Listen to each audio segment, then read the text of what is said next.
do have water. I didn't just drink water. I'm probably going to need to get a lot of water, actually. Or in some instance, I'm probably going to need to step out to get some water more often than not. Yeah, agua. But hello, chat. Welcome, welcome. Good morning, good afternoon, good evening, especially a good evening to everyone here.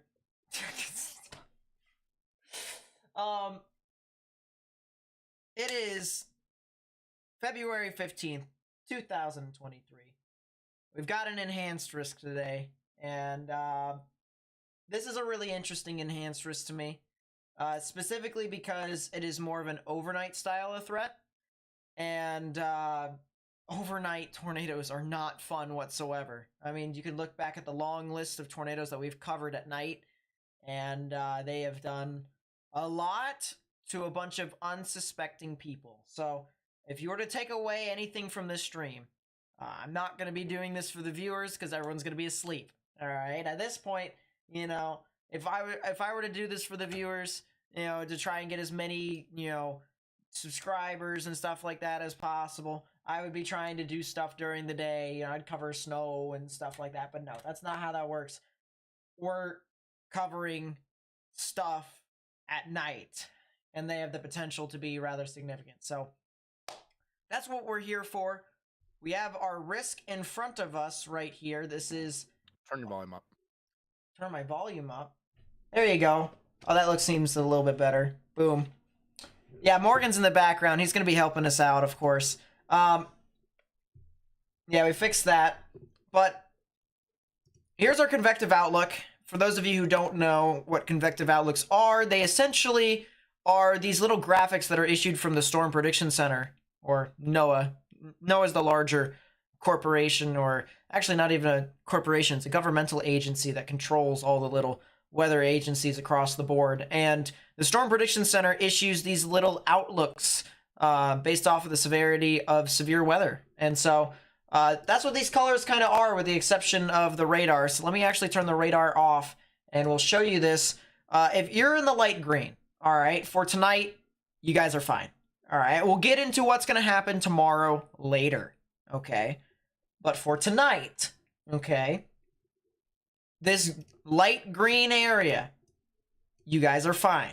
This is general thunderstorms, okay? It's not a non-zero threat for severe weather. It's a non-zero threat for severe weather, but it's not a significant chance for severe weather. So don't be surprised if you get some showers and thunderstorms, even some snow showers in this light green, but I wouldn't be too worried.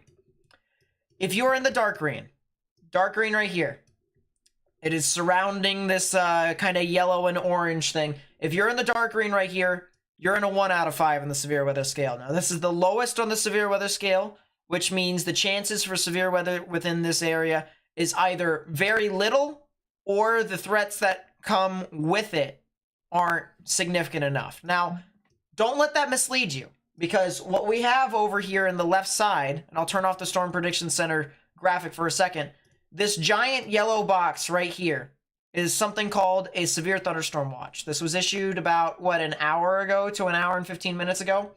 And this... Be sure to specify that you're talking about the one on the left of the screen, not on the right. Yeah, we're talking about the one on the left. This one's not kind of yellowish. It's more kind of like... I don't know what to call that color. It's a big box. But anyways, this more yellowy-ish polygon with a bunch of little, you know, squigglies on the side of it. All right, this right here is your severe thunderstorm watch that was just issued about an hour to maybe an hour and a bit ago. This right here has the threat to produce some large hail. And we'll get into that here in a second. But for those of you who are curious about the probabilities of this event, there is a 20% chance of seeing 2 or more tornadoes within this watch, which is low. There is a 5% chance of 1 or more strong tornadoes within this watch, which is very low. We have a 30% chance of 10 or more severe wind events, which essentially means these could be recorded wind gusts over 58 miles per hour, or this could be damage associated with wind. We could have 10 or more of those instances within the watch, 30% chance. So somewhat low. 10% chance of seeing one or more wind event greater than 65 knots, which is hurricane force winds. That is 10%, so very low. And then we also finally round this out with the hail probabilities, which are a 10% chance, or not 10%, probability of 10 or more severe hail events within the box is 40%. The probability of one or more hail events greater than 2 inches is a 40% as well. So what they mean by hail events is anything 1 inch, in diameter or greater within the area. And because the probabilities are somewhat similar, the 40% chance for one hail event that is greater than 2 inches, as well as the 10 or more severe hail events also being 40%, we can associate that could bring a lot of large hail within these areas. So this is essentially from OKC, or at least the southern portions of OKC, all the way over to Muskogee, down into McAllister, all the way down to Ardmore, Durant, and Hugo. Not exactly all the way over to Idabel, but going over the border into Paris, Sherman, Bowie, Decatur, and all the way down into the Dallas-Fort Worth metro area. So just something to note, this area over here that I'm talking about right now doesn't have a very high threat for tornadoes, but if you have any valuables outside, it's recommended that you bring them inside. For instance, Yellow box is not the slight, Becca. That is the severe watch that we're referring to. What Nate has put on the screen more recently, that big yellow thingamabob is the slight risk. Yeah, this yellow color right here that's behind this box, that's the slight risk. This yellow box right here. Right. Just want to make sure there isn't confusion. Yeah, the yellow box. This yellow box is the severe thunderstorm watch that is currently in effect. So, if you have any cars outside and you have a carport and you're not using it, get 1 or 2 of those cars in there. And if you know any place that has a roof, or if there is a local parking garage that you know of, get those cars over there for the time being. So that way, if there is any large hail events that occur, you don't get dented, all right? No one wants to replace their windshield just because there's a giant hailstone, outside and you didn't realize it in time enough. So that's yeah, that is the one thing to kind of take into account with this. Now, let's move on. Would quickly just want to emphasize too, the hail threat that's being discussed is more pronounced for areas in the severe thunderstorm watch. It's less of a concern the farther east we go. I would say about east of the Oklahoma-Arkansas borders when it starts to not really be as much of a concern. Yeah. At that point, we're really going to be talking about damaging winds and possible tornado risk. Yeah. That is a later discussion. And we'll talk about the hail risk here in a second, but I want to get further into what these other colors mean, such as the yellow and the orange. The yellow is a 2 out of 5 on the severe weather scale, or a slight risk. So starts to up the parameters a little bit. Severe characteristics such as wind, hail, and even the potential for tornadoes becomes a little bit more probable. And so if you're in the yellow area, this is where I would start to kind of just watch out for changing conditions outside. If you hear a warning issued from the National Weather Service, please heed it. And, I've seen things happen. I've seen things happen even in the 1 out of 5 in the severe weather scale, but it is very, very unlikely, and it is very rare for it to do so. But in the yellow, I've seen it happen quite a few times. So if you're in the yellow, I would just be sure, especially as this gets later on into the evening hours and further off into the overnight hours, I would find a way for you to get warnings from the National Weather Service. Make sure your emergency alert notifications on your phone are turned on. Do not, sleep within that. And then I would actually have your phone on vibration tonight. Because if there's an emergency alert notification, actually, it might even be better for you to mute everything else, but have the actual notifications on your phone on tonight. Just so that way you can only hear the emergency alert notifications. So, if you actually turn off your phone at night, tonight would not be the night to do that. I wouldn't turn off your phone tonight. I would make sure as I said, that you figure out a way to get emergency alert notifications. If you have a weather radio, that is a perfect way for you to be able to get your notifications. Stuff like tonight is why people have weather radios. A lot of the Midlands that they have out there, if you haven't already, I would highly recommend you go buy yourself a Midland weather radio, because there is always going to be a situation into which you could encounter some form of significant weather. That could be severe weather, such as rain, hail, wind, and tornadoes. It could be hurricanes with the floods, the storm surge, and even, once again, tornadoes. Wildfires are a very real threat. Blizzards are a very real threat. And it's one of those things where having a radio, you don't have to have the radio on all the time. It'll ping you whenever there's a new warning that gets out, and you'll be able to know what exactly is happening as soon as the weather gets to you. So having a weather radio like that is very beneficial. There's also less than $30, so there is very little reason not to purchase one, even if you are a little short on money at the time. Really helps you if you're not one of us that's just invested that's not invested in the weather all the time.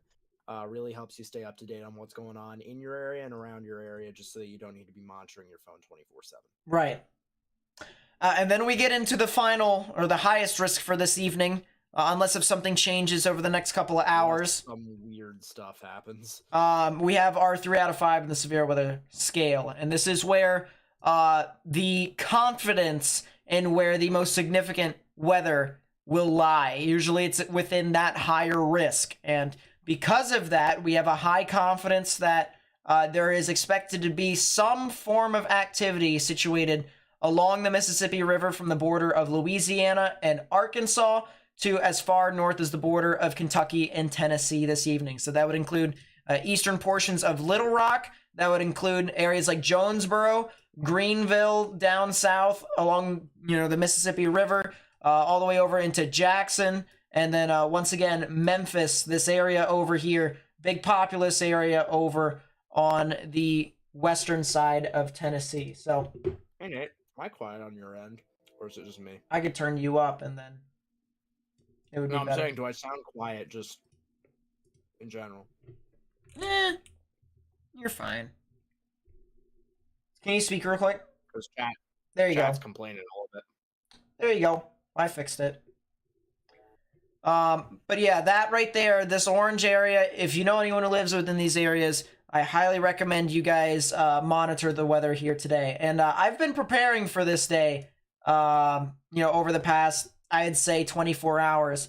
I've been hard at work trying to get as many cameras as possible within this general area. So hopefully I will be able to cover this area both with my radar expertise, having another, person behind the desk in the background, as well as being able to try and catch these things on camera. So that way you guys have a good idea as to what is actually happening here in this environment. So I'm ready. I know Morgan's ready, and I hope you guys are ready here too. I have some selective thoughts on tonight, so, ladies and gentlemen, this is gonna be very hit or miss. This event will either produce some activity or it could fall on its face. Nate's got all the cameras. I'm in the northern half of Mississippi. I'm in the eastern portions of Arkansas, in case stuff comes up that way. Now, the enhanced risk does cover that area. I believe it is just north of the Louisiana-Arkansas border through Memphis. So those areas along the Mississippi River, Greenville, Clarksdale, Cleveland in Mississippi, Batesville, that's along I-something. I forgot what interstate that is. I'm really great at this, if you couldn't tell. The interstate that goes through Jackson and Memphis. If you guys 55. Are up there, Oxford, 55. Thank you so much. 55. If you guys are in those areas and you really need to be watching out this evening. On the other side of the river in Arkansas, if you guys live near Earl, if you live near Forest City, if you live near Brinkley, if you live near DeWitt, Dumas, Dermott, Monticello, even if you get a little bit further to the west on the risk, you also need to be watching out this evening. It's a fairly large 10 hatched risk that we're dealing with tonight. And it's very important that you have an easy way to receive warnings, because at this point, phones are not the best way. But if you can find a way to turn on emergency alerts on your phone or stay tuned with this stream, you will ensure that you are up to date on whatever situation is unfolding. As of right now, we don't have much. As we get towards the 8 or 9 o'clock Central Time hours is when we're going to see the activity start to take it up a notch. That's when you really need to be tuning in here or having a way to receive alerts on your phone. So be sure to spread this information with people that you know through text messages, through social medias, Twitter, Instagram, so that people can get this information as they need it. Why is there a storm of large hail going towards Norman? Yeah, that's part of the severe thunderstorm watch over there. Just to bank off of what you were actually talking about earlier with that hail, good transition.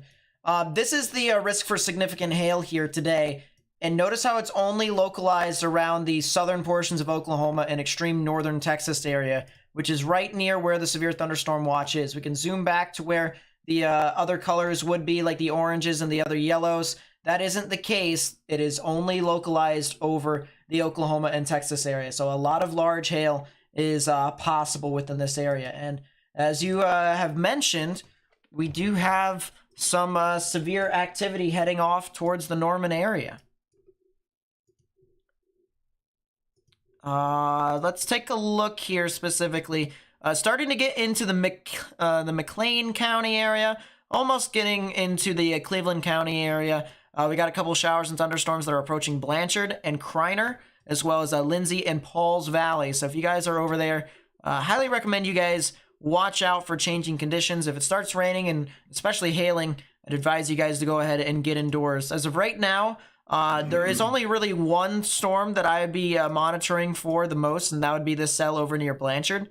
Just based off of what I see from ZDR, which is essentially looking at the size of the particles that are in the sky within the storm. This tells me that this storm is trying to intensify. It's got a very strong updraft within this. That's actually what ZDR is really good at, with radar. ZDR can detect some good radar or some good storm updrafts, storm characteristics in general. So if you guys were to be on either Radar Scope or Radar Omega as a radar application on your phone, go on to differential reflectivity. That's essentially what the DR stands for. The Z is silent on GR2 Analyst. Differential reflectivity will be able to give you a decent idea as to where your updrafts are, as well as if the storm is going to be intensifying further. So if you see a lot of these reds, kind of similar to the storm south of Blanchard, then know that that storm's going to intensify. And if you take a look at the storm north of Lindsay, you notice it doesn't have a whole lot of reds, and that means the storm is not really going to intensify as much. So just a nice little tidbit for those back at home.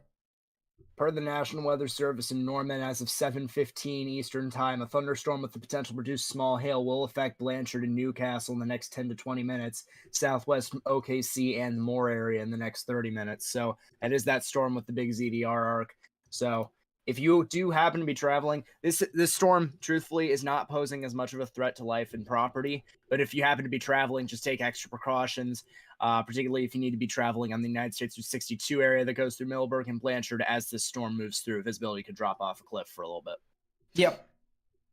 And I just put up the actual storm track here for you guys to see. And all these arrows are tick marks. These are all 15-minute increments. So give or take 15 minutes, this is the times or the timings in which the storm will actually pass through this area. So just keep an eye out. This is, once again, as Morgan said, heading towards Norman and Newcastle. And then eventually this could head out towards the Moore area and eventually towards Valley Brook and Midwest City over into the Tinker Air Force Base area. I didn't think I would have to say anywhere near Oklahoma City here this evening, but you know what? It is what it is, I guess. It's the first time Oklahoma City has gotten involved in any severe weather activity in months. Yeah, that is true. So, I don't even know if I count this as severe weather. This is kind of just cold core hail stuff. Right. Evelyn with the membership, thank you so much. I really do appreciate you coming back. Means a lot to me. I mean, it's 63 and 39 in terms of surface and dew point in Norman. It's not great. Yeah. A lot of these whack thunderstorms, I'll tell you what. Mm-hmm. But that's what we're going to have to watch out for a little bit more. And even over time, I want to go over here to this nice little site. And you're going to see this site a lot here tonight. All right. This site is really going to help me figure out exactly what's going on with these showers and thunderstorms. This right here is your 3 cape and your surface vorticity, which is probably one of the more easier to identify characteristics within storms that could be tornadic. You want a lot of both, but you got to make sure that you have both in order to get to that point. So we'll take a look at it here now. You'll see that we have a lot of these blue contours over here. We have a lot of these red contours over here. And then if you even squint a little bit, we have the little red contour in here and the little blue contours in here. So essentially, the blue is your surface vorticity. You want a lot of that. So expect, especially for this area over here in the enhanced risk, the 3 out of 5 in the severe weather scale, to get more of those blue contours over time. And if you guys want to just kind of, look at it right now, you can see there's only a little couple blobs or blotches here of those contours. And so you can watch how this progresses over time and how that will continue to expand. And then you also see these red contours, and this actually is for your energy, your 3 cape.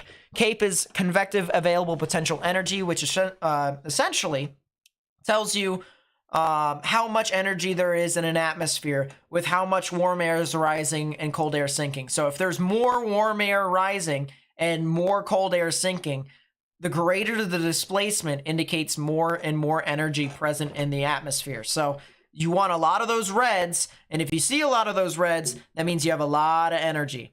So you want those two to overlap, a lot of these blues and a lot of these reds, bring them all together, and boom, you get tornadoes. So you gotta obviously not want that, but anticipate to see that in some of these areas here as we get further and further along. So we'll continue to drop back into this over time.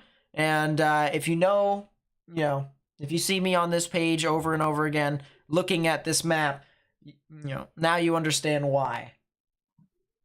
Are the storms in Norman going to be severe? They have the chance to, but I would say marginally severe.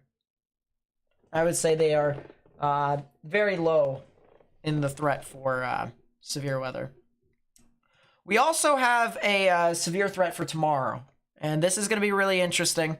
So I don't know if I'm going to stream tomorrow. It's going to be very difficult for me to, to try and figure that out until probably late tonight, because I've got a doctor's appointment tomorrow. And that doctor's appointment is at like 9:30 Central, 10:30 Eastern. So we'll see what I can do with that. But the one thing that is certain is that there is the threat for tornadoes there tomorrow as well. You see there's a 10% significant risk for tornadoes tomorrow across portions of eastern Mississippi and western to central Alabama. And we'll get into that a little bit more in the stream, but just realize that there's a big risk for significant tornadoes over there. And then the risk for severe weather also extends very far north up into portions of Cincinnati. So if you're over in Cincinnati, even down into central Kentucky, as well as central Tennessee, you guys could potentially see some activity as well. Wouldn't be even surprised if you guys got a few tornadoes within that as well. Let's see. Becca with the 14 months. Thank you so much. I really do appreciate that. Mr. Trauma Boy with the 15 months as well. Thank you so much. I really do appreciate your guys' help and becoming members of the channel. So thank you guys. Thank you guys. Should you be ready to take shelter here in Dyersburg? I think there is a chance for you to see some activity tonight. I would wait for another hour before anything happens. We don't even have a watch of any sort in your area right now. So I would just kind of relax. If anything, more than anything, I would try and figure out a plan of action just on the off chance the worst does happen, because that way you are able to respond in an efficient manner if there is anything that does happen. Of course, we don't obviously know until it happens, but rather be prepared rather than, just kind of shell-shocked that something is happening. I want to take a look here real quickly at our satellite view. This is over the deep south at the moment, and you'll see that we've got a couple showers and thunderstorms that have formed, and then they just kind of fizzed out a little bit. There's a little storm down here in southwestern Mississippi. Now, this is probably not going to sustain, for an entirety, but this is an example of what you could potentially see later on within the next, I'd say, half an hour. A lot of these other storms can start to pop out like this, where they start out as gray, and then they get into the greens, and then they push out into these yellows and oranges. So if you see that over here in southeastern Arkansas, northern Louisiana, as well as western Mississippi, then just know that storms are starting to initiate, and they are starting to begin to intensify. But for right now, we got a lot of stuff over here in Oklahoma. We got southern Oklahoma here. You can see these storms are not even as vibrant as the storms that were in Mississippi, and yet they still have the chance to produce some large hail. So, why is there a shower firing north of I-44 near Stillwater? Don't look at me. I'm having a lot of fun. Oh, wow. The storm down by Purcell along I-35 has echo tops at 37,000 feet. That storm's actually kind of doing all right. I still find it really interesting. I just took a look at the storm that's over in southwestern Mississippi, and even Doss. For those of you who know who Doss is, he even DM'd me here a second ago. I didn't even look. He hasn't been in my DMs in a minute. I know, right? I was looking at, just trying to go through my progressions of what I was usually gonna, say, and then I see in my DMs and I see, oh look, Doss just told me the same exact thing for the most part, and yeah, that is exactly it. I'm actually very interested. I think I probably will go to New Orleans' radar here, so that way I may be able to get a better idea as to what's happening with that storm over in Wilkinson County. That'd be over near Woodville and Centerville. Centreville. I was going to say Centerville. Centreville. Centreville. Yeah. I don't know. Very high KDP. Watch out a little bit later on for a possible favorable cell merger down by Marlow, Oklahoma. That's right along United States Route 81. Has a special weather statement right now for wind gusts to 50.5-inch hail. It's south and west of the two cells that are heading towards Norman right now. Yeah, I see that area.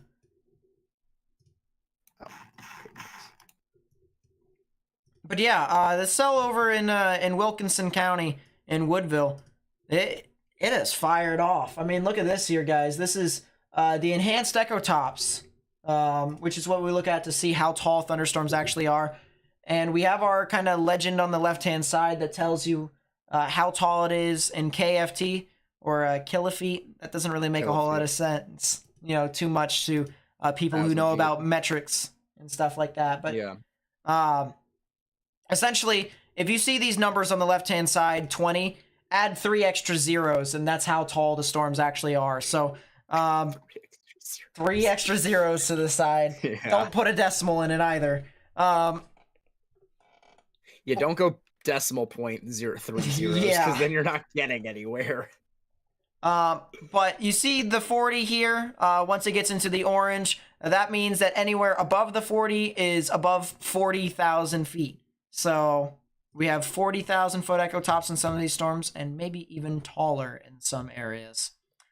And that's not exactly what I was expecting down this far south, but you know, convergence does that to you. A lot of weird stuff happens with weather that way, and it just so happens that this is no different. So got something like that to monitor as this moves through.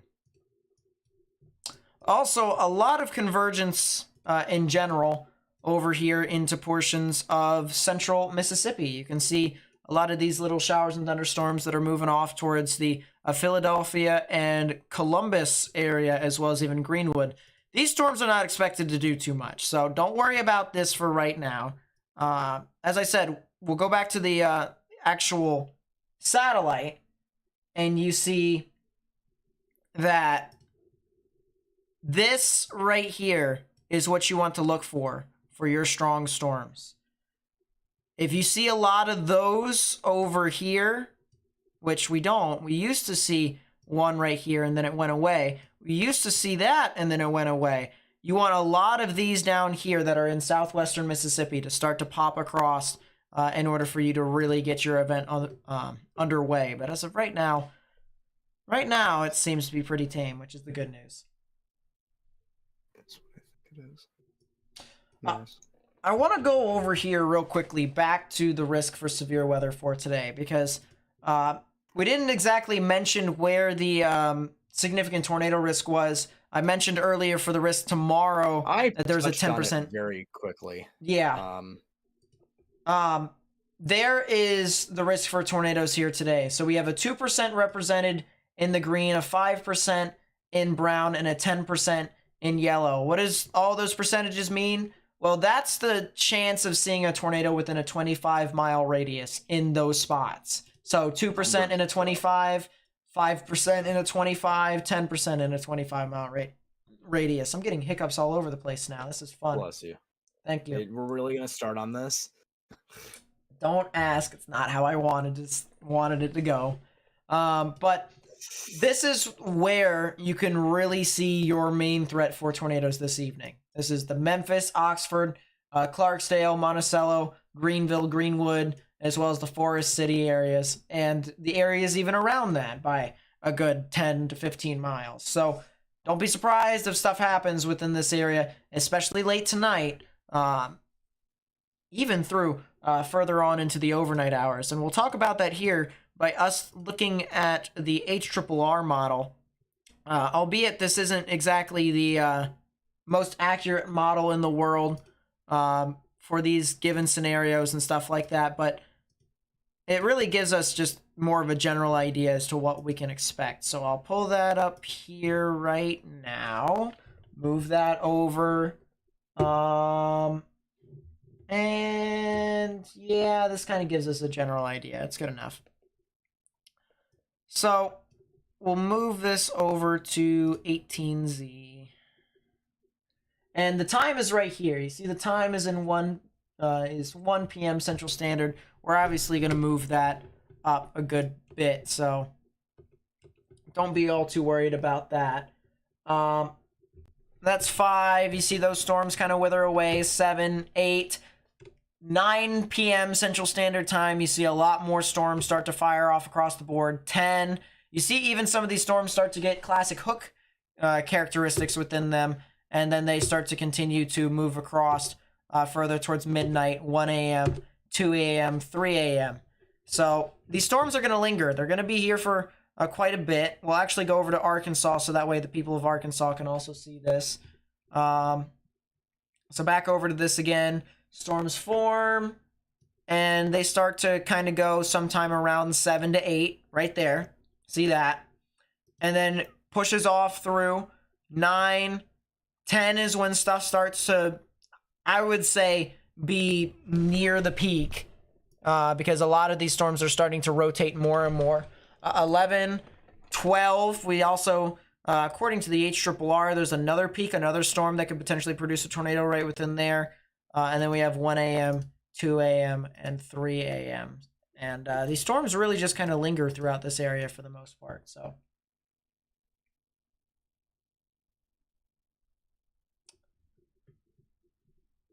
That is kind of what we have in store for us, for the most part. And we also have these storms over here in Oklahoma that we kind of want to watch. Now, for the people who are just like, oh, well, I don't know why Nate went live so early. You know, what's going on here? This is the reason why I went live so early. These storms that are over here in Oklahoma, at least according to the HRRR, has a pretty strong storm, a really strong storm that actually heads off towards the Ada areas by sometime around 8, which is 25 minutes from now. You know, it's 7 p.m. Central Standard Time and then 8 Eastern. About 25 minutes from now, this model is expecting a very strong storm to move on through, and it'll continue to move on through. So, storm like that, that's producing as large a hail as it is, I mean, you got to continue to watch out for that. And we'll even take a look at one of the more recent models, and you can see, once again, same thing kind of happens. Big storm that kind of forms down here. This time it's down more towards the Ardmore and Sulphur areas, to where there could be some large hail, and that moves up into McAllister. So don't be surprised. Don't be surprised at all if you get these strong storms that could produce some very, very large hail. Hey, Nate. Yeah. Can you do me a favor and go to OKC radar and go to NROT? I sure can.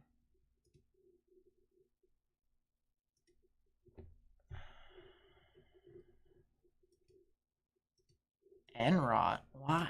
My hint is look north. What is...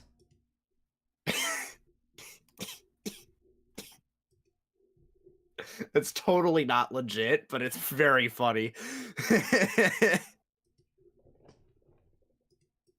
Yeah, that makes a lot of sense, I'll tell you what. Another note, though, there are a few storms that are weakly rotated. It's going to depend on cell mergers, I think, to see if we get any tornadic activity with this dry line stuff. Yeah. Yep.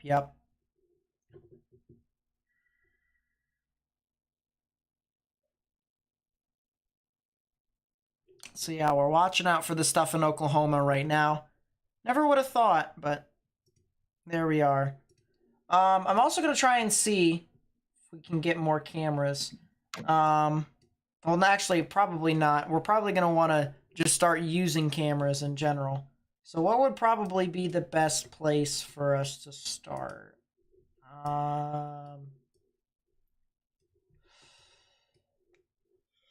How strong is that storm over there in Macomb? It's okay. Where is the trajectory for this?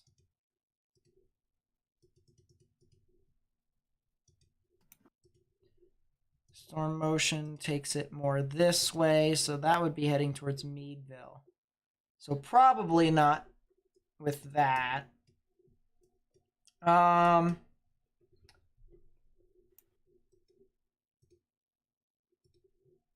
Yeah, let's take a look at our camera map here real quickly and see where specifically we can watch from what storms. There's a camera in Ardmore.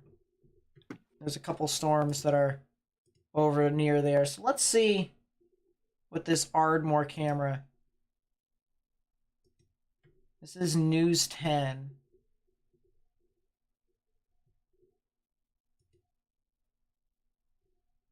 And it's very dark. You don't say. You don't say. But skies out in the distance are definitely a lot darker than the stuff that's over to the left. Now, that could very well be because of light pollution being brighter towards the left, but I'm not buying it all too much. I think that actually is a gap in the clouds. And it also wouldn't explain the roads being a lot brighter than it would be, but I see here there's definitely a lot of dark skies out in the distance.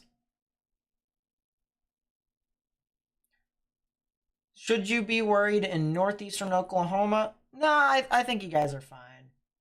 Northeastern, no. Southeastern, possibly. Yeah, southeastern definitely could get I'd that. say if you're south of I-40, then you should be keeping an eye on this. What camera site is this? It's the one that I have personally created. And I'm still expanding it too.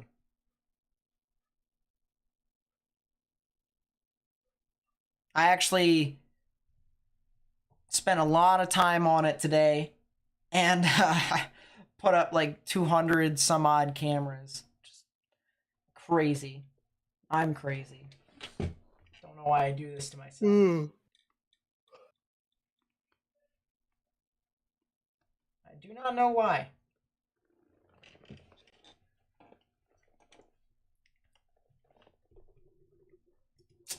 You know what we could do?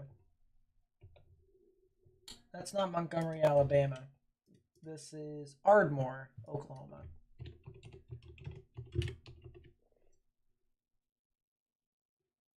Done. Boom.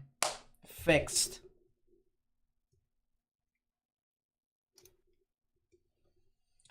Definitely fixed.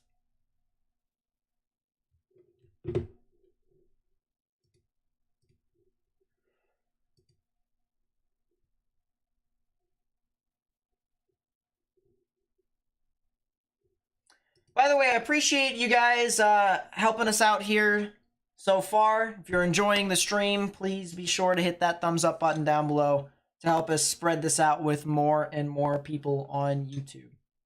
Be greatly Day one appreciated. virtually identical.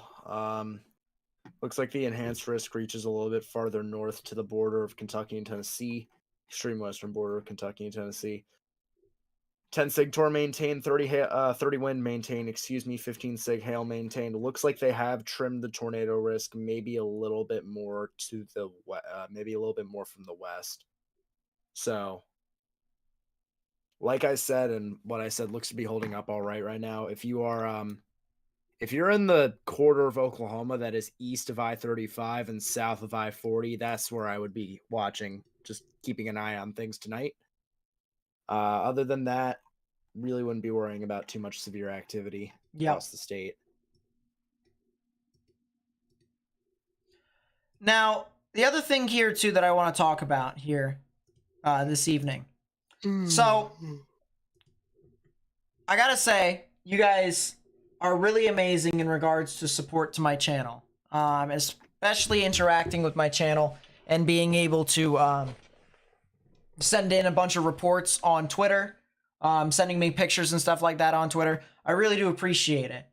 If we can here tonight, first off, if you have any photos that you would like to send in, that's my meme that I made.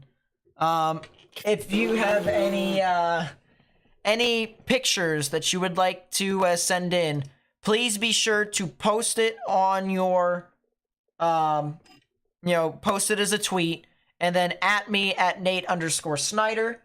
And then if you know your local National Weather Service office, please at them as well.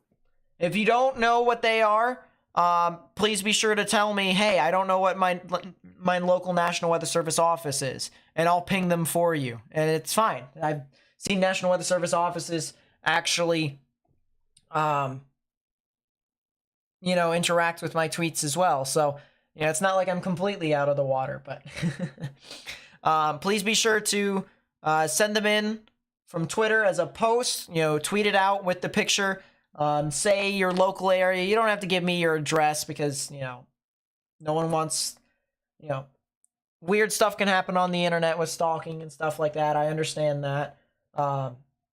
So just, send a picture, make sure, put in where your local town is or the nearest city or something like that. You can say like 5 miles, west of New York City. Boom. Something like that. Thanks.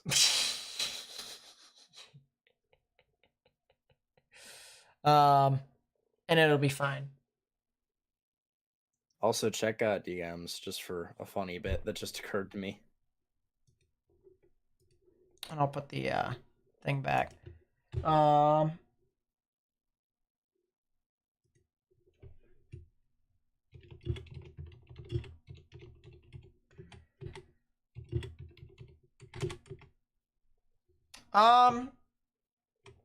I don't know how long, if I were to stream tomorrow, Morgan. I don't know how long it would be, but if it is relatively early after then. Okay. Probably would be best. If you guys want a link to my Twitter, it is in the chat right now. I would like to report that the storm over in Woodville is doing things. And when I mean doing things, I mean it's elongating itself. I didn't exactly expect this to happen, but you know what? When you're in an environment with over 2,000 joules per kilogram of mixed layer cape, 155 storm relative velocity from 0 to 1. I mean, I guess storms like that do happen. It do be like that. It's got a really nice updraft to it, too. I'm looking at some of the larger portions of ZDR that is filtered. And we got it. That's a pretty strong storm over near Woodville in Wilkinson County. So, Meadville, Franklin County, and Amite County, specifically the northwestern portions. It's either Amite or Amite. Don't be surprised if you got some stuff over there here soon within the next, I would say half an hour. Half an hour.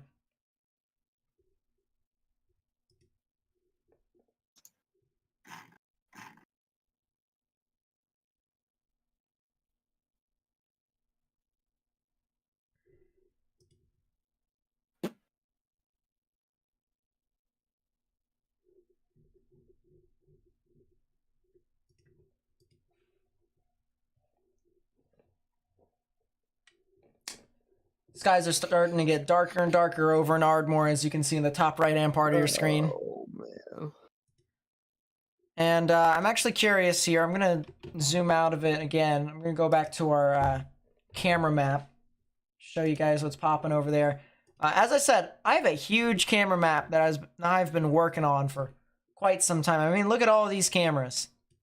I think it's safe to say that I'm starting to approach 1,000 cameras on this. Different style cameras. Here, let me put the other stuff on there as well. So radar Omega cameras, and then still traffic cameras. Now, obviously, I can't show the radar Omega cameras on this actual map. I'd have to go to the actual application and be able to do it, but I'm it. Good stuff. I'd have to go to radar Omega in itself to show you what's going on, but I mean, I've got all sorts of cameras here that I'll be able to help you guys out with tonight. And I've been working on these traffic cameras with the Arkansas dot and the Mississippi dot. I mean, look at all these cameras over here in this South Haven Olive Branch area. A lot of cameras over there, so there's no reason for me to not have an idea as to what's going on. And I'm not even done with Arkansas's Department of Transportation site yet. Neither am I with Mississippi's Department of Transportation site either. But why does Nebraska have a mullet? Transportation, yeah, for real. So this icon over here is something that I can't show on stream, but it's Valerio weather cameras, or not Valerio, Viero. How did I misspell that? That is fun. Viero weather cameras. I can't show the cameras on stream, but they have like 60 to 70 cameras over there that are on just like these giant towers. Giant cell phone towers, I guess. And they're pretty nice sky cameras over there. So I probably will actually change this from this irregular shape and probably just do something of what I did with Radar Omega. But yeah, that's the reason why that shape is over there. Looks like a wig. It looks like a wig.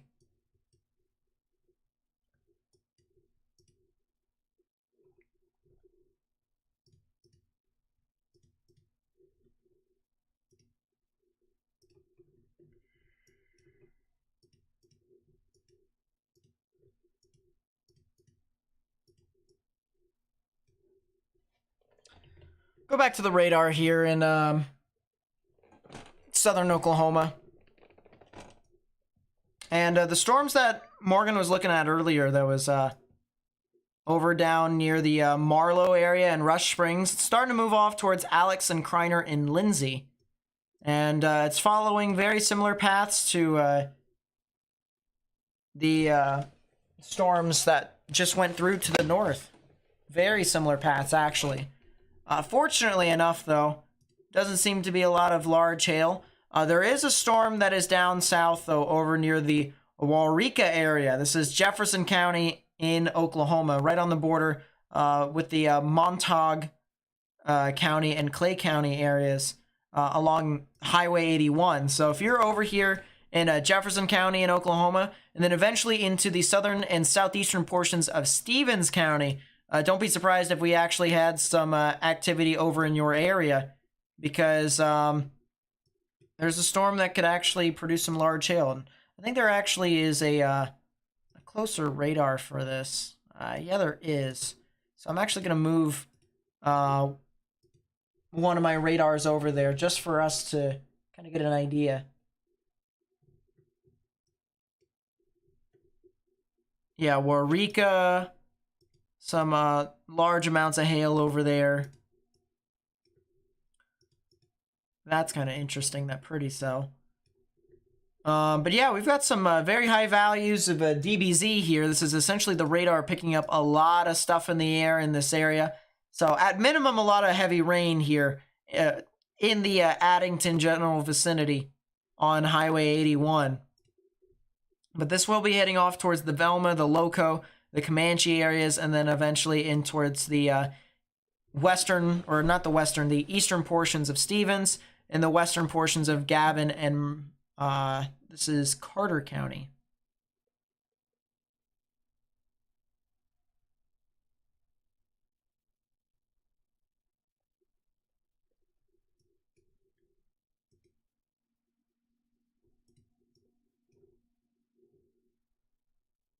Can we get an update on Blytheville? So Blytheville, if I remember correctly, is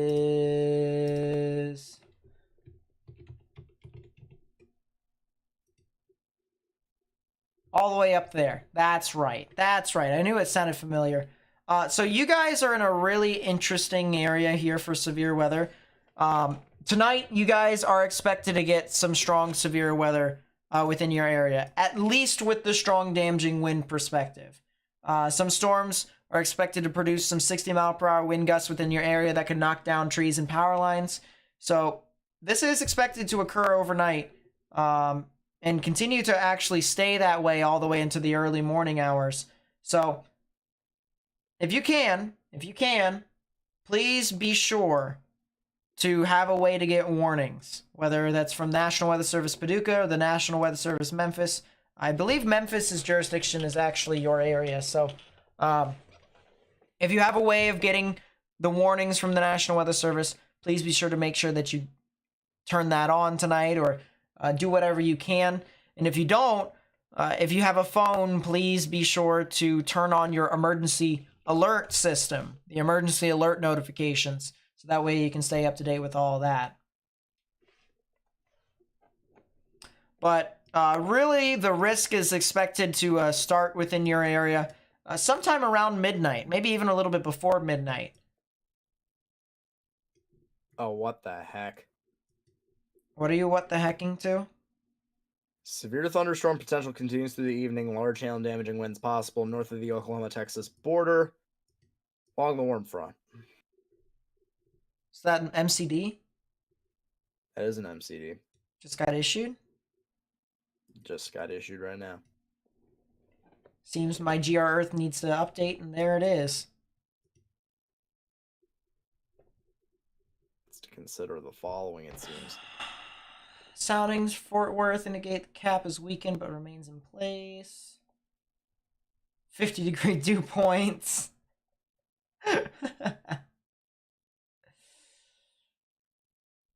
Surface-based Cape at max 1,000 joules per kilogram. At maximum Risk for severe hail 1 to 1.5 inches. Multicellular mode to become more linear and grow upscale. Threat will likely transition to damaging winds. More severe hail and stronger cores. So that's from 4 to 6Z, which is like at 10 to 11. So that's kind of whack.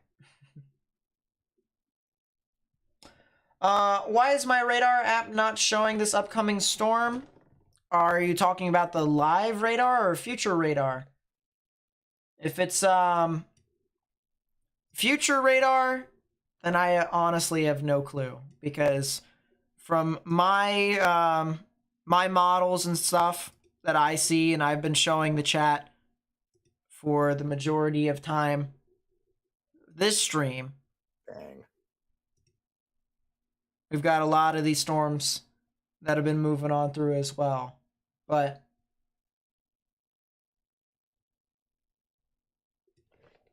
yeah, and I'll even show you guys here real quickly. This is what I mean with a lot of these storms moving on through. So you can see the time up here right at my cursor. This is 10 p.m. That is a blue screen. 11 p.m., 12 a.m. Blue screen. Yeah. Hold on. Yeah.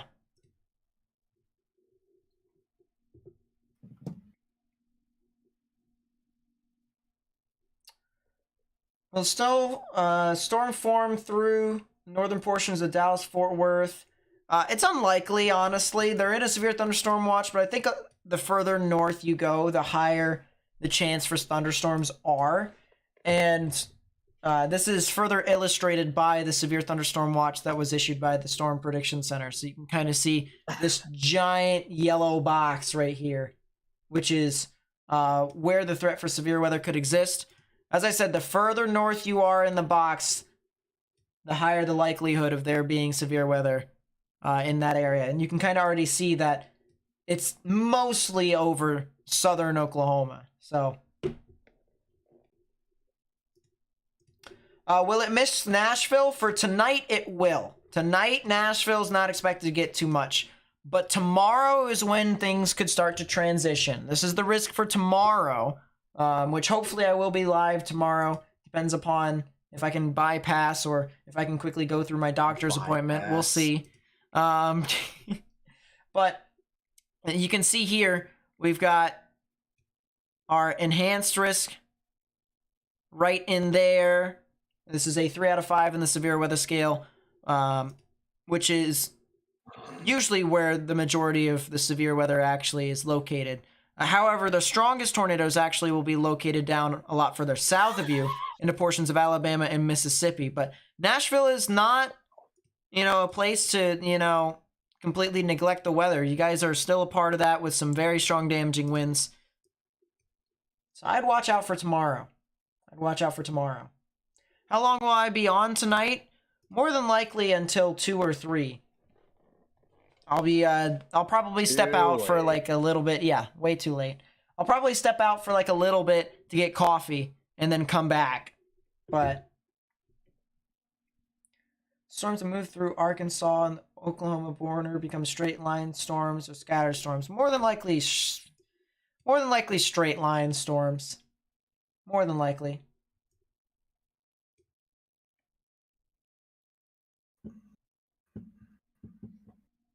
Anything for Lancaster, PA? Hey, you're not far away from where I live. Nah, not really. It's going to be pretty warm, pretty comfortable for the next couple of days before next week could actually get a little bit chillier. But right now, enjoy the weather. That's what I'm doing. I got my window open over there. It's 61 degrees apparently outside. 61 here as well. That's very nice. What are the timings for tomorrow? It's more of a daytime threat. Yes, it is. Tomorrow's threat, it's very interesting because it comes in different times. So we're going to talk about the southern threat first, which happens more earlier in the morning. This is more around like the 9, 10 o'clock hours where you actually have some showers and thunderstorms that start to form all the way from Lafayette and Baton Rouge to as far east as New Orleans, and that will just continue to just sit over the area for the majority of time. A lot of these thunderstorms just kind of blow up there. And then this is kind of really the beginning of when it starts to kind of uptrend, because if you remember the actual risk for severe weather for tomorrow, the significant tornado risk is right within this area. So these storms will be moving right into that area for, I guess, the more favorable tornado genesis, likelihood. And because of that, we'll go to another model here to kind of elaborate further. You can see a lot more storms start to kind of push across sometime around 2 to 3 here in eastern Mississippi. So that'll continue to push off. Then we got a large swath of storms here that pick up around 4 to even 5. And then it'll continue to spread all the way through before it kind of fizzes out around the I would say probably the 8 to 9 o'clock hours. Woodville cell died? Really? Oh, it did kind of die. Wow. Didn't sustain. Oh, unfortunate. Let's see that with satellite, shall we? Where's our satellite imagery? There's our satellite imagery. Put weather bell on that. Yeah, it just fizzed out.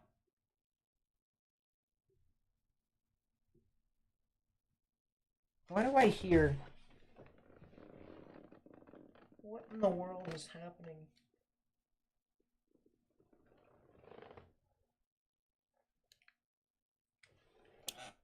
Hey, Nate. Oh, there's a fly right here that's upside down. I'm throwing the fly out of the window. Hey, Nate. I'm gonna just quickly interject with a unrelated remark. What? Steven Strasburg had another setback and has no timetable for a return. Jeez. I think you should probably just retire at this point. Strasburg felt a nerve issue after throwing off a mound a few weeks ago. You probably should just retire.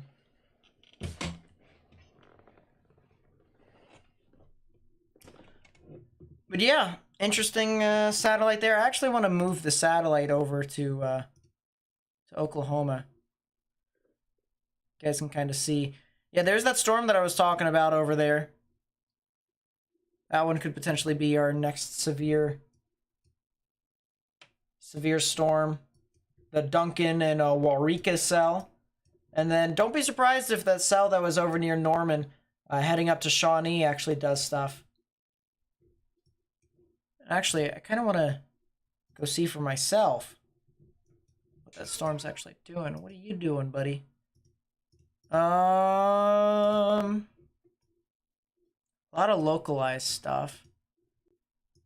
I don't see too much with it, though, fortunately. A lot of heavy rain over in pink approaching Shawnee. There's a lot of heavy rain. But I don't see too much hail. So that's kind of the good news. It does look like those storms that are over in Carter, Jefferson,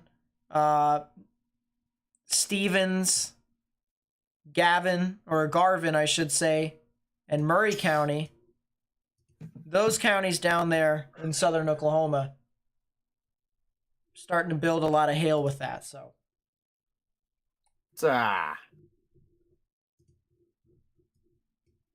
Kind of further ahead of time if you're over in, Wynnewood, Wayne, Pauls Valley, Kanawha, even Shawnee, and Atoka.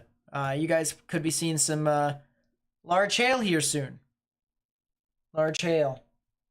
When is the cells in the enhanced risk?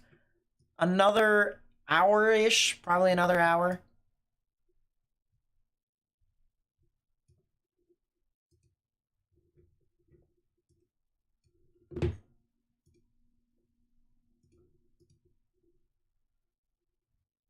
Nah.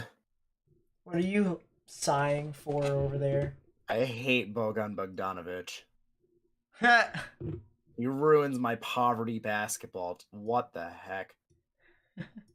But in other news, Knicks are leading by almost 20. We're in the first quarter. There's actually a little bit of rotation on this cell over here in northern Carter County. Kind of surprised. Has a lot of vorticity, I'll tell you what. Speaking of which, let's go take a look at that map, shall we? Told you I said I was going to be going back to that frequency. The map. Frequency? Frequently? Frequency. Hanawa. That's what it sounds. There's a little bit of red.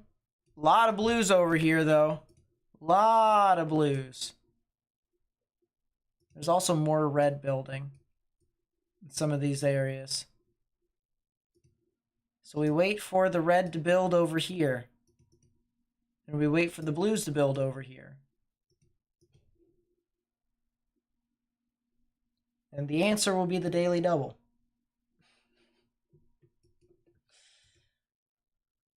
Nice. Pull up Jackson's thing here. Yeah, that cell that was in Woodville just straight up disintegrated. De-existed itself. Yeah, for real. Will any of these storms over here go into any of my cameras? Because I really want to see if my hard work has paid off at all. I would think it has.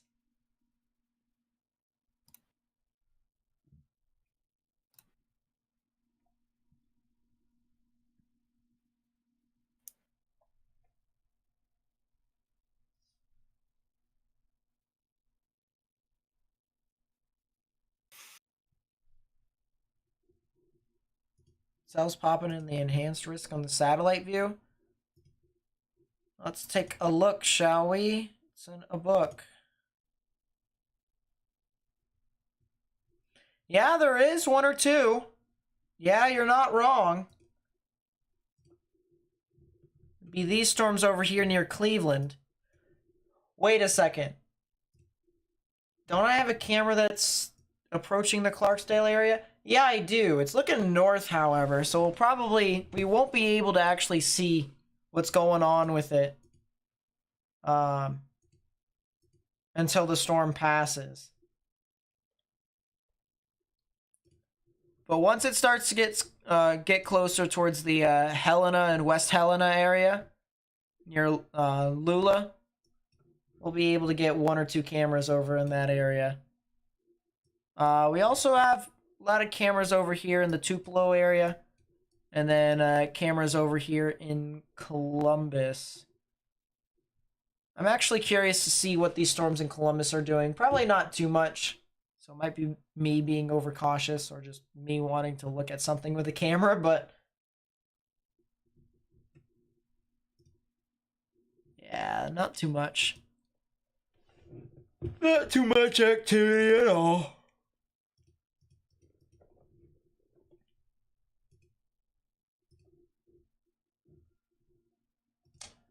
Man, that cell. This is over in Oklahoma right now. This cell over here that's starting to cross over into, what is this, Murray County? Yeah, Murray County and Garvin County. This thing's starting to rotate a little bit. I don't know why it is, but it is. I don't know why it's rotating, but it's rotating. Not really too confident in this thing sustaining its rotation, though. So, realistically, we'll watch out for this more and more. This is more for the development of large hail. If there would be a storm to do so, it'd be the one with the best organization. And storms that have strong updrafts and tend to rotate even the slightest bit tend to have some pretty strong organization for hail. So, we'll watch out for that one very, very closely. Keaton with the 50. Thank you guys so much. Thank you much. Thank you so much.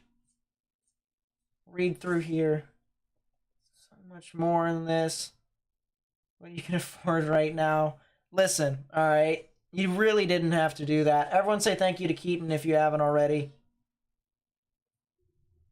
How or what do I think this year will be in terms of severe weather? Above average or below? I think it'll be around average, believe it or not. But I think it'll be above average in some spots and below in others. I think it'll be slightly below average over in Dixie. But I think it'll be, something similar to what we've seen kind of in the past. And then I think the plains could very well see some more activity this year. So don't be surprised if the plains gets more severe weather events. I'm not saying that I want more people to be impacted and stuff like that, but man, I have not covered Oklahoma at all, and of course that's a good thing for everyone who lives in Oklahoma. Have you ever covered Oklahoma? A couple of times. Ever? A couple of times. So if you remember the tornado that was over near Crowell and Vernon, the Lockett tornado that deviated massively, it got occluded and it started moving north. There was prefrontals earlier that day, and I covered that one, I believe. Oh, yeah, that's right. Yeah, there was prefrontals that day. Weird. The day Matt and Jared chased, I covered that day too, and they were the only ones to catch a tornado, believe it or not. It was kind of funny.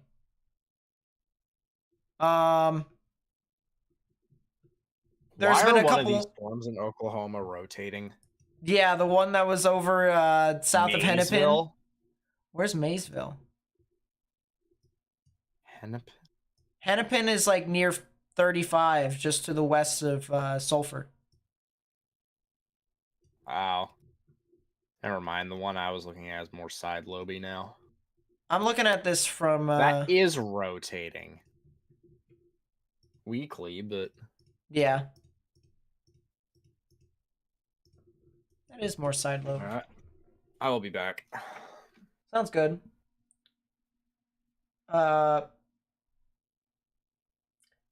This is gonna be a heck of a name to pronounce. This is gonna be fun.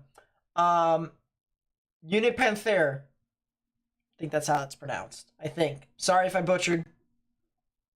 But thank you for the 20. It says, imagine one of those balloons caught up in the tornado. Oh boy. If we're talking about the Chinese balloons, I'm pretty sure. Sheesh. I mean, some of those balloons, the stuff that the balloons were carrying, wasn't it like 2 school buses wide? So that's large debris and stuff like that. But weather balloons, some of these weather balloons, some people have actually launched balloons into tornadoes for research. And some people have actually launched rockets into them for research. Feel bad for whoever got hit in the head later on that day, but sheesh.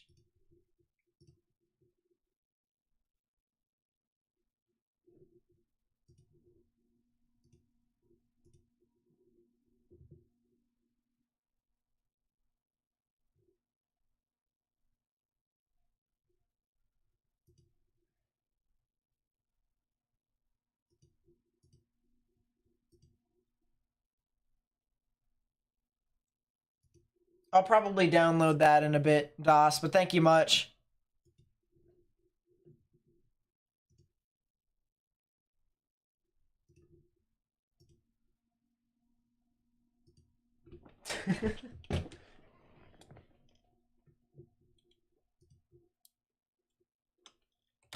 Yeah, Reed launched the rockets into those.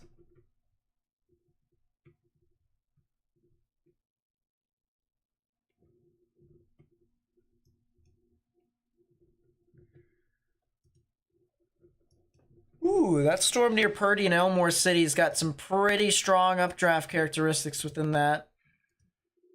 Let's take a slice through it, shall we? Let's see what exactly is happening within this storm. So it's definitely... Oh, well, we missed it. That's nice. Oh, that definitely is a 3-body scatter spike if I hadn't seen one before. We definitely have a lot of hail aloft. You can kind of see that right in here. So this is the correlation coefficient. And the correlation coefficient essentially tells you if particles are the same or if they're not. So a lot of this red that you see with the correlation coefficient, this is all rain or snow or stuff like that. But once you start to get into larger balls of ice and stuff like that, that gives you a bit of a lower correlation coefficient. And that even can be the same for stuff like debris or smoke or bugs or birds and stuff like that. All sorts of weird stuff that isn't the same, similar to kind of water. So, really nice and interesting storm. Let's see if we got high values of KDP aloft. And we kind of do. Interesting. Let's actually take a slice from south to north.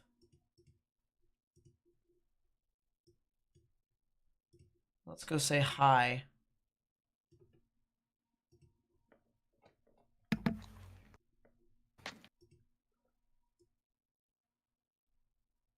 And there it kind of is. You kind of see the storm as it falls down. A lot of this rain, this is your hail core right there. That's your hail core, and the hail just kind of falls down just like that. So pretty cool, pretty cool.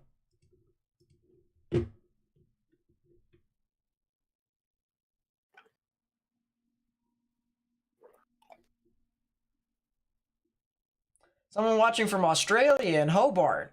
What's up? Nice to see you. Nice to see you. I wish I could cover Australian weather, but it's the complete opposite of what I'm used to. And when I mean it's the opposite, I mean it takes all of my knowledge and flips it around and makes it the opposite. So, isn't that fun, isn't it? What time will Dyersburg, Tennessee get hit tonight? I think it's safe to say sometime around 9:30. That's sometime into which I'm thinking, because Dyersburg's pretty far north on the northern end of the risk. So storm's got to come from the south and move up north.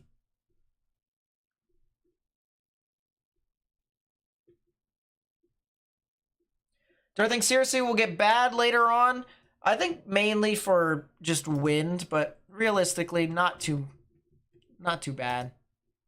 That's a lot of hail over near Purdy. It's also a lot of hail just to the east of Comanche. Both of which are near the Stevens County and the Garvin County area. So if you're in those areas, and even further north and east into the McLean County area near Wayne, I would watch out for some large hail in your area here soon. Keaton with the membership, thank you so much. I really do appreciate that as well. I honestly love memberships. You know,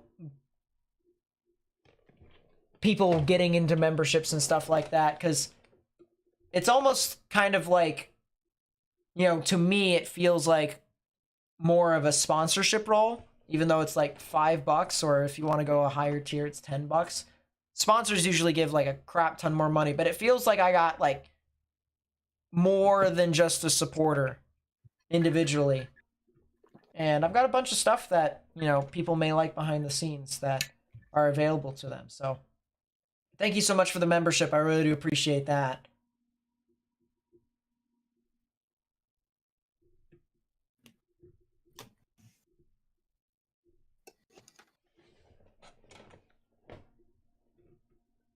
Have you missed anything? No. This is an overnight event here tonight, so we haven't started the main risk here.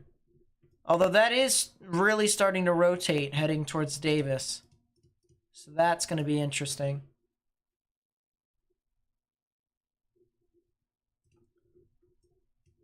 Let's go back to the satellite view of northern Mississippi, and it looks like the storm over there is starting to gain a lot more traction.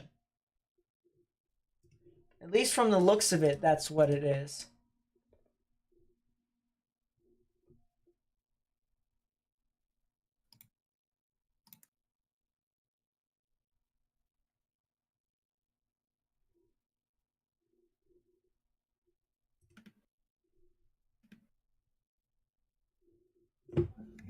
If that's the case, I want to go take a look. I want to go check out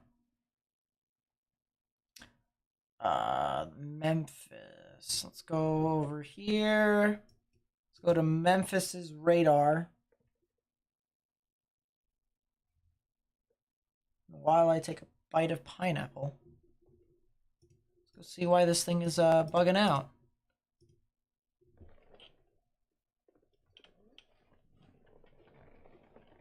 Any web cameras in the area? Oh, we are getting closer to that one web camera, aren't we? Not quite yet. Not quite yet. We still got, I would say, let's see if I can take storm motion and figure this out.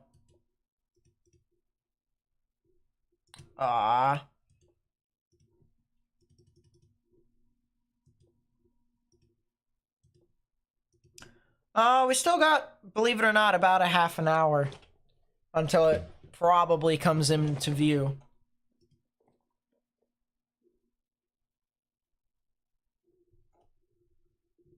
The storms in southern Mississippi have fizzed out.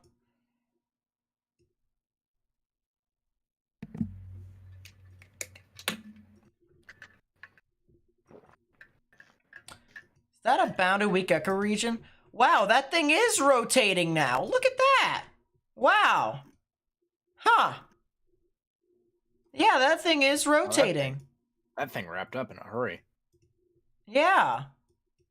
So Can I just like do homework in peace? Goodness. But that thing did wrap up quite quickly, didn't it? Wow. So Murray County.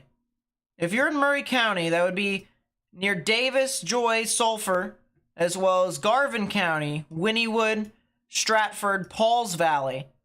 There's a storm over there. There's a storm that realistically has a good chance of potentially trying to be severe. It doesn't always have to try and produce a tornado.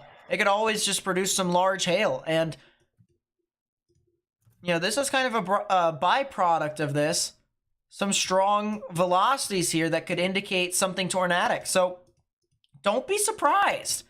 Don't be surprised if something tornadic could actually occur with this storm.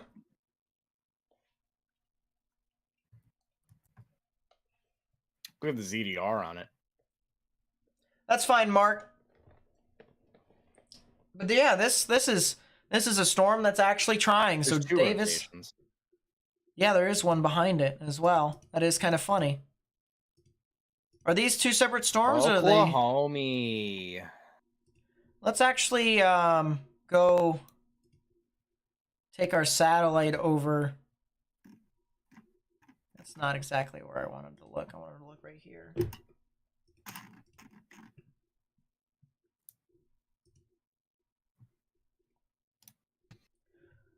Yeah, look at that. Storms are starting to fire off a lot more in Oklahoma. You can see it was green, it was the yellows, and now they are firing off into the oranges. So yeah, these storms are starting to intensify. And this is kind of what we've been watching out for. Waiting for, more or less. So we'll go back to this storm that's approaching Davis right now. And once again, clearly you can see the rotation. For those of you who don't know how velocities work, that's fine. So velocities are essentially, yeah, I know.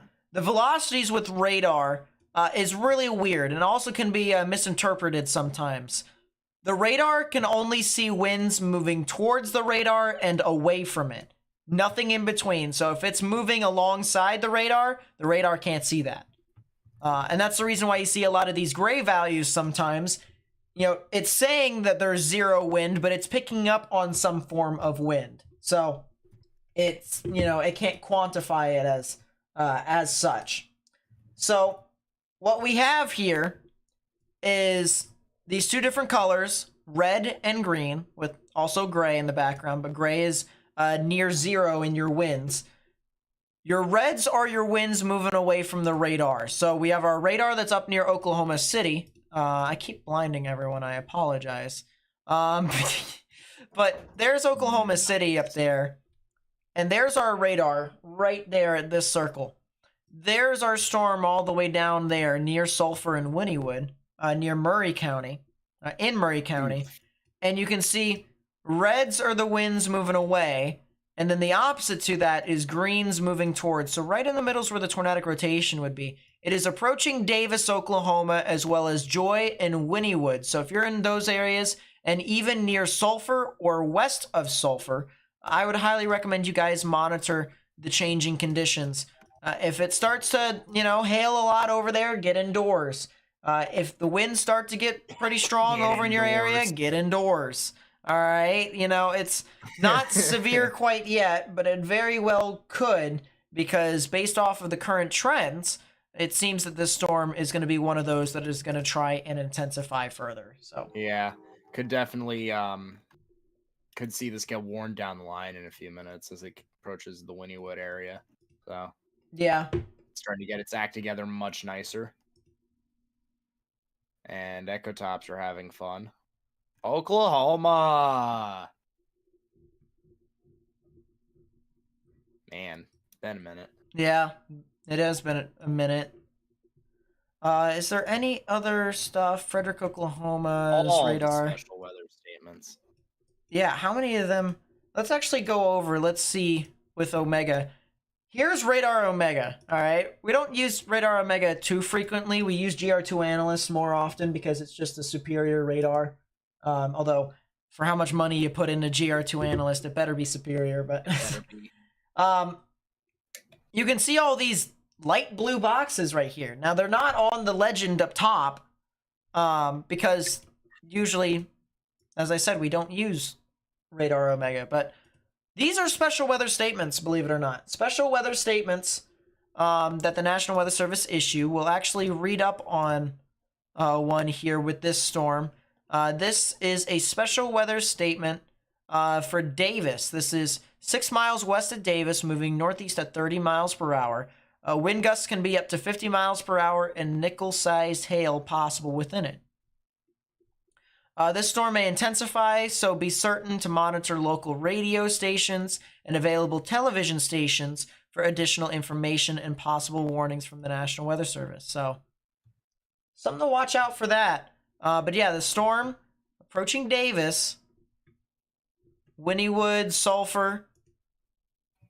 This one right here has been starting to rotate more and more. Nate, the storm has 2 mesos. Look at ZDR. You're right, it does. It has 2 different updrafts. Wow. That actually is... Oklahoma! You wouldn't think, but we're thinking now. Where's the storm in terms of the...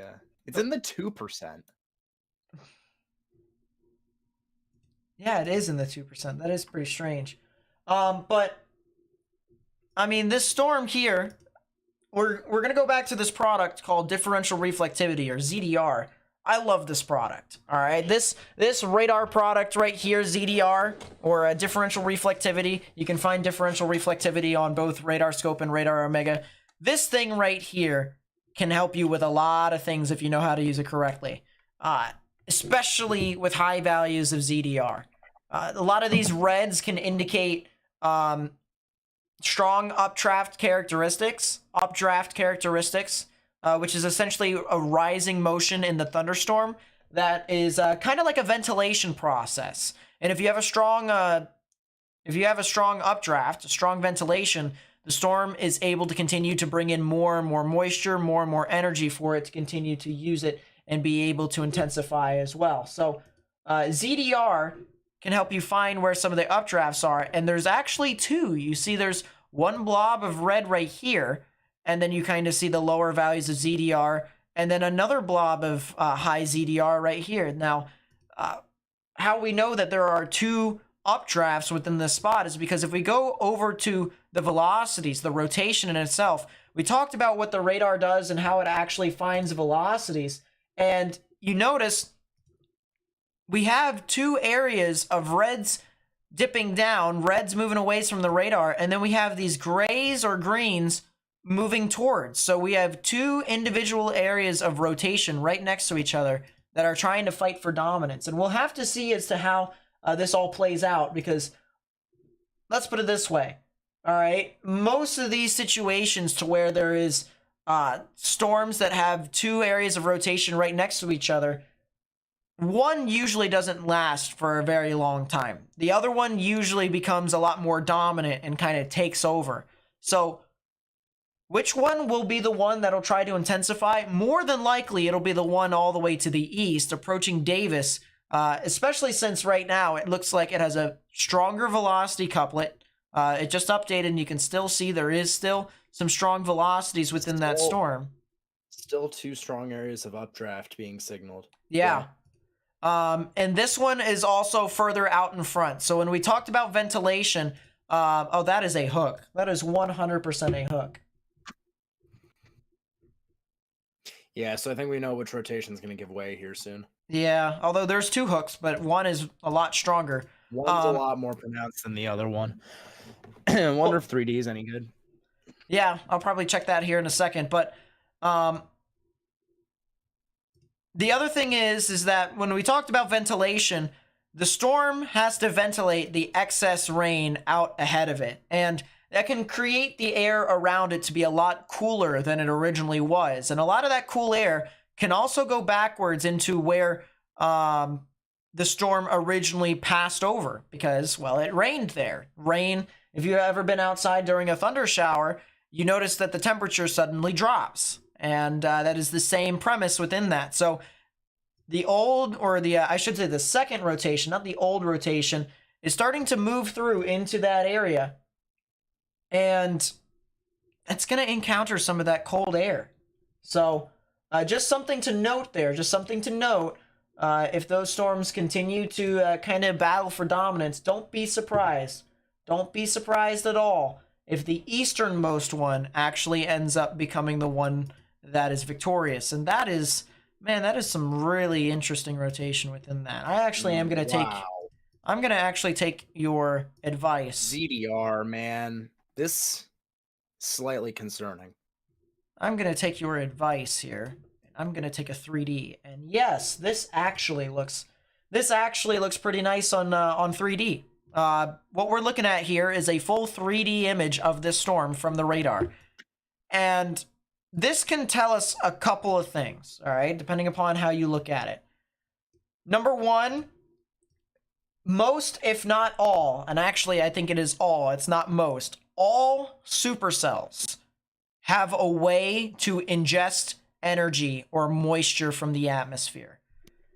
And a big way for us to figure where that could potentially be is inside the inflow notch. So I'll put down the actual 3D here for a second, and I'll show you guys the hook of this thunderstorm and what I mean by that. So what's actually happening is this storm is taking a lot of this rain that's in the body of the storm, and it is wrapping it around towards the bottom, just like this.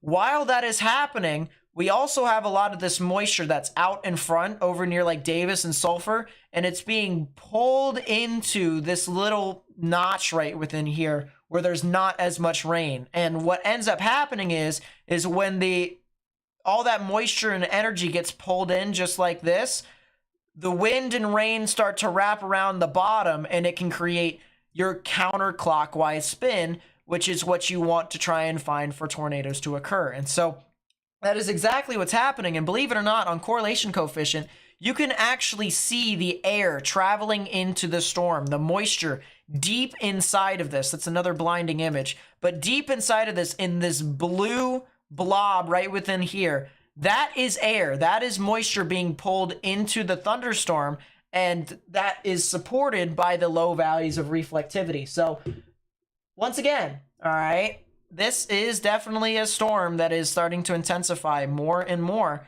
Do not be surprised if this thing does try to end up either producing large hail, strong damaging winds, maybe even the chance for a tornado. And man, oh man, is that ZDR pretty heavy. That ZDR is heavy. The reflectivity scan looks good. And on the side note, we've also just gotten a report of nickel hail from Eric Fox a little bit farther up on I-35. So this line is doing things regardless of whether or not this supercell will. Yeah, a lot of hail that's going up and down the line. Dallas should be fine. Even though they're in a severe thunderstorm watch, they should be fine for the most part.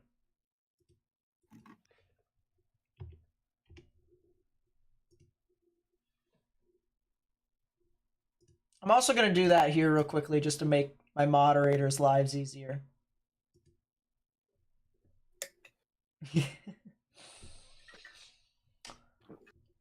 Now, I go back to the 3D imagery here because this is helpful. And you can take a look and you can see there's your inflow notch right down here. See that? You can see right there is your hook on the bottom. But in the 3D imagery, how does that work?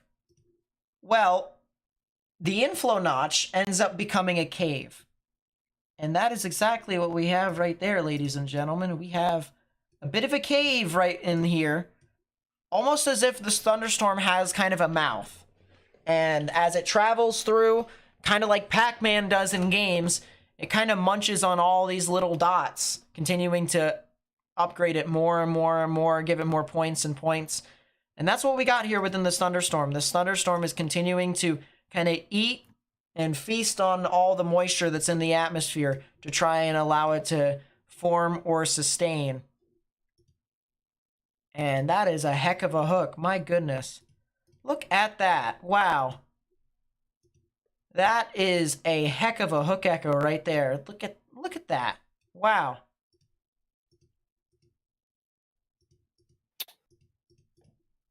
National Weather Service in Norman has issued a severe thunderstorm warning in effect for Carter, Garvin, Jefferson, Love, McLean, Murray, and Stevens counties in Oklahoma, in addition to Clay County in Texas. This will be in effect until 8:15. It is in effect for that line that is moving through to the west of this supercell, but does include the supercell as well. So, particularly if you are west of Ardmore along United States Route 70 or you're on I-35, you really need to be taking note of this. Between Wayne and I would say about Ardmore, maybe a little bit south towards the Red River. They do note it for 60 miles per hour wind gust, quarter-sized hail, as there are some hailstones that have been reported up and down the line for being in excess of nickel size. Please do bear that in mind if you need to travel. No tornado possible tag or anything like that. So that's good. Although we will see what happens with this supercell as it continues to organize more and more. ZDR still looks very good, and it looks like two mesos may finally be merging, which would give way for this to actually be a little bit stronger. Yeah.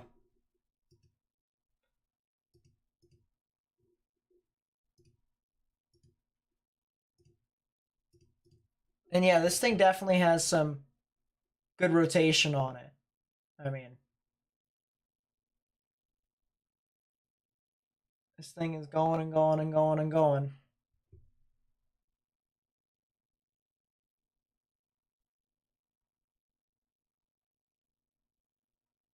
What in the world?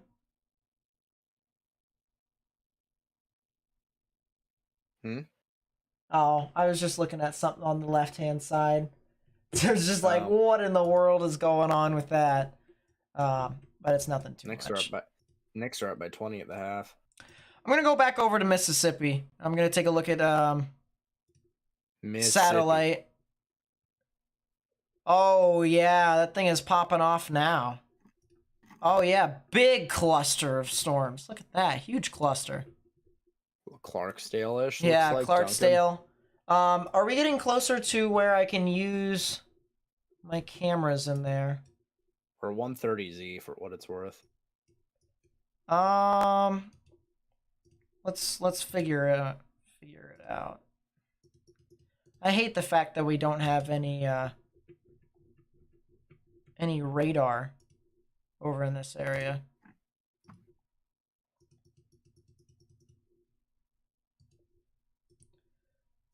Storm motion from marker. Yeah, give it about 15 minutes. Give it about 15 minutes. Maybe a little bit more. A little less, actually. And just for reference as to what people are, where that camera might be. I'll go to that camera here. And this camera is looking to the north. This one right here. So I'll switch over and you can see that. There's the camera. It's looking north. And there's also Oh, that's some lightning that just popped up. That's pretty crazy. I don't know what this giant light is here for. Don't quite understand. But yeah, we've got a camera right there. And then we've also got a camera a little bit further near the Mississippi River near Helena. Got a lot of cameras over there that we can utilize. So we'll see what we can use with that. But we still got, you know, I'd say 15 minutes before we can use them.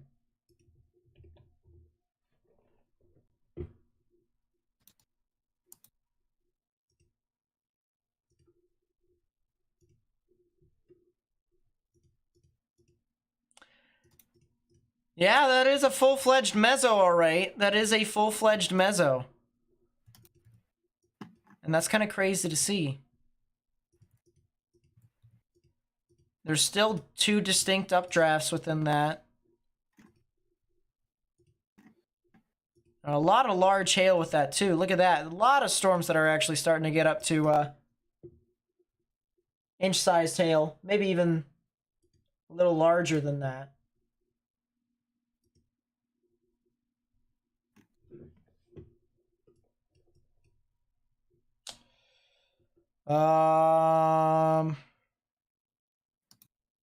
Yeah, this is expecting hail in upwards of 1 inch. This one's expecting 1/2 inch over near Wynnewood.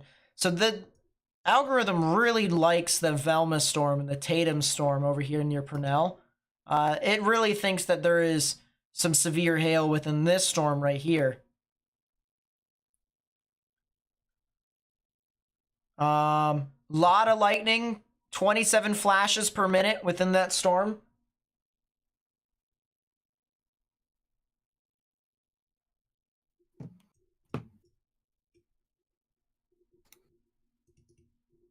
Yeah.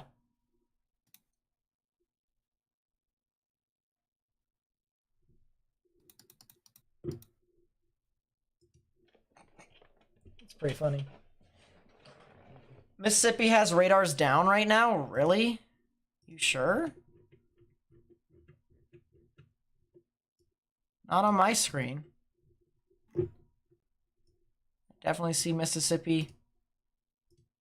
Memphis is up and running. Columbus is up and running. Jackson, I know, is up and running.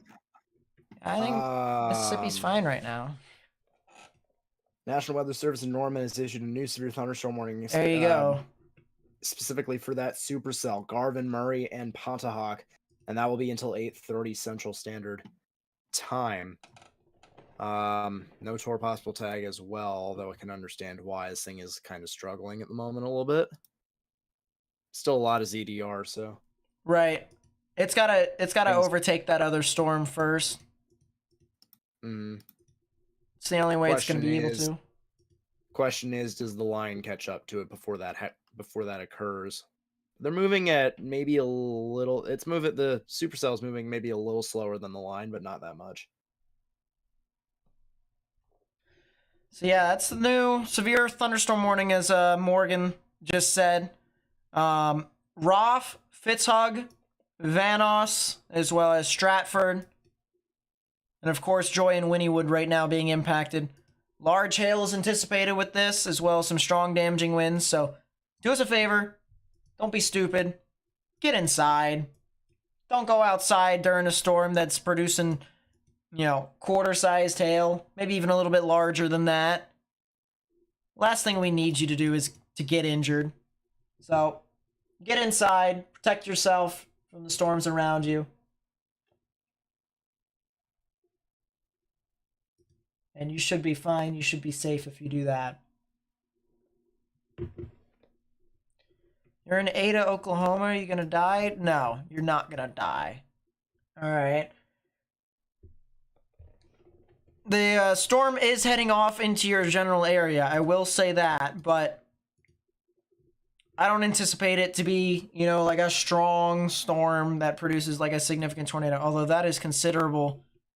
Yeah, so they have upgraded that storm now to a severe thunderstorm warning with a damage threat considerable tag. 70-mile-per-hour wind gusts and quarter-sized hail within that. I actually wonder, did they, yeah, now they upgraded to a tour possible tag. They have upgraded it to a tornado possible tag within that. So, Also have upgraded it to a damage threat considerable, it appears, for 70 miles per hour wind gusts, as well as that quarter-sized hail. yeah, that does indeed seem to be the case. So when we say areas like Roth and Fitzhugh and Van Oss and Center, Stratford, areas along U.S. Highway 177, listen, we're not saying that just to, say it, all right? We want to make sure that the people out in front have an idea of when or who could be impacted by these storms.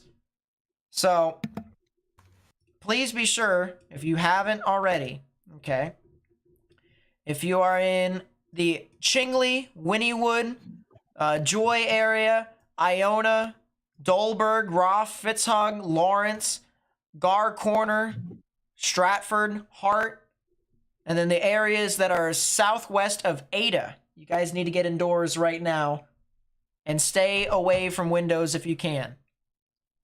If you stay away from windows, you are going to be fine. And I'll continue to cover this too. I'm not going away anytime soon. So if you just need, constant voice by you to try and tell you what's going on, trust me, we've been tracking this storm for quite some time. And kind of know its tendencies a little bit.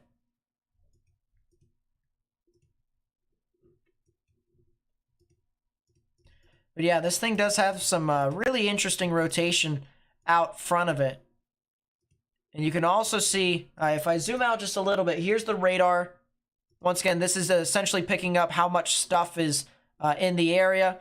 Classic Supercell with a rain wrapping around in a hook just like this. So the rear flank downdraft starts to kind of get pulled back and around. Inflow unimpeded coming into this little crevice area. And right in the middle where these two meet, where these two streamlines meet, is where you can get some counterclockwise spin right in there, right next to the hook. And so if I were to guess where a tornado could potentially be, it would be right over here, or where it could potentially be in the future.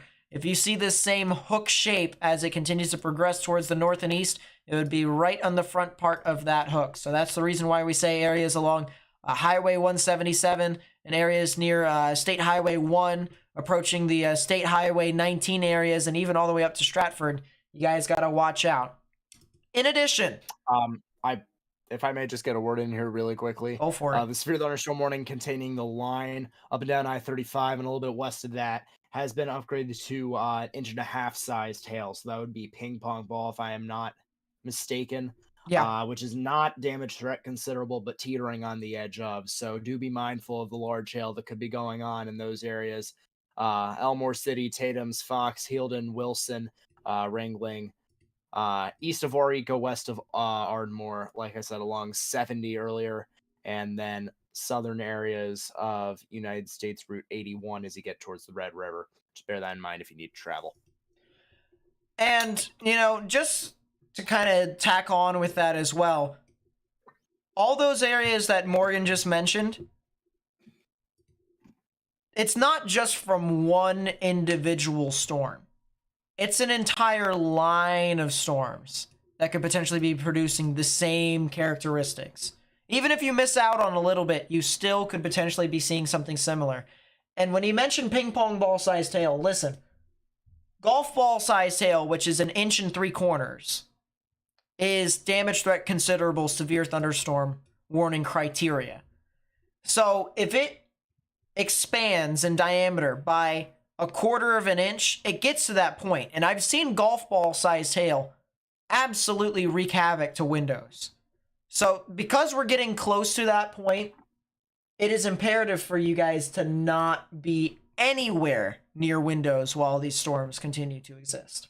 So once again, this is a severe thunderstorm warning, specifically for Jefferson, Garvin, Love, Stevens, Carter, Murray, McLean, and Clay counties in Oklahoma, specifically southern Oklahoma, and that will be in effect until 8:15 p.m. Central Standard Time. So all of these storms right here in this line, they are going to be moving towards I-35 near the Highway 77 area, near Sulphur, near Wynnewood, near Joy, Davis, Springer, Ardmore. We'll be able to use the camera over in Ardmore again, and then eventually towards Pauls Valley.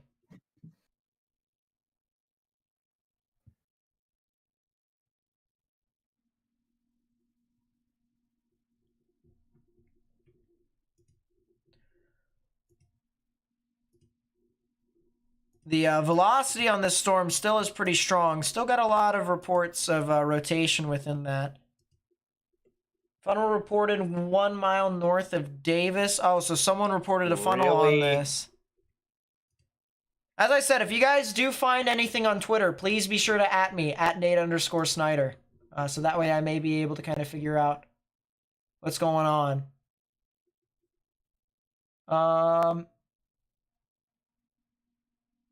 I appreciate it, Liam. Thank you so much. We'll talk. We might be able to talk about it a little bit later on. But for right now, I appreciate the kind words. So thank you so much.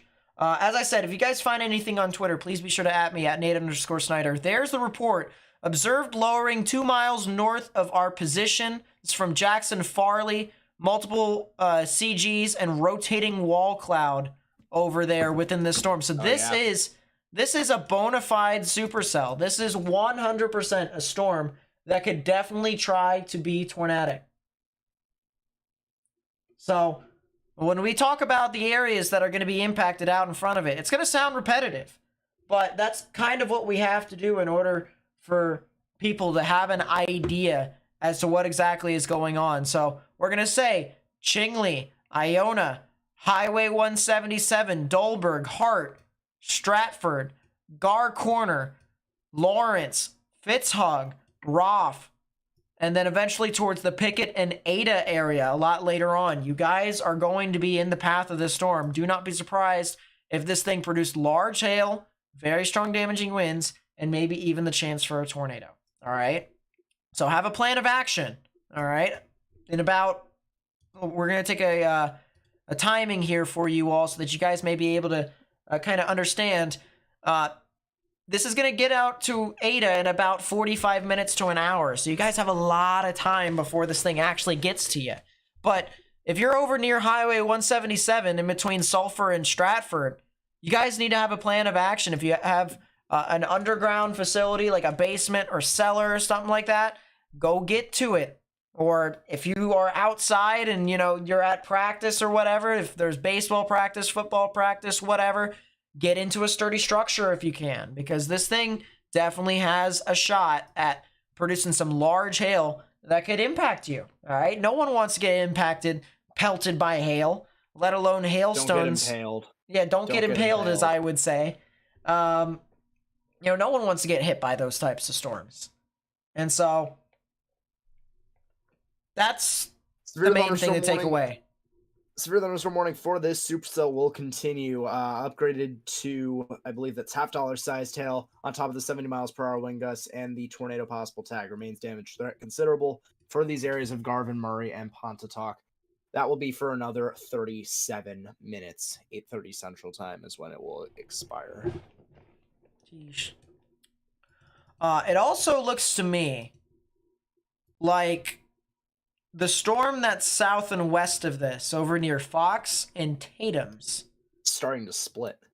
It's not only starting to split, we might be seeing some strong gusty winds coming out from it as well. Might be an area to watch for the potential of some 60 to maybe even 70 mile per hour wind gusts.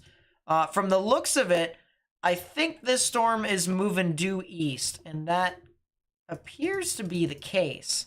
So if that's the case, the southern portions of Davis and Dotery in about a half an hour to 45 minutes, you guys could have another storm knocking on your door with large hail and some strong damaging winds. Don't be surprised if that is actually the case.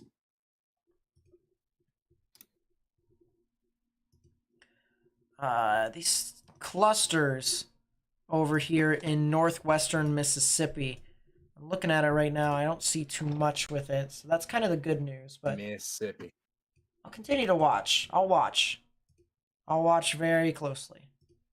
Eesh. Man, if that main rotation wraps up, we're gonna have a problem. Yeah. It sucks that I can't access vertical wind profiles right now. It really sucks.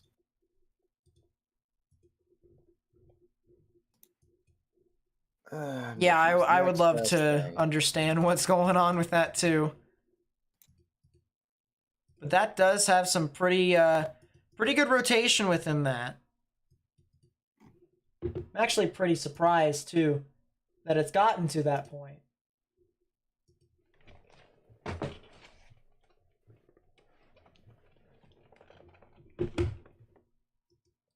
No debris signature here. That's actually a lot of hail, believe it or not. Look at that on CC, Morgan.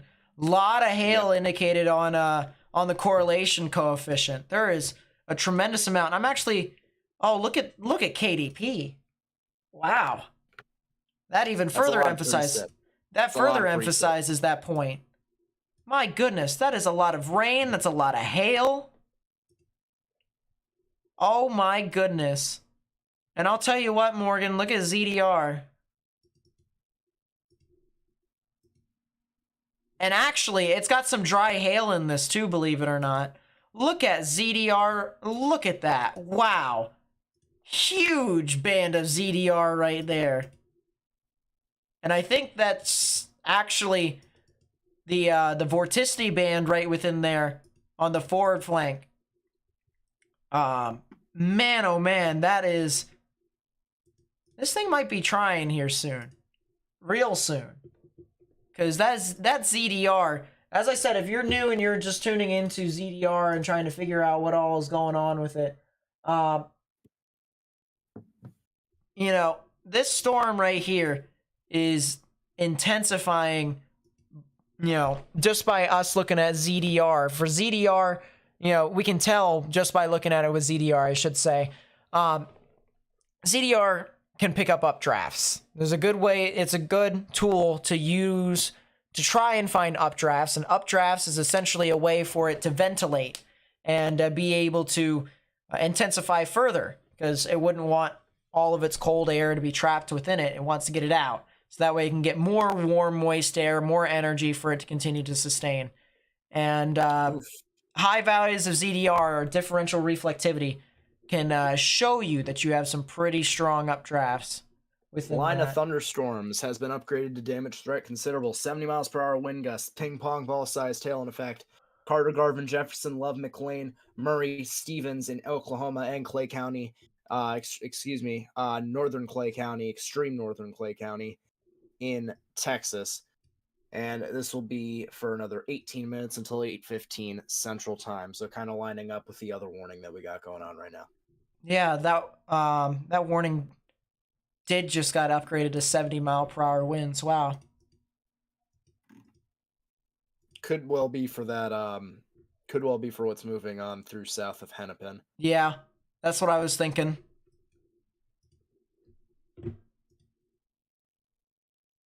Yeah, geez, that's probably got a lot behind it. A lot of rain.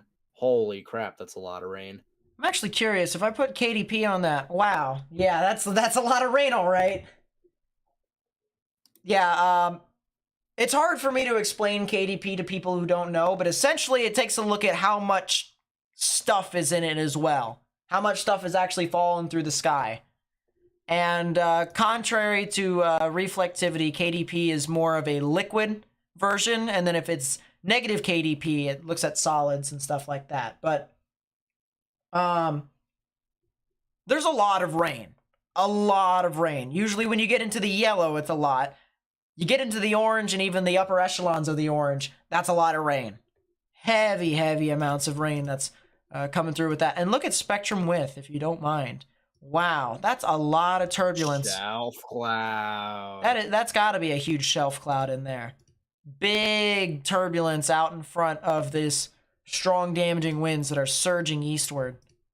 So wow, that's pretty crazy. I'm not gonna lie.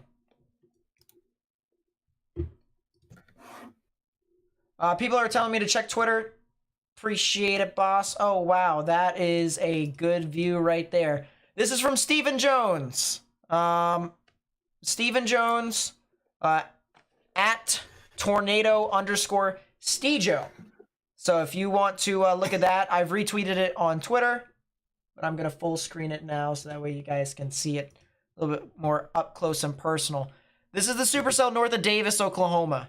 So this is the one that we've been looking at. That's a funnel. That's a funnel right there, believe it or not. It's a very bowly funnel. Very bowly funnel. All right, it's a bowl funnel. And it's definitely not anywhere near the ground.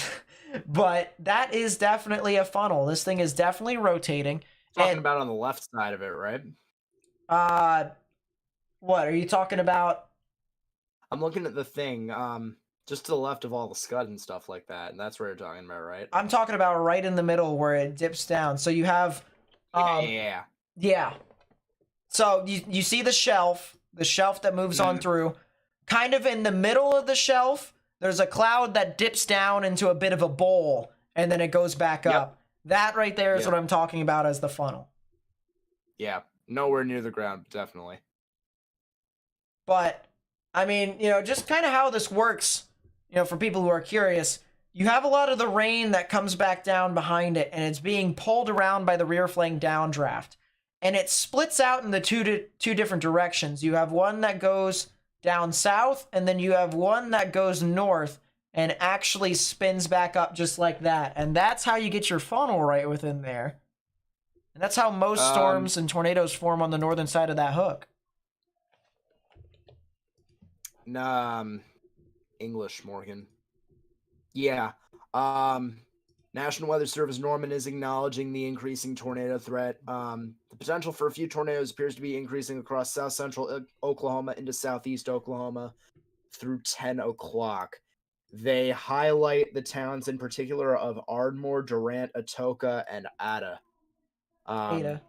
Which is, thank you. Which happens to be side load. And Come on. Ada happens to be right where this thing is heading towards. So do bear that in mind. Any supercell really that can get open in southeastern Oklahoma, could have some issues there. Right. That is side lobe.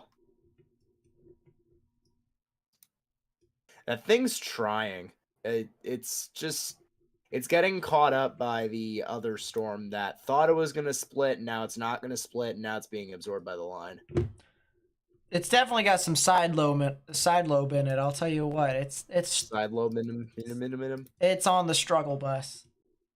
A lot of these radars have been side lobing it all over the place. It's whack. Do I think Middle Tennessee, like Clarksville, Tennessee, will be in danger for tornadoes? Tomorrow. Not tonight. Tomorrow. Ooh. Hey, Morgan. Do me a solid. South of Hennepin is starting to go mental. If you go on just raw... If you just go on raw base velocity data, that's a pixel of 87 miles per hour, 5,000 above the ground. Yeah, we could be talking about some hurricane force plus at the moment with that. That is... Oh, jeez. That is a big-time bow echo. That is a bona fide bow echo right there. And yeah, if you are in Doherty and Davis along that I-35 area, you need to be watching out for this. This has some kick behind it. Oh yeah, for sure.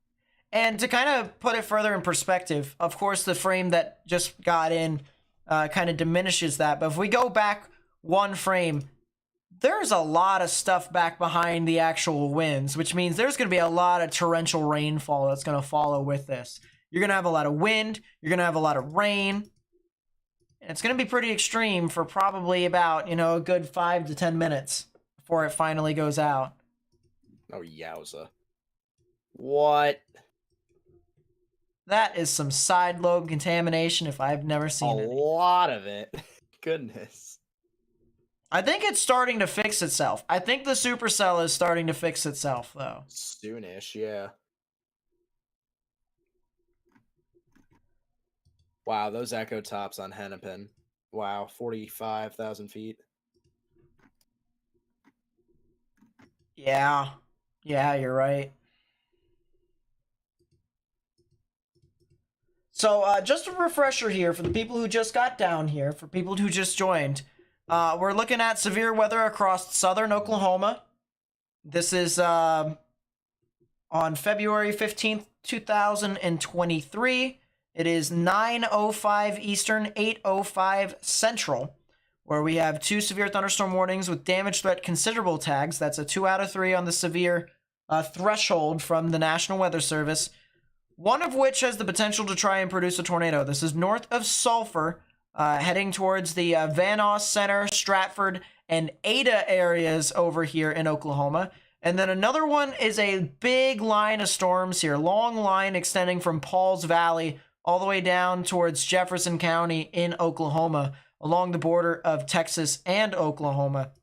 And that one is going to be producing a lot of strong damaging winds, especially that storm that's over south of Hennepin approaching the Davis area. So if you're in any of those areas that we just mentioned, I highly recommend you guys get indoors and you guys stay away from windows. It's actually very much so recommended that you guys do so that way you guys don't get impacted and caught without shelter. So it's all about the safety for you guys out there. What do you mean, what are you? Look north of the warnings near Asher. Yeah, I did just kind of notice that. That could be yeah, Morgan. That. What is my issue tonight? You are bookend vortex. There you go. Great job. You know what? You actually are. I think you actually are partially correct within that. Could be a bookend vortex. I'd have to wait another frame or two before saying. Scan, yeah.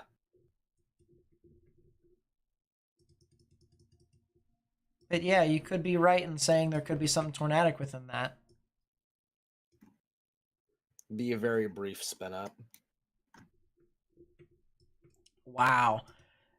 So I find it really interesting here, Morgan. The cell that's south of Hennepin. Oh, that's a new tornado warning. They given it to Hennepin. Tornado warning for northwestern Johnston County in southeastern Oklahoma, southeastern Garvin County in southern Oklahoma, southwestern Pontotoc County in east central Oklahoma, Murray County in southern Oklahoma.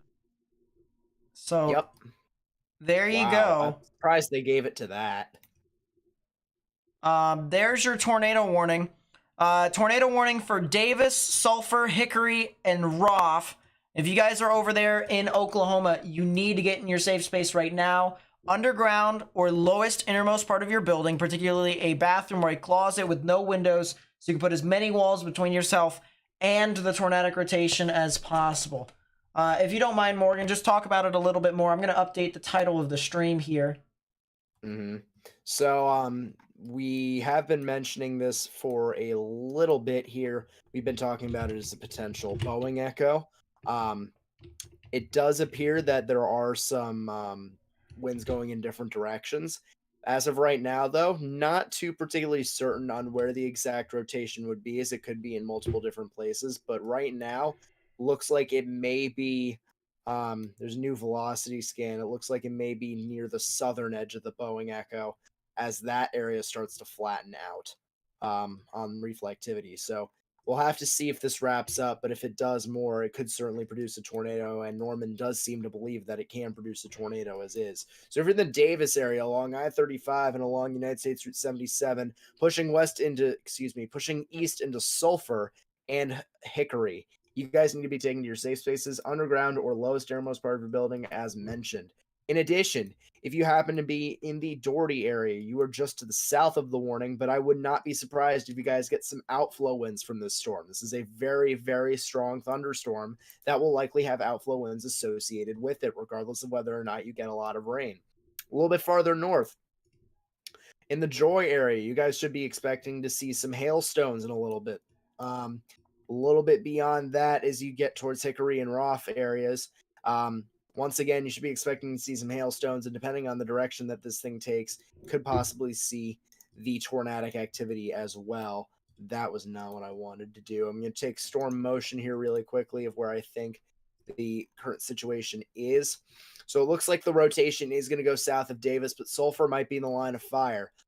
We do have some 1-inch hail that is being picked up by radar associated with this. This will be heading up north of the Davis area, south of the Joy area, north of the Sulphur area. So Sulphur is along United States Route 177. If you guys are recognizing any of these names that I'm calling out and can recognize that you are in a fairly close proximity to them, you need to refer to where you are and make sure you get into a safe space if you can. If you are in a mobile home, that will not be adequate. You need to find a storm shelter or some sort of sturdy building, preferably one that's anchored to the ground and not on wheels, so that you can protect yourself from the, at very least, strong damaging winds that are going on with this, because there is certainly a lot with that. And what is the cell to the north doing? I don't know. So there's your timings. Oh, what is this feature? There's your timings for you all. What feature? PTDS? No.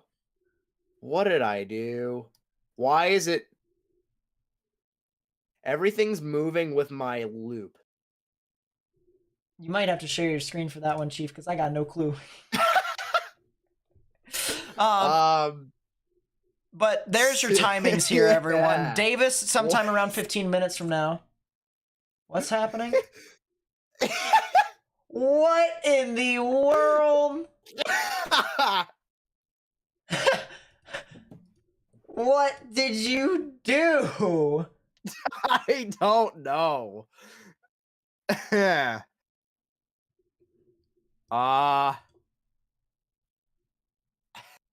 Help.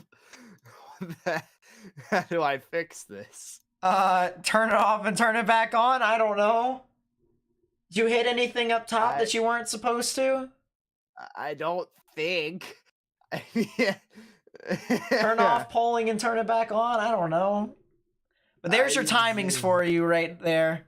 As Morgan has technical difficulties on his own. That is hilarious. That's one of the funniest things I've ever seen. What about Thakerville? Good question. Let me take a look. Cloud just got reported with the original Supercell. Thakerville, Oklahoma is, or probably Thackerville actually, now that I think about it. You guys are pretty far down to the south as of right now, so you guys have a bit of time. Do have a bit of time before the stuff actually gets near you. But I would just sit idly by and continue to monitor the changing weather conditions. If you have a plan of action for getting into, like a shelter of some sort during a strong storm or even a tornado and stuff like that, I would get that ready, just on the off chance that something does happen, because, always want to be safe rather than sorry. There's been a report of, as Morgan said, a wall cloud, but the note was, and I don't think he said the note, he couldn't confirm if there was a touchdown. Yeah, he couldn't confirm if there was a touchdown or not. So, with the radar having technical difficulties on its own for everyone actually looking at it, it's making it a lot more difficult for meteorologists in Norman to try and determine if this thing actually is producing a tornado as well. But don't be surprised if that thing ends up producing a tornado warning as well. And speaking of which, go back to the tornado warning storm. The actual look at the characteristics on that storm. It went from a bow echo to an actual full-fledged supercell in a matter of 10 minutes. That is absolutely crazy. New severe thunderstorm warning for the southern half of the line. Tornado possible tag, 70 miles per hour wind gusts, and that is $half sized hail, excuse me. So Jefferson, Love, Carter, and Murray counties, southern Oklahoma, this will be in effect until the top of the hour. And from the looks of it, I don't know. Maybe there are a couple rotations there. Wow, this is a really interesting shot. Here, look at this here real quickly, chat. This is from the severe storm that is north or northwest of Hickory, the one that has been getting all the reports of a funnel cloud and wall cloud and stuff like that. This is from Cameron Nixon, at Cameron J. Nixon on Twitter. If you want to go see his stuff, feel free to do so. I highly recommend his Twitter account because he's very knowledgeable in meteorology. But there is the picture in itself. I'll zoom it in for you guys. And that is a heck of a wall cloud. I'll tell you what. I mean, and it's even got, look at all of that inflow that inflow band, the streamwise vorticity current on the right-hand side right here that is surging into the wall cloud. That is an absolute amazing shot right there. I would not have thought, actually, that would have came out of tonight. But, man, oh, man, really interesting shot there from Cameron Nixon. Man, I'm actually very impressed by that picture right there from that Supercell. I mean, I don't think it's an understatement to really say that in itself, from those characteristics, kind of overperformed in its own right. Shut up, train.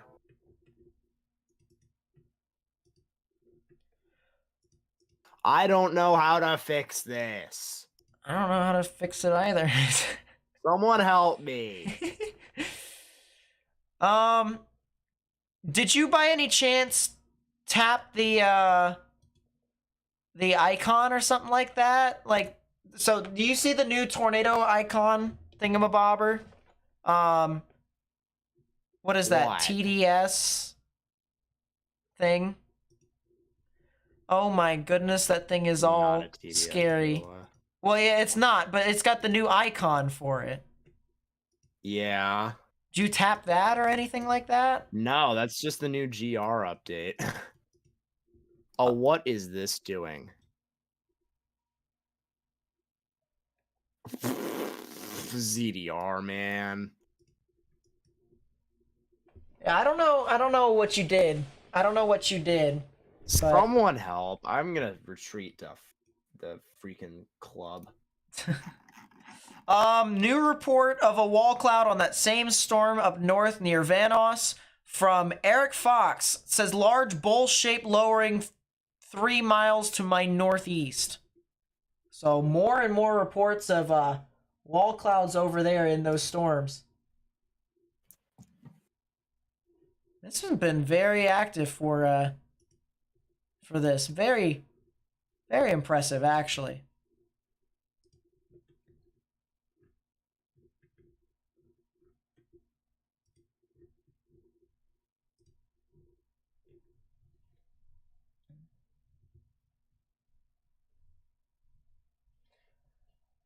Excuse me?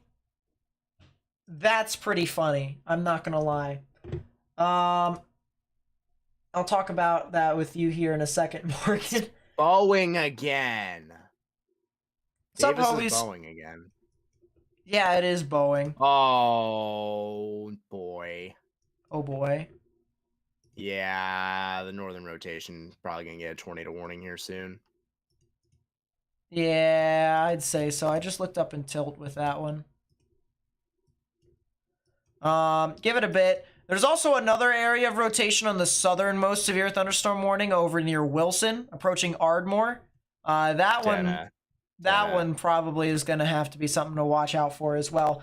We might even bring that camera back here in a second. We do have that camera over there in Ardmore. So we'll be watching that very closely. We got cameras. And actually, let me pan over to that camera here real quickly so you guys can kind of just see what's going on. Yeah, I do have the sauce. It is true. News 9, Oklahoma reported damage near Stratford, possibly a tornado on the ground. Oh, that's crazy. Stratford is north of the actual rotation. Thingy. Yeah. Look at this here, guys. I mean, look at all the lightning from this storm. Look at that. See if we can actually identify anything. Damage threat considerable for I'm not gonna say Ada again, but you know. Yeah, Ada. There you go. 70 miles per hour wind gust, ping pong ball size tail, and of course a tornado possible tag. That will be in effect until I believe it said 8:45. 8:45. That's a lot of lightning with this storm. We'll get back to it here. We'll get back to this camera here once the storm gets closer to Ardmore. But that is a really interesting shot there. We're probably going to see a lot more from where this came from.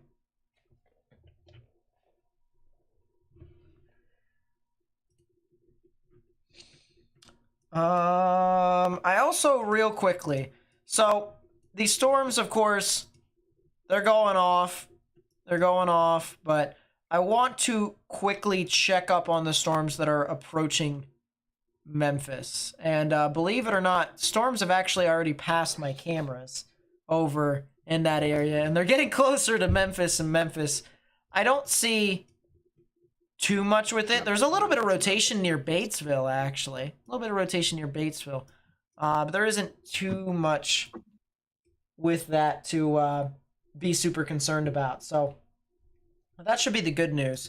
So we'll go back to Oklahoma. We'll go back to the two storms that we've been watching. This storm up here that's approaching Ada, all right, has been doing practically anything and everything to try and intensify and become a full-fledged supercell. I'll tell you what, this thing has survived for quite a bit of time, and it is doing anything and everything. So you notice... What are you saying for? What you got? Bookend vortex watch. Kanawha? Maybe north of the severe warning, yeah. Yeah, maybe.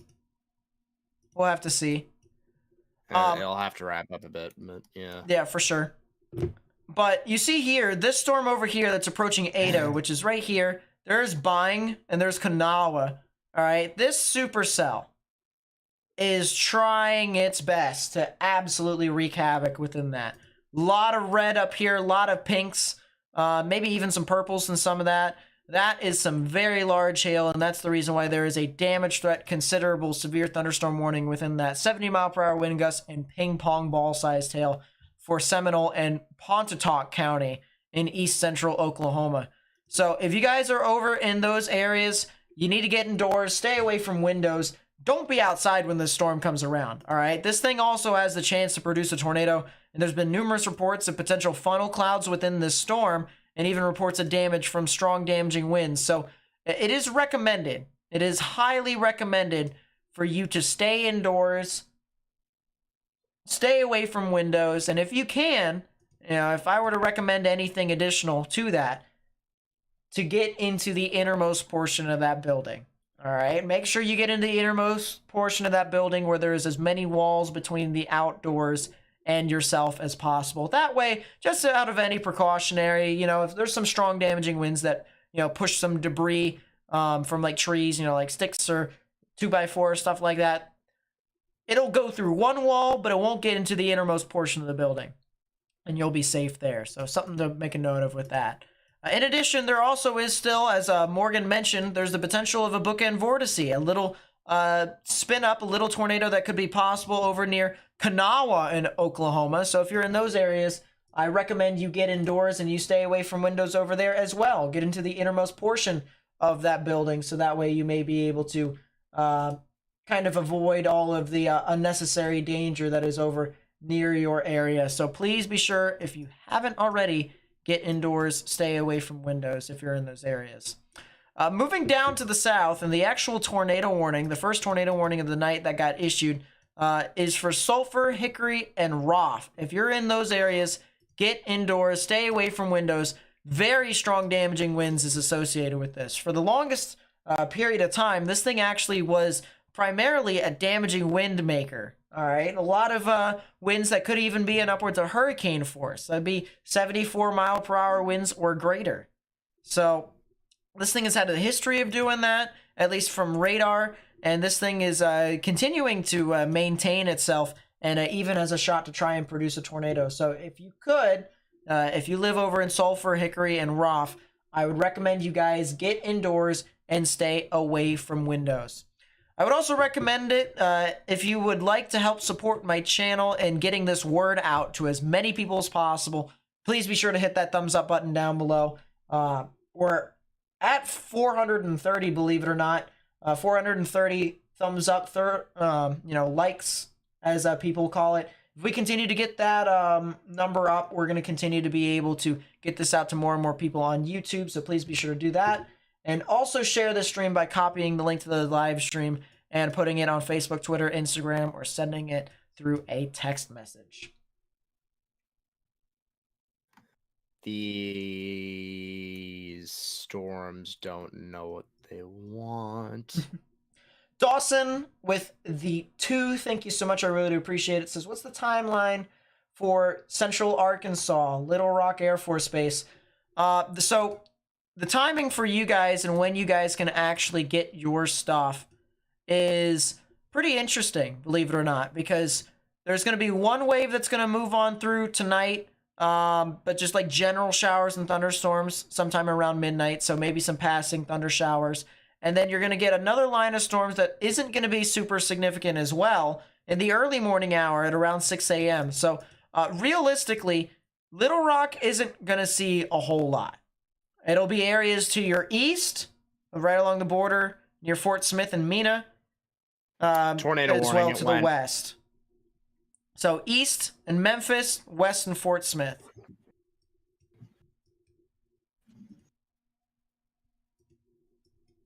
And there is the new tornado warning for Ada. Tornado warning for southeastern Seminole County in east central Oklahoma, northern Pontotoc County in east central Oklahoma, southwestern Hughes County in southeastern Oklahoma.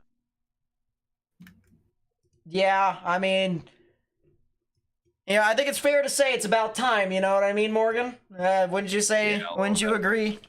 I mean, we've been watching this storm for what, a good hour now, probably a good hour. So, yeah. This thing has continued to maintain. We monitor this through radar, and we've even told Ada, we said ahead of time, this storm's going to be getting into your area in about an hour, and 45 minutes later, we're right here with this storm approaching Ada. So if you live in Ada, or if you're in Ada right now, and you just got that notification for the tornado warning, now's the time to go. All right? Underground, or lowest innermost part of your building, particularly a bathroom or a closet with no windows, so you can put as many walls between yourself and the tornadic rotation as possible. So this is Ada, this is Byng, this is Aloso, this is Allen, this is Sasakwa. There you go. I was trying to figure it out, but there you go. I got it eventually.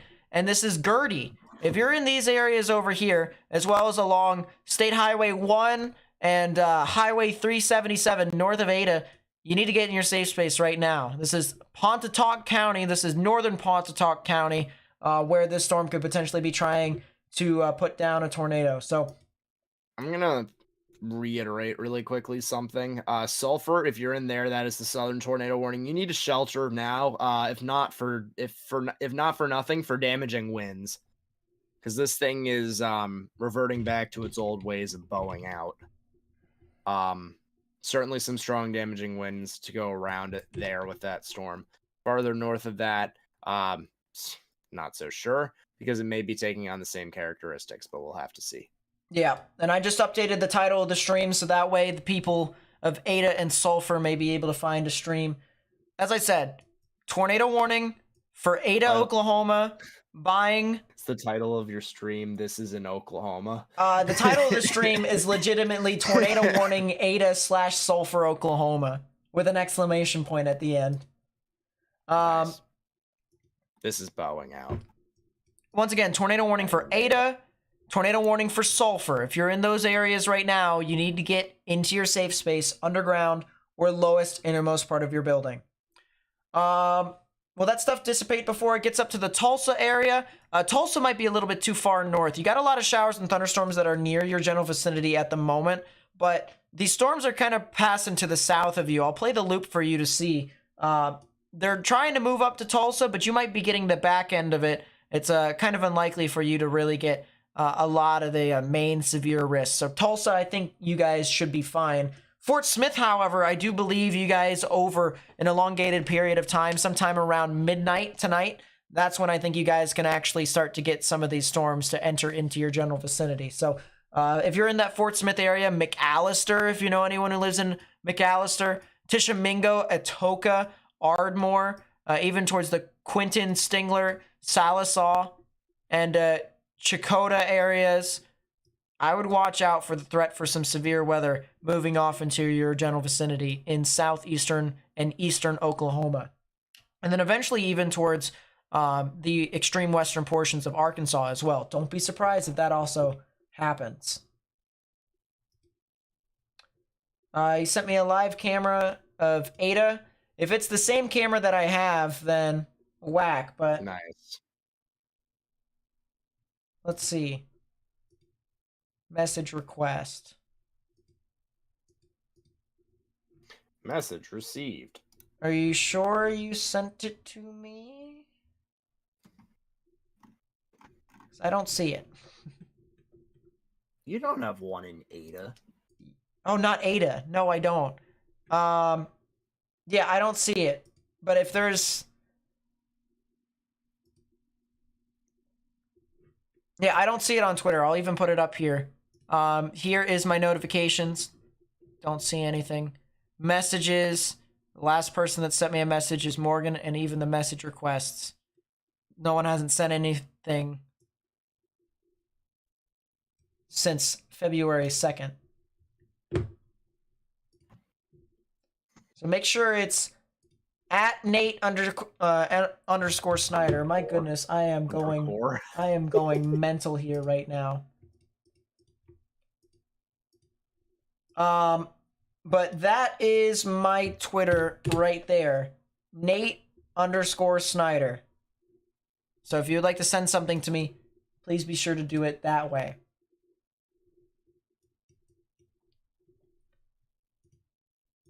I'm actually going to turn this off, configure polling again,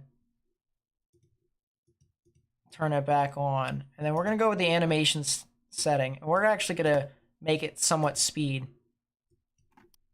Somewhat speed. Somewhat speed. You know, actually, I don't mind what this is doing with the moving as I loop. Yeah. It's nice to actually see the progression without needing to move my cursor or anything like that.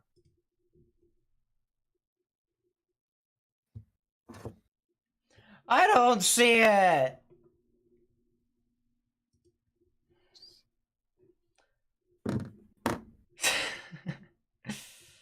I don't see it at all.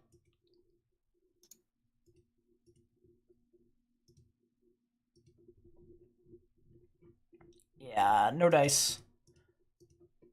Ooh, Morgan. Do me a solid for me. Real quickly. If you can, check my stream for just 2 seconds. On YouTube. Ooh. Just 2 seconds. Oh no. Chat, for the people who were with me in the beginning of the stream, I told you all the reason why I look at this page, why I look at this graphic. Now you understand the reason why stuff's going off there. Now you understand the reason why things are happening. Struggling to get to the ground, but that may be because of something else. Yeah. I'm actually curious to see... the fact that, you know, there's no moisture or anything like that. What's the photographs over there? Yeah. It's actually not bad. 6357. The photographs over there are actually not bad at all. That is really funny. Rex Ryan. Wow. I'm not sure if you saw about that, Morgan. That's pretty funny. I did. So once again, this is Ada. Ada, Oklahoma. You're in a tornado warning right now. And Sulphur, Oklahoma, you're in a tornado warning right now. If you're in these areas, you need to stay indoors. Stay away from windows. Get indoors, stay away from windows. There is definitely something tornadic right within this area. And we got 2 tornado warnings because of it. We've also had reports of wall clouds and funnel clouds by Spotter Network. So these storms have been with us.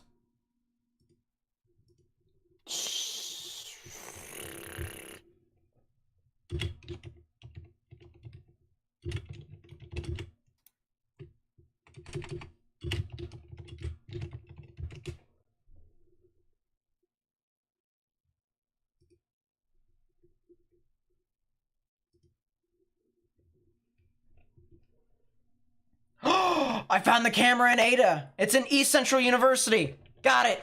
Look at that. There's Ada. Let's see if we can see anything, chat.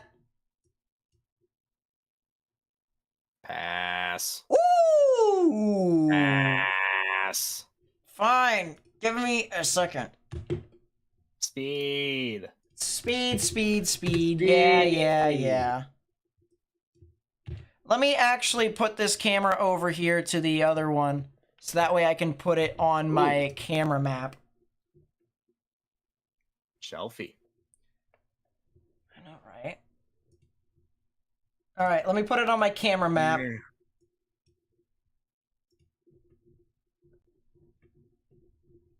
This is East Central University. We're definitely looking west.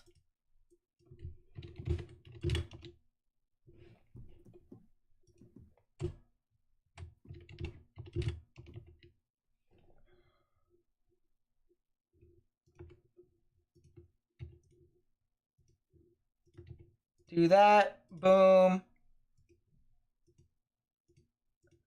And now we have a camera in Ada. I went and searched for it for myself, and boom. Alright, I got a new message request. That is definitely the camera in Ada. Good stuff, good stuff. It got sent.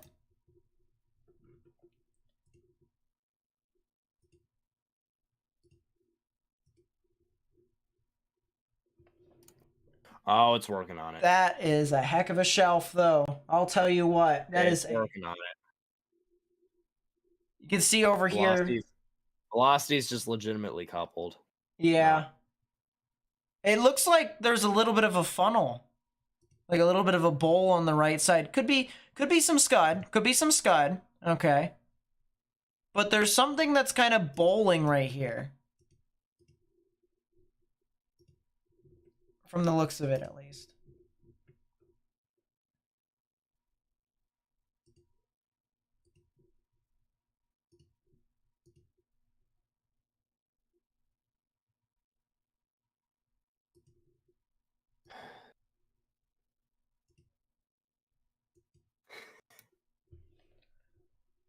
Oh, we are in the era of special weather statements from National Weather Service. This is the wall cloud right here. I just realized that's the wall cloud. Yeah, that's the wall cloud right there. Yep, I gotcha.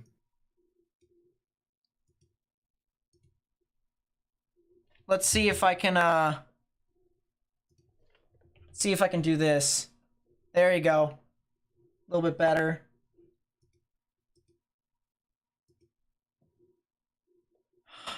Would be the best way for me to do this.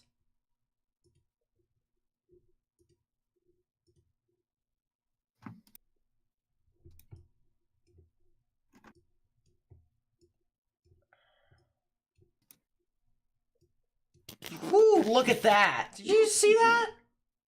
I did. Holy goodness gracious. That's better structure than I would expect considering what radar says. Wow. Look at that on the right side, chat. See that? There you go. I made it visual for you all. That is a heck of a shot. A lot of lightning. Oh, yeah. There's a lot of lightning, and there's some good rotation right over there, too. We'll continue to watch this.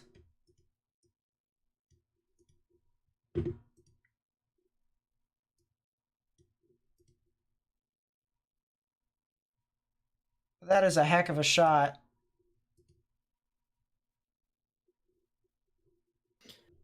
Tornado warning will continue for Ada. So I fixed it.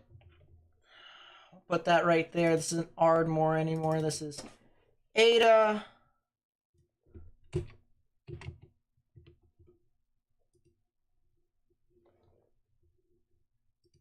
Put that live, and we'll put this right there, so that way we all may be able to watch. So once again, we got the camera, the top right-hand part of our screen. Here's the look at Ada right now. Live view of Ada at the top. right up there. And here's the look at the radar as this is passing through. Pretty strong velocity couplet, if I do say so myself, especially for this time of year. Wouldn't have really thought with this storm how quickly it would have tightened up like this. But this storm has defied all odds over the past hour. This hour, it has been continuously going up more and more and more. And the storm is just sustaining for so long. This thing has kept up with itself. And that's the reason why this thing is currently tornado warned. A lot of rotation with this. We're looking at the velocities right now. Our radar is all the way up in OKC at the moment, right up there. And as they switch the camera up so that they are looking around, wow, that is a heck of a wall cloud there that I'm seeing on my side screen there. Oh, wow. Power flash. I think that was a power flash. Let's go full.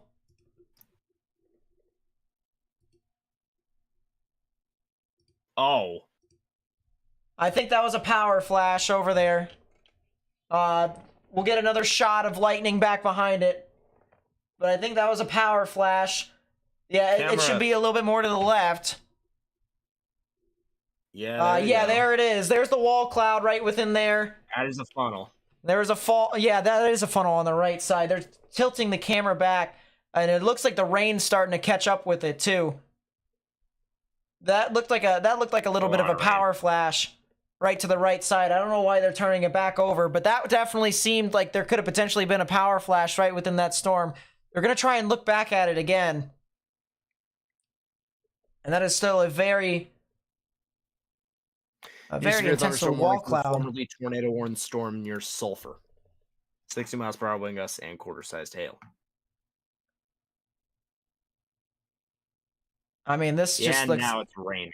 Yeah, we'll go back here, put this back up, so that way you guys can see. Once again, view up top is Ada. It looked like we saw what potentially was a funnel cloud associated with a wall cloud and maybe even a power flash, which meant that there could have potentially been some tornadic damage within that. But Francis, Bing, Allen, Sasakwa, you keep stuttering on that one. But Sasakwa, and then eventually towards the Atwood, Spalding, and Calvin areas here in Oklahoma. This is now passing Ada, which is south and east of OKC. OKC is all the way up here. And then this right here, this tornado warning, the northernmost tornado warning is right over here, moving through into portions of, this would be Seminole, Pontotoc, and Hughes counties. Until 9:15 p.m. you have a tornado warning for your area. The old tornado warning that was over in Sulphur has now expired. So that is the good news with that one, as Morgan just mentioned. But you can see it visually that it just expired. And as Morgan also said, that it is now a severe warning storm for strong damaging winds. Well done, Nate.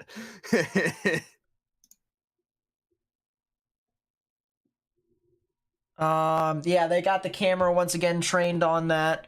So we'll continue to have that Ada camera back up top. Once again, if you guys know anyone who lives in these areas that we've called out for, please be sure to just, send them a text message. Say, hey, you know that there's a tornado warning for your area? And if they don't, then just tell them go ahead and head indoors, stay away from windows, get into the innermost part of their building if they can. And even if this thing doesn't produce a tornado, strong damaging winds, large hail, if you're outside or even near windows, flying debris can break windows. I've seen it before, whether it's large hail or whether it's tree limbs and stuff like that. It doesn't take much for a window to shatter, and if they just so happen to be right next to that window, I mean, that could definitely injure them. So please be sure to take that relatively seriously, especially as this storm does get into your local areas. And this is a classic storm, if I do say so myself. I mean, look at this. A lot of rain wrapping around in a hook fashion, and this is just a lot of rain. I mean, look at all this red and pink that is up to the north of where the actual rotation is. The rotation is indicated by this upside down triangle or this tornado vortex signature. And all of that is where the rain and hail is. So Sasakwa and Spalding is going to be absolutely pelted by what more than likely is going to be golf ball sized hail. So all that heavy rain, all that hail is getting pulled into the rotation just like this. That's the reason why you have a hook signature or a hook echo indicated by radar. But all this stuff out in front of this, where there's not as much noise out here, this right here is the inflow notch. This is where the storm channels in a lot of moisture or energy in the atmosphere and pulls it in. And so when you see that there isn't as many yellows, oranges, reds, or pinks in this little notch right here, that is when inflow and the moisture comes in unimpeded and allows for this storm to intensify rather quickly, I would even say. And Jeez, that was a good lightning strike right there that, both you and I just saw that. That was a heck of a shot. Startled me. I'm in the middle of doing something. Yeah, but It just came in on the side of my peripheral vision. yeah. But we can also tell that the storm is intensifying further because on differential reflectivity, whenever we see that there is a bit of an arc right here, or at least a higher value of ZDR, this indicates that we have a healthy thunderstorm, a healthy supercell that is going to continue to intensify further on. And because of that, we can assume that this storm will continue to stay the same, if not intensify further, as it approaches the Sasakwa and the Allen areas, as well as, of course, the area that is in the more immediate danger, Francis. So please be sure to do so. If you haven't already, get indoors, stay away from windows. Nathan Snyder, I'm going to need you to refer to Memphis radar really quickly for me. Is stuff already happening? Yes, it is. Wow, good call. Very good call, actually. And you know what, Morgan? If this thing produces, I don't want to hear another thing about, oh, I'm not sure about this event. Go away, all right? I'm not concerned about it producing. But I mean, look at that. That is a heck of a interesting signature for sure. Wow, that is a really interesting signature. I'll actually have to. Barely has any upper levels, which is why I'm not too concerned. Well, I'll have to refer to the 3 Cape and Vorticity, and there's barely any of that. Yeah. But So, man, that is still that's the beginning of what's to come in that environment. For people who don't know, we have a 3 out of 5 in the severe weather scale over for portions of Memphis, Greenville, Eastern Little Rock, and Jackson for the potential of strong tornadoes overnight tonight. So we're going to be constantly watching over that area and seeing if there's more and more showers and thunderstorms. So if we go over to that area, if we're not covering Oklahoma for a little bit, there's a good reason for it. And that's because there's supposed to be an event that's stronger than what's happening in Oklahoma over further east. So once again, don't be surprised if that does happen. Tanya with the 9, thank you so much. I really do appreciate that. It really does mean a lot. So I really do appreciate your support.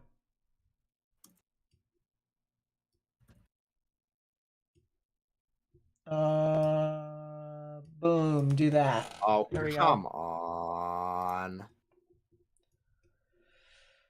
Let's go back to Oklahoma. Let's go back to the tornado warning approaching Francis, Sasakwa, and Allen. This thing has 45,000 foot echo tops.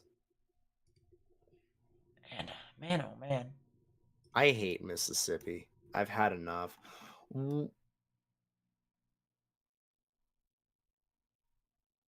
Oh, that's Wendy, a while ago. that is so true. I'm going to retweet that. That is 100% true. I know this is not anything to do with weather, but this is true. Wendy. Wow, that is getting sheared. I applaud you for that tweet. That is 100% truth right there. That storm that I was directing you to is getting sheared from the mid-levels up. Yeah. Wow. I also appreciate you watching to the stream as well. Thank you. But that is truth, Wendy. Oh no, I need to see what It's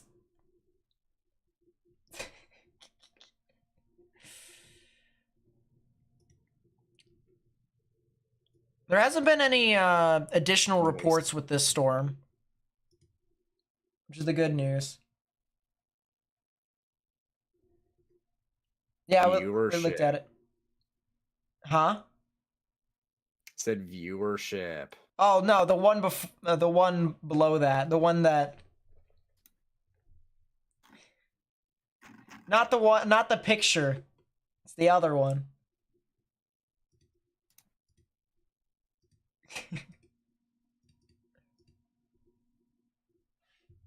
Wow. It's going to do it in Mississippi. Yeah.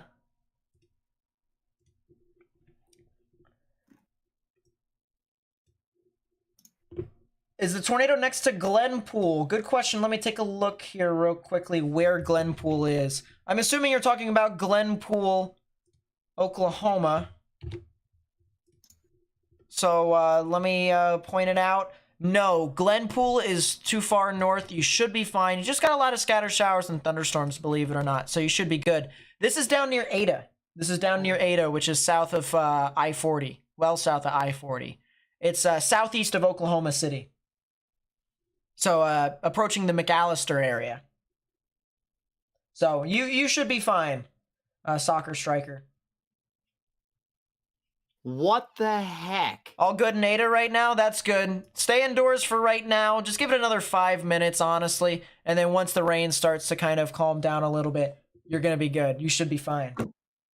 When do we think a tornado watch is going to be issued? That's a good question. I'm going to be completely honest. I don't know. What are you what the hecking for? Oh,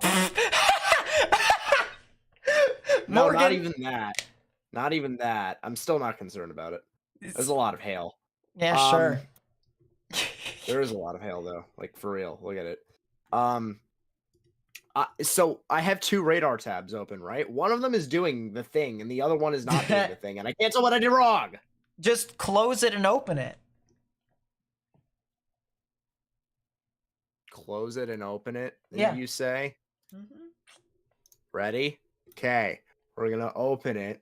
It's gonna do the exact same thing, knowing my luck. Oklahoma.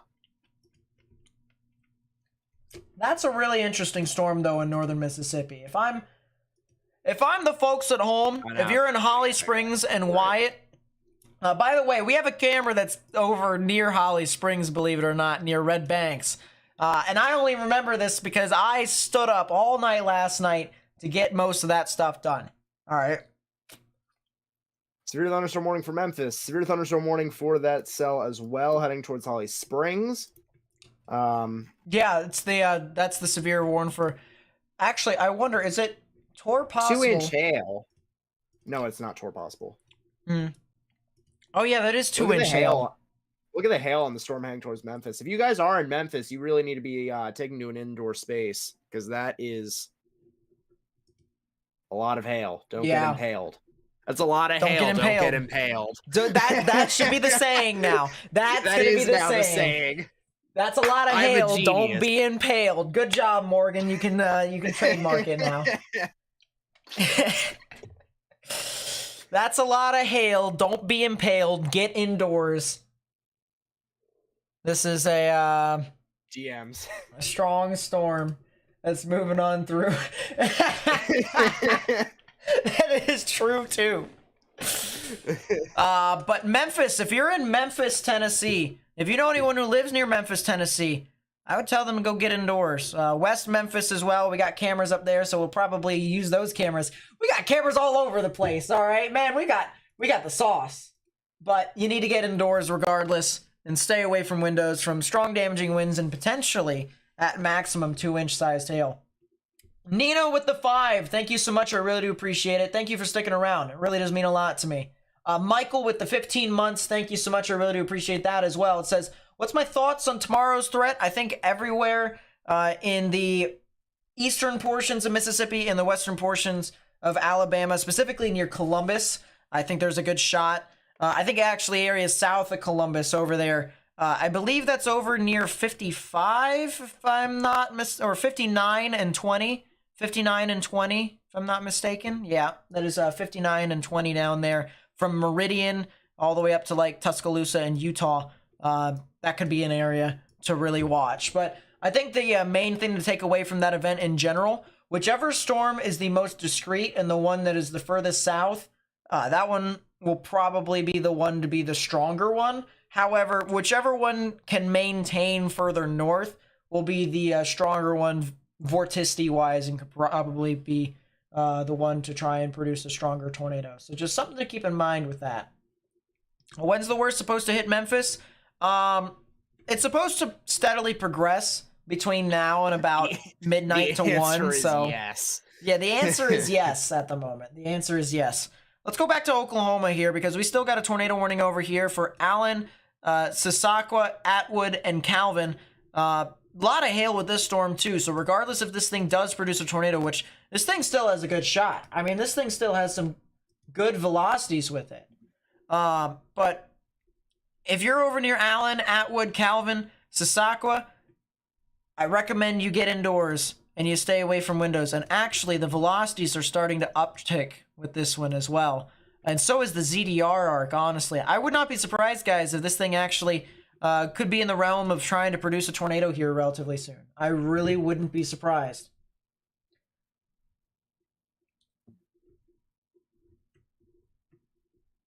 What part of Alabama would be dangerous for tomorrow? I would think eastern, or not eastern, western and central. So that would be like the I-20, I-59 area up to Tuscaloosa, Utah. And then areas just a little slight east of that. So like Moundsville, maybe even a little bit further east than that. But that's some good strong velocities over with this storm. It's still looking like this thing could potentially try.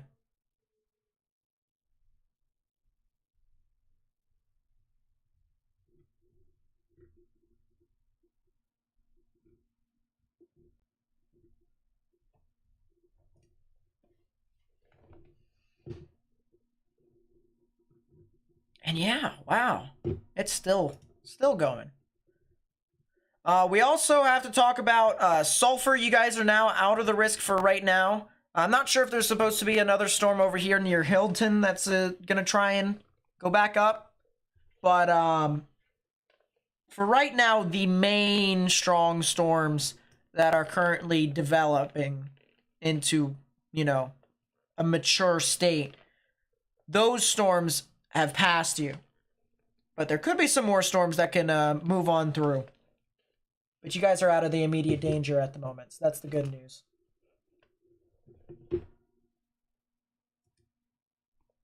Eli Moore with the 2, thank you so much, I really do appreciate it. Says, check velo on northwestern Mississippi storm.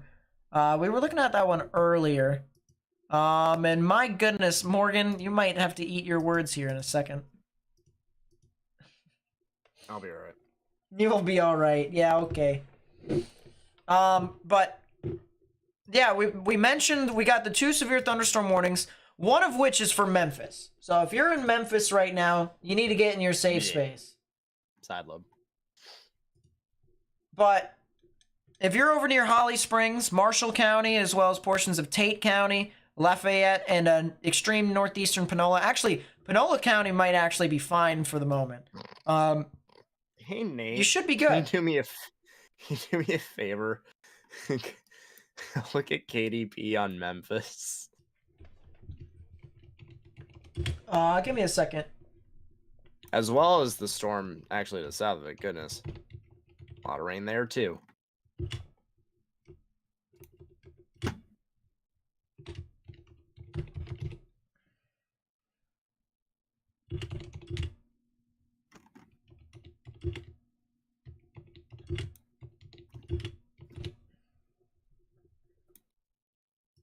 There you go. Updated that. You're over in Corinth. You're not getting anything weird. That's because you're all dang it. over to the east. You're all the way over there. That is a tornado warning for Mississippi, ladies and gents. Morgan. Still don't like how it looks. Tornado Look, I'm warning fine for until it produces. northwestern Lafayette County in I'm fine northwestern until Mississippi, it produces. southern Marshall County in northwestern Which won't be Mississippi, yet. southeastern but- Tate County in northwestern But yeah, Mississippi, look at KDP whenever you get northeastern the chance. Panola A lot of County rain in northwestern Mississippi. on both storms. So just to remind everyone, this is Lafayette, Marshall, Tate, and Panola counties in Mississippi. And this will be in effect until 9:45 p.m. Central Standard Time. So Waterford, Tyro, south of Wyatt, approaching the Abbeville and north of Abbeville on Highway 7, and then getting towards Interstate 22 and US Highway 78. If you're over in those areas, you need to get in your safe space right now, underground or lowest innermost part of your building. This storm is in a pretty good environment to try and produce tornadoes, so we need to take this seriously. Need to get into your safe space. Heed the warnings of the National Weather Service. Speaking of heeding the warnings, if you're in Memphis, there's a lot of rain and or hail in this area. A lot. According to the radar, it thinks that there's actually about 2 to 3 inches of hail that could be falling in that area. And I guess we're going to have to find out here in a bit because we actually have some cameras over in that area. I doubt it's hail. I actually think it's a lot of rain. But we'll see here in a second. And that's another tornado warning. Tornado warning Extension for Oklahoma. Southern Seminole County in east central Oklahoma, northeastern Pontotoc County in east central Oklahoma, southern Hughes County in southeastern Oklahoma. And the Oklahoma storm. Yeah, go ahead, Morgan. In your DMs, interesting tidbit from Sean Paul.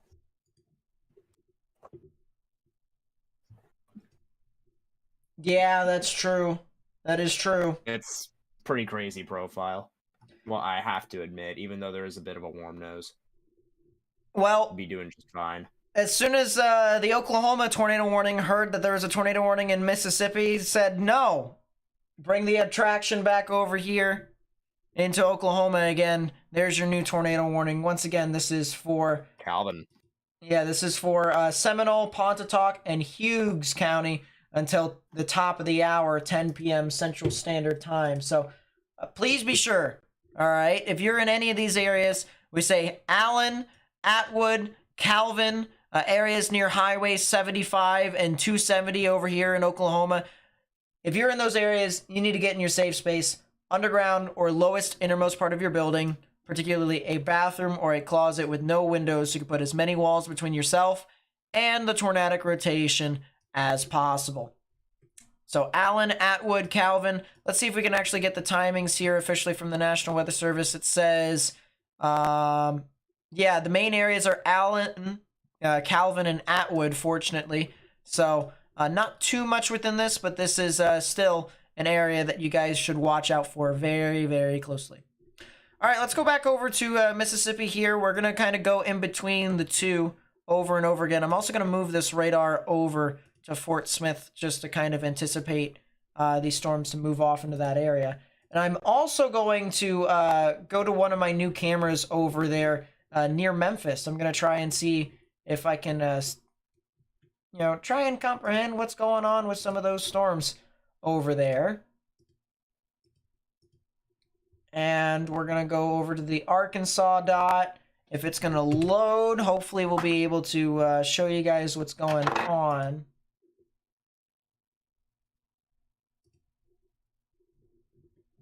And there we go. The map. It might be easier for us to just use one of the main ones here. Yeah, this one's good. All right, so let's actually go dual screen. That's not Ada, Oklahoma. That's actually Memphis, Tennessee. We're going to go Memphis, Tennessee. There you go. Makes sense. And we're going to kind of see the storm come into view here in a second.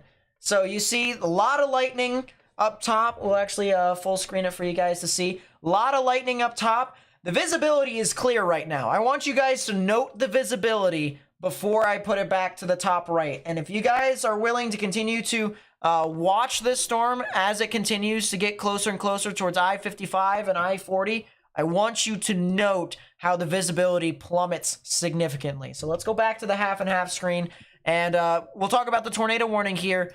This is for Lafayette, Marshall, Tate, and Panola counties in Mississippi until 9:45 p.m. Central Standard Time. So if you're having difficulty trying to figure out where this warning is, here is Memphis. They've got a severe thunderstorm warning over there for 60-mile-per-hour wind gusts and quarter-sized hail. There is the tornado warning right here. So there is I-22. It goes out just like that. This is I-55, and the tornado warning is starting to move over the I-22 area near Highway 78, approaching Holly Springs. So let's get into the storm in itself. Here on the radar, you can see there is a hook echo evident based off of this red arc starting to kind of wrap around. This is what storms typically try to do to produce tornadoes. So if I had to guess as to where the tornado would be, it would be right on the leading edge of the southern portion of that hook. We also have a well unimpeded inflow notch right within there where all this moisture can just come in, continue to feed the storm, and allow it to form or sustain. So from right now, it looks like the characteristics of this storm is showing its true colors, and it does have a shot at continuing to intensify. So if you live in Waterford, Potts Camp, Holly Springs area, areas along Highway 78, and even further near the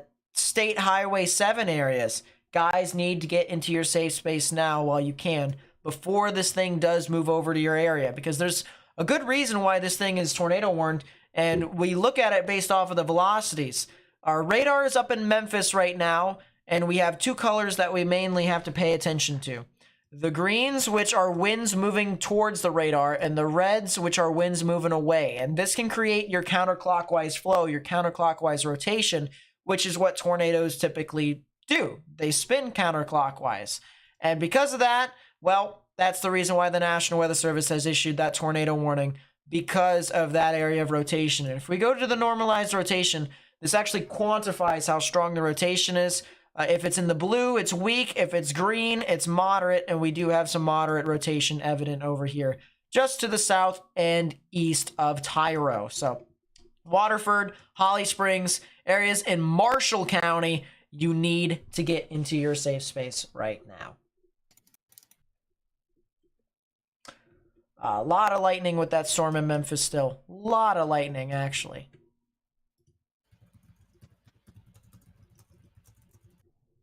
And man, I'll tell you what. Here in a second, the camera is going to get absolutely slammed. You're going to see why here in a second. And I actually might be able to move this camera a little bit further to the east, so that way you guys may be able to see. That... Oh my gosh. Oh my gosh. Well, couple things. Number one, if you are in Marion, which is just to the north of West Memphis, you need to be in a shelter right now, because winds. Secondly, there you go. This is better. If you are in anywhere in the severe thunderstorm warning, you need to be in a shelter, because that's a lot of rain and hail. And it's heavy. Like 70 something, 72 Oh, degrees, look at that. 73. Look at the screen right now here, chat. Look at the lake on the left side. Look at the lake. That's a lot of rain. Look at the visibility. Look at the visibility here in a second. It's going to go. Folks, folks on the road, if you're on Interstate 40, if you're on Interstate 55, if you're north of Memphis on Highway 51, you need to get indoors right now. You need to pull over to the side, because this is going to be some strong damaging winds. This is going to be blinding conditions with how much rain there's going to be. The visibility, look at the visibility. It's starting to go. Look at that. The visibility is tanking hard. It is tanking super hard here. And look at all the lightning here too, guys. A lot of lightning. And that car that just passed through has his hazards on right now.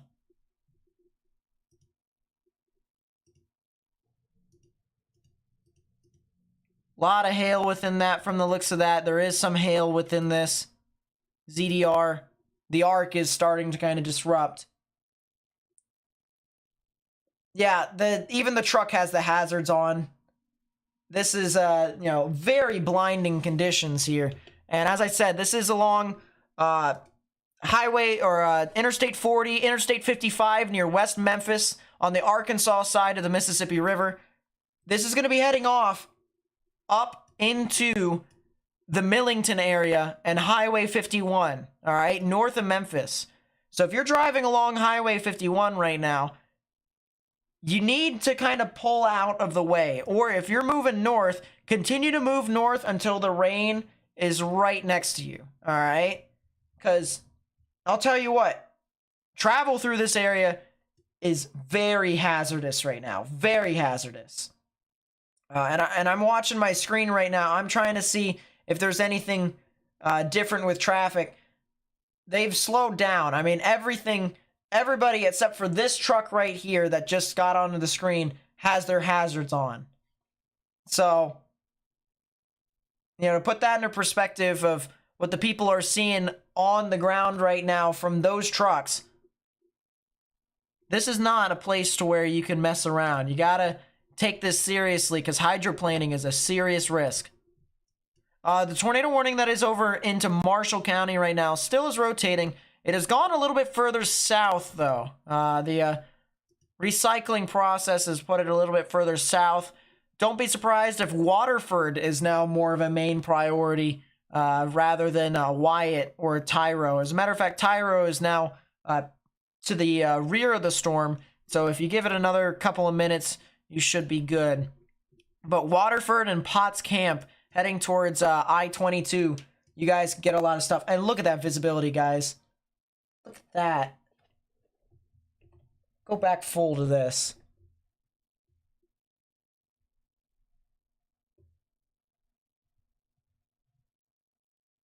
It almost looks like it's snowing.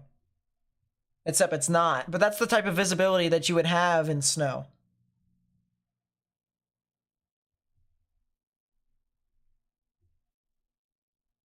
And they're clearly moving slower than, you know, slower than they were moving before. They're clearly moving slow. So, good for them to slow down with this storm. I mean, it's a huge storm that's moving out into Memphis.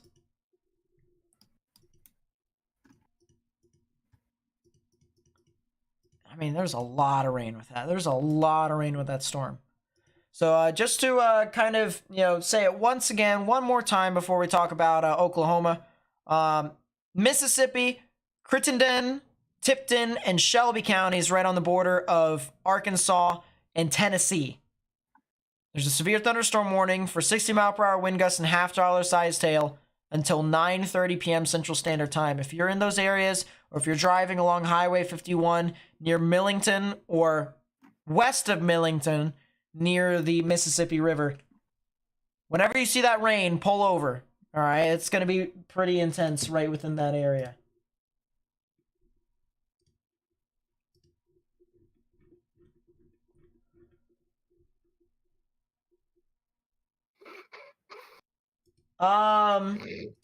Excuse me?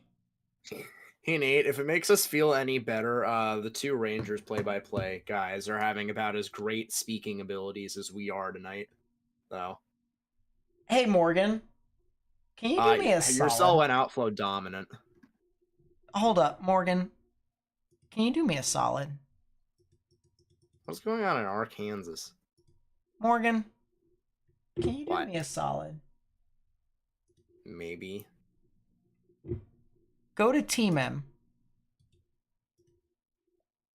All right. Team. Oh no. What are you? And what is that? I want you to go to 4.7 degree tilt. 4.7 degree tilt because funny. All right. Excuse me. And I want you to go to velocities and go to reflectivity. You can even go one. You can even go to 7.2 if you really want to. So that is actually spinning. But it's spinning the wrong way. So I wasn't crazy when I thought that it was actually doing something. It's spinning the wrong way. It's got a detached mezzo from the thingy? Left moving storms are weird. Tell you what, man.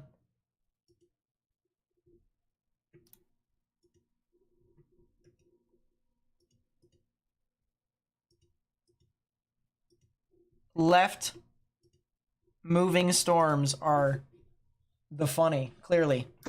All right, let's go to Oklahoma. And storm over in Atwood and Calvin. I mean, it's still there. It is still rotating. It's still actually holding up relatively decently. The only thing that I gotta say that I gotta gripe with it is it's not really producing as large a hail as it once was in the core of the storm. Now it's kind of more towards the rear, which means that this might be starting to grow a bit upscale. And what that essentially means is that this thing is now starting to become more of a damaging wind risk within this area. So if you're in Calvin and Atwood, or even areas out in front of this near McAllister, this might be starting to transition more into some a strong damaging wind risk. However, wind risk. Strong damaging wind risk. However, there still is the chance for storms within the line to start to rotate. And this is still one of them. Atwood and Calvin, the storm used to be a supercell. It still technically is classified as a supercell along the line. And even though it looks different from what a usual supercell would look like, it still is a supercell within this giant hunk of mess. So that's the reason why this thing still has a tornado warning. That's the reason why this thing still has some rotation with it. But don't be surprised if areas even north or south of it, sooner or rather than later, this can now be more balanced as a strong damaging wind risk. And everyone could probably see that across the board. What are you doing? Zibanejad. Oh, he scored. Game is tied. Yes, the game is tied. The Rangers are not winning. The game is tied. What are you guys playing? Vancouver. Oh my gosh. Also, NATO cast did the yes. What do you mean they did the yes? 10 sig for that area of Mississippi, Alabama. For tomorrow? Yep. Oh yeah, they did. Look at that. Tomorrow's redeeming itself a little bit. I still hate today, but... Of course you hate today. I also love how NATOcast had to go out of its way to put a 2% over Cincinnati.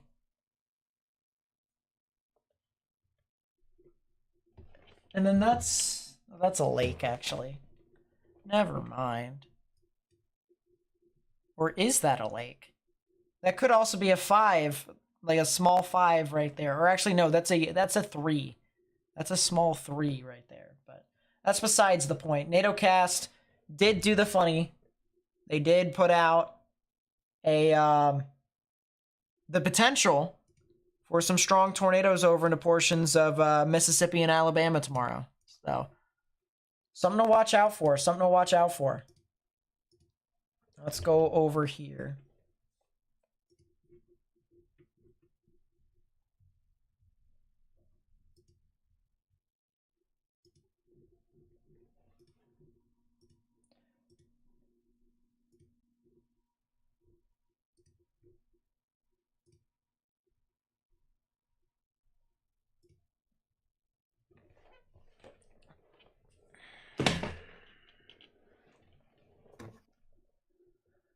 By the way, if you guys have any sky cameras that I may be able to add to the giant map, because I have a huge map of weather cameras. This is literally the giant map I have. I can never get enough. I could always use more. So, if you know any additional cameras, including Oklahoma, all right? Because we need a lot more cameras in Oklahoma. We have 1, 2, 3, 4, 5. We have 5 cameras, not including Radar Omega. That's pretty sad. Nathan Snyder. What? What do you want? Can I make a statement? Always. Northern Mississippi, right? Yeah. That tornado warning, right? Yeah. Had good structure, right? Still kind of does, but go on. Still kind of does, right? Yeah. Lapse rates of 5.3. What? Almost like I said that would happen. But the thing of it is and this is my only rebuttal. All right. If you get good vorticity at the surface, you can bypass that for at least a minute. Yeah, well, here's the issue. That also doesn't exist there. Look at Oxford. You've got southeasterlies. It's fine. It's fine. It's all good. It's good enough. Yeah, are you sure about that? I mean, it's not like I would like easterlies. I like southeasterlies. Southeasterlies are good. That's how you get tornadoes right there. All I'm saying is Oklahoma. Is this publicly available? No, the map is not publicly available. I'm still working on it. But Nate, what? don't look at Memphis again. I will. Just on Memphis radar. What in? Why? Why? Tornado watch. Tornado watch. Tornado That watch. is a tornado. Little Rock is a part of it. Has been issued, and it's 50-30. Hey, Morgan. What? You remember when Sean said, "Thank our lucky stars that Shreveport isn't getting stuff"? Why did they issue a tornado watch for Shreveport? Looks like there's some confluence bands down there that they're maybe expecting to do something. I don't know. Nothing has been forecast for that area. Well, chat, you know the drill. What's the probabilities? If you guys are new to this game, we have 2 different probabilities we are... Wait. I'm calling my first time out.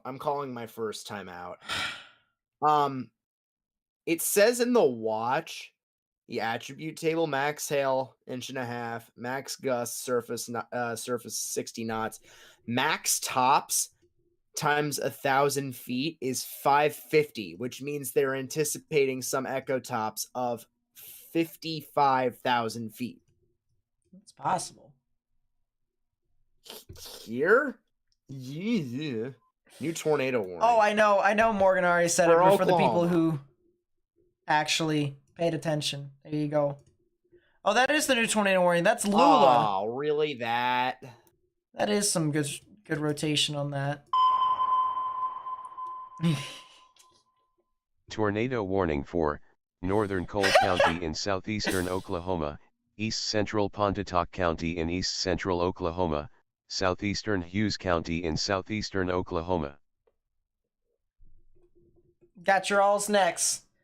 50-30. 50-30 is the probability. Anyways, the first number is the probability of 2 or more tornadoes within the tornado watch, and the second number is the probability of 1 or more strong tornadoes within the tornado watch. 50-30. There's the new tornado warning. This is for Cole, Pontotoc, and Hughes County in Oklahoma until 10:15 p.m. Central Standard Time. So Lula, Tupelo, Central Homa, areas along U.S. Highway 75 south of Calvin and Gertie, as well as areas over near Ashland. You guys need to get into your safe space. Here's the rotation. It's as clear as day. Greens are the winds moving towards the radar. Reds are the winds moving away. Right in the middle is where there's counterclockwise spin in the atmosphere. This is also evident via normalized rotation, which just kind of tells you where the rotation is. And these greens and blues tell you exactly that. So there's the rotation. And fortunately, there's actually not too many people that live in these areas. But if you live in Stewart, there's a good chance that you guys could potentially be impacted, or areas south of Stewart. You guys could potentially get some stuff. So watch out for that. Watch out for that. Here is the tornado watch. There's the tornado watch. And it's a pretty large tornado watch, to be completely honest with you. This entire red box right here that I'm outlining in black is your tornado watch. So it does include Little Rock. I'm also surprised it includes Shreveport and Monroe, so I guess we'll have to see what happens with that. But there is the tornado watch right within there. There's also a mesoscale discussion. I'll put this back to the radar so you guys can see this. And we can just loop it while I talk about it. But it says, severe threat continues this evening. Downstream watch issuance likely needed. Let's see. Let's see if I can just create bullet points with this. A few more discrete cells have been able to develop ahead of the main line producing severe hail. That's not what I wanted to do. Go away, Razor.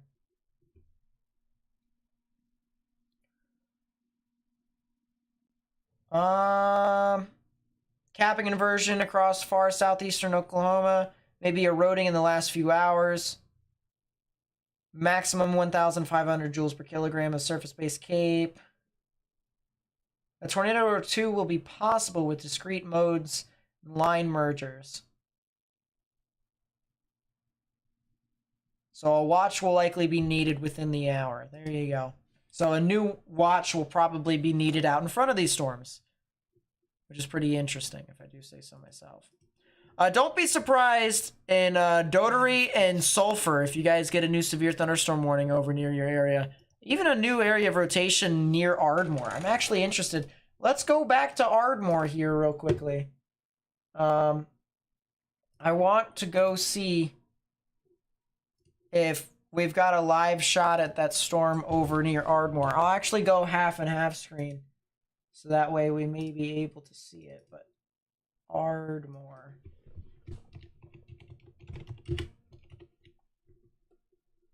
Ardmore, Oklahoma. So we'll put that camera right there for right now, and we'll see if we see anything in Ardmore. But from the looks of it, there's something nearby here, according to radar. Because here is Ardmore, and there is the storm that I am watching relatively closely.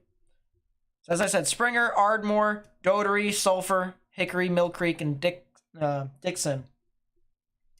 You guys should definitely watch out. And that's a semi reversing on the interstate. Congratulations, you missed your... And he just ran over grass to... He just ran over grass to get on the on-ramp. He just ran over grass to get on the on-ramp.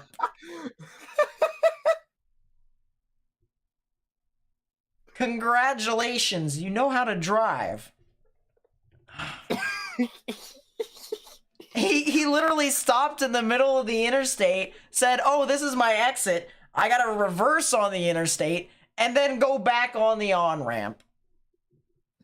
Great idea. Great idea. Someone clip that, because that's the the biggest tangent he could have had. I don't know. Was that Matt? No, that was not Matt. I'm gonna mention that. That's hilarious. Judith with the 100. Thank you so much. I really do appreciate it. That is wow. Thank you for the 100. It's very kind. Everyone say thank you to Judith if you haven't already. Reverses on the interstate. Oh boy. There's a storm over Olive Branch right now. It might be severe later on, but as of right now, it's pretty fine. The storm that's moving north of Millington towards Gilt Edge and Wilson, starting to lose its traction a little bit, but don't be surprised if areas near Osceola, Ripley, Blytheville, Dyersburg, Halls. I don't believe this is going to try and produce a tornado, but I do think it could produce some strong damaging winds if it does sustain. So watch out for that if it gets up there. But yeah, once again, thank you, Judith, for the 100. It really does mean a lot. Thank you so much. The storm in Waterford's starting to intensify again over in Mississippi. Mississippi. South of Holly Springs here in Marshall. Yeah. I don't know if that's associated with the storm. I think it is. But Oh, God bless the United States. did the Canucks score? That is a power play goal for JT Miller, and this is a 2-2 game. Jeez. How's Springfield looking tonight? They're fine. I'm not anticipating them to get anything.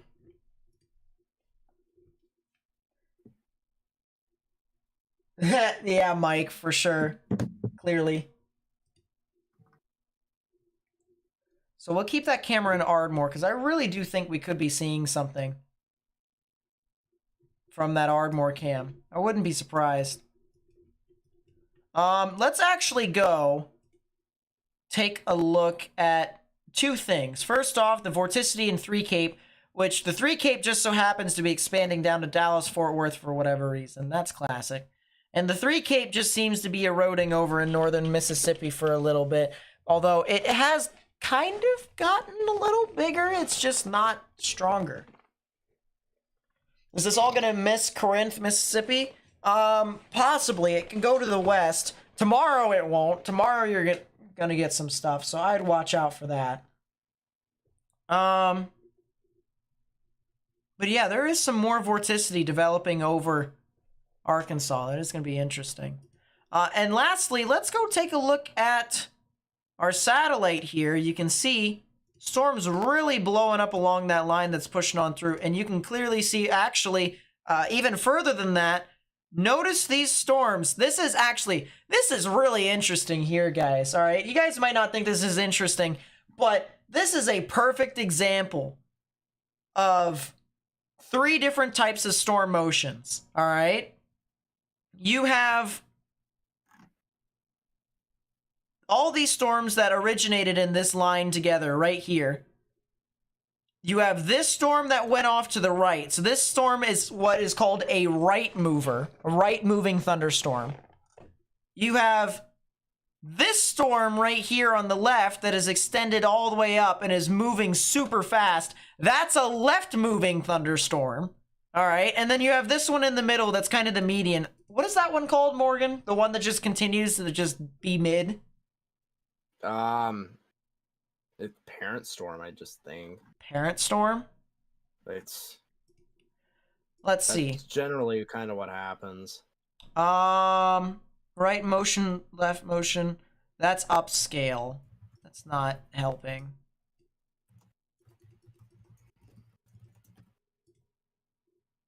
It's like VM. You know what I mean?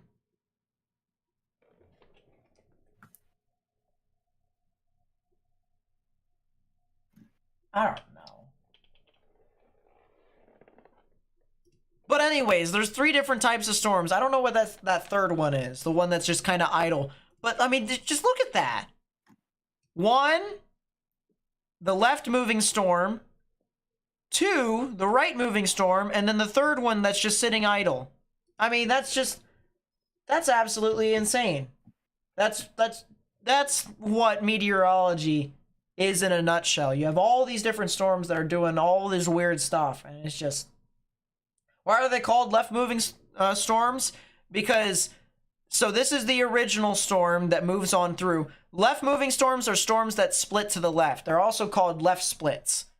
So if it's a storm from a left split, they deter to the left of the original path. Same thing with right moving storms. Storms that split, they move off to the right of the original path.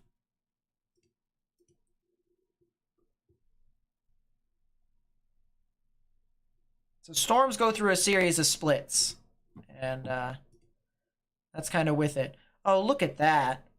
Oh, look at that outflow boundary that is developing right here. Look at that. Die, Mbot. Ow. That is an outflow boundary on satellite. Wow. Lot of anvil precip too that's pushing out. This is as classic as you can get it. Wow. This is pretty cool. This is pretty dope. This is pretty dope.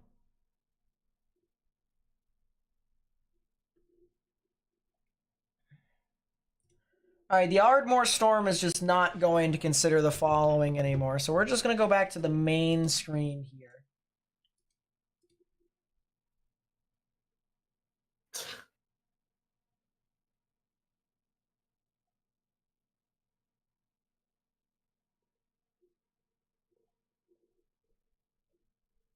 Yeah, we're going to put that up right there for right now. Oh. We're going to go on to Twitter, see what you guys have said or what other people have said. Tornado warning continues.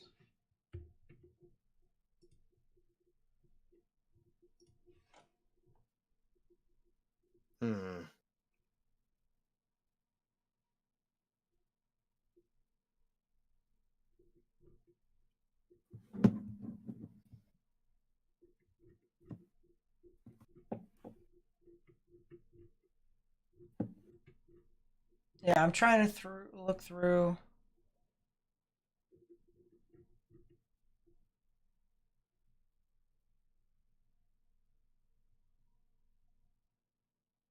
What the?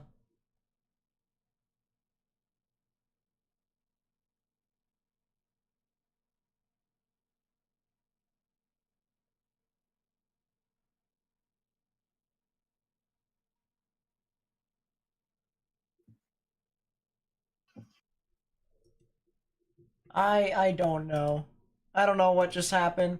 I'm just not gonna poke into it any more than I need to. All right, we're going back to Memphis, and that storm near Germantown, to the east of Memphis. That one's actually gonna start gaining traction, believe it or not, because that is looking more and more like what I would think a supercell would look like. And that is exactly the case. It actually has rotation in the upper levels.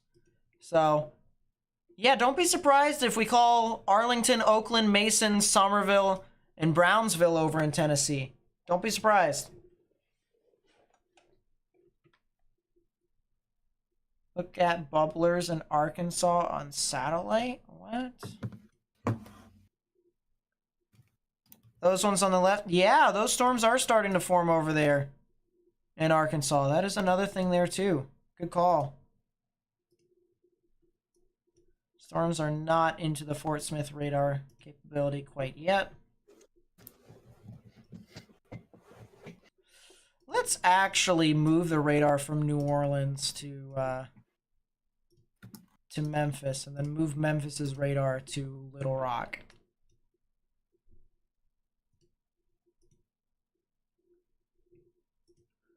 Hopefully it'll be a little bit easier for us to track.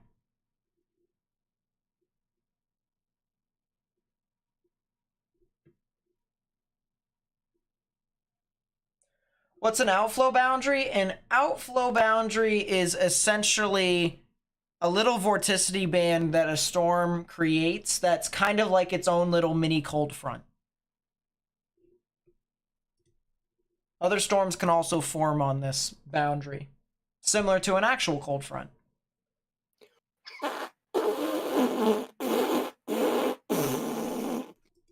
What? Nathan Snyder. What? What did I do this time? Nico Mikola just scored a goal.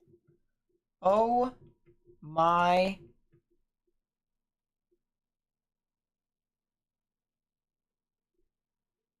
Unless it was Panarin. Which, if that's the case, that's Panarin's second goal of the night. Yeah, that left-moving supercell actually had a clockwise rotating mesocyclone. Convergence bands are firing in Arkansas. That is a point. Yeah. You mentioned a little bit.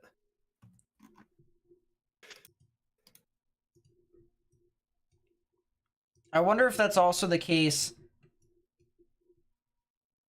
Looks like there's a couple, shenanigans over in northern Louisiana as well. A little tomfoolery.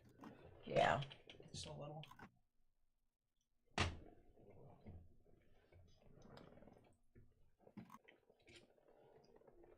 Okay, Low-key stuff in Oklahoma is...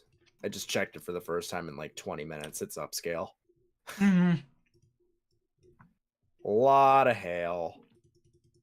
A lot of hail, a lot of rain. Indeed.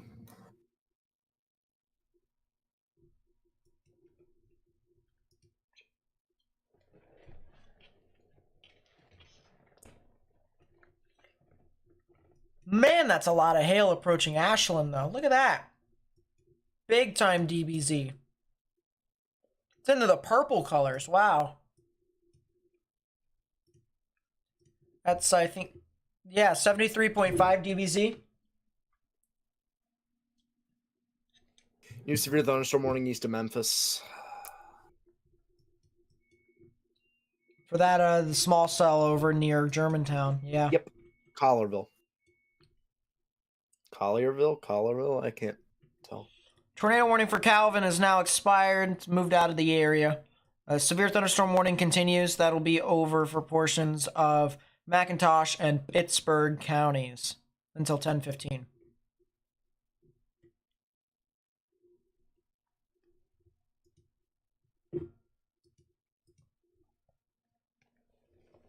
I appreciate you guys helping us out here by sticking around with us. Thank you so much for being with us here this evening. I hope you guys are safe.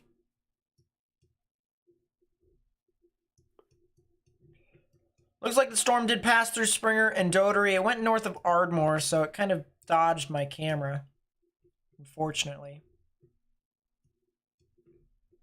But we kind of knew that would happen. The tornado warning for Holly Springs has now been canceled.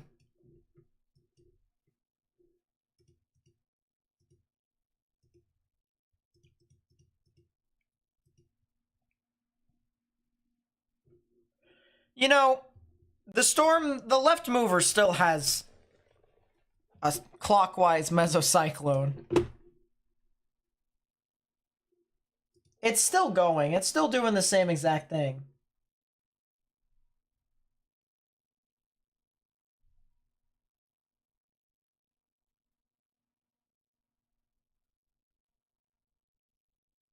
Die, Mbot.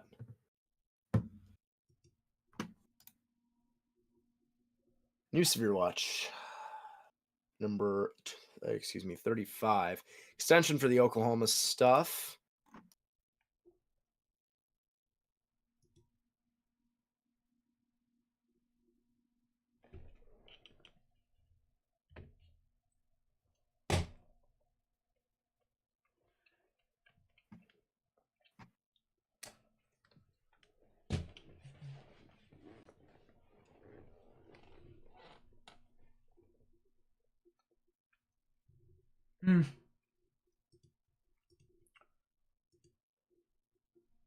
Trying to look through and seeing that.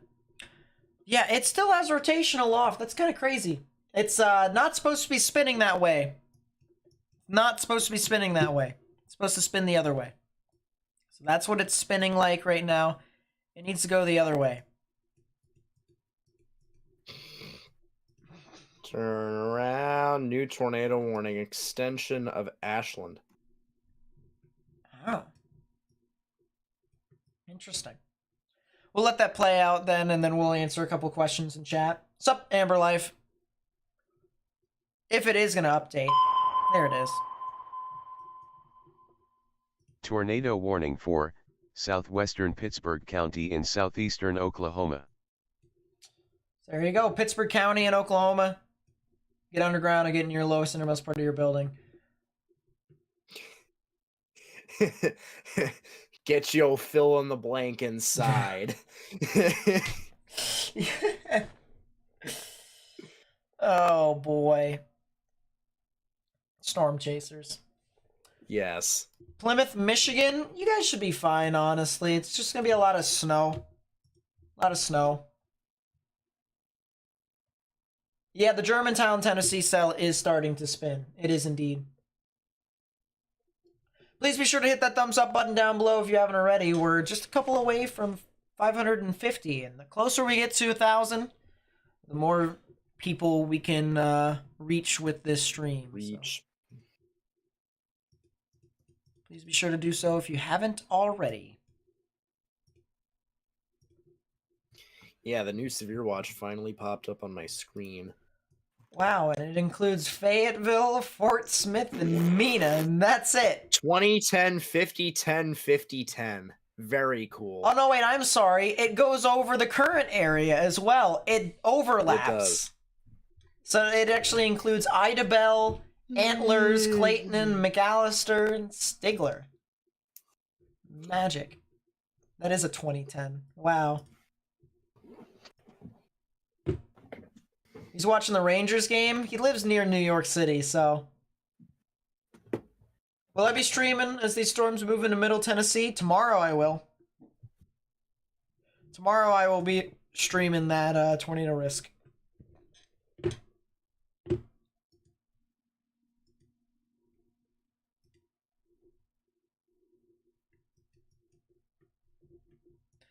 It's a really interesting storm over there in the warm front. I'm not gonna lie. I'm not gonna say anything too crazy, because I don't think it needs to be said. That storm is pretty whack up there. No reason why it should be like that, though. That is cold core warm front BS. New severe thunderstorm warning for the storms that I thought was going to be severe warned about, I don't know, 15 minutes ago? Something like that. Now they're going to be severe warned. So if you're near Ada again, Stonewall, Roth, Mill Creek, Connorville, Hickory, Sulphur, Godery.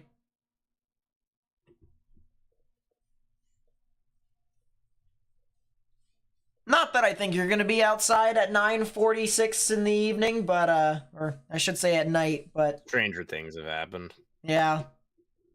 Just don't be outside. What time is it going to get crazy in Ohio? Tomorrow afternoon, I'd say sometime around, what? 5? And it would be Southwest Ohio. How can I use mesostrength icons that show up on radar scope with numbers? Had one earlier with a value of 4,065. Yeah, I don't know what those really do too much. I tried to ignore those, honestly, because I'm able to kind of determine my own mesostrength, or how strong I think the storm actually is. I think they're more just indicators as to which storm it is. Don't want to confuse it, I guess. Bruh, brownie, bruh.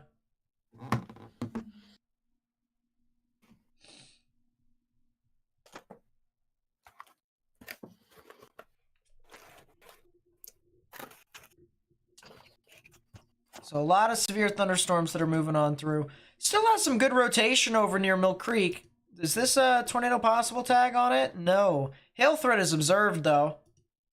There's been a report of quarter-sized hail somewhere. Somewhere. It doesn't say on my screen, but it says somewhere, so, I mean, it's observed. Emergency management reported quarter-sized hail east of Springer. So that's the Dotery area. So at what mesostrength would you consider a really nasty storm? The one that has the TVS on it. True facts. I'm just kidding. Jeez. I'm sorry, but for real. Once again, I haven't really paid attention to the mesostrength too much to get to that point. Realistically, with radar scope, so I'll kind of give you an example with this. And then I'll put on the indicators, wherever that is. That's spotters. I want not warnings, no watches, layers. Storm tracks. I think that's what it is, just storm tracks. Ooh. Hail contours. Hail probability. Morgan, I didn't know that I could have this. What? Hey, yo! Radar scope can give you hail probability and hail size.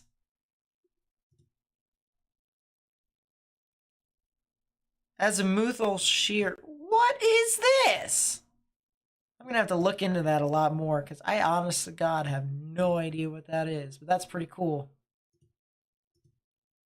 Anyways, storm reports. This is cell Z1. Realistically, if you were to look into the mesocyclone,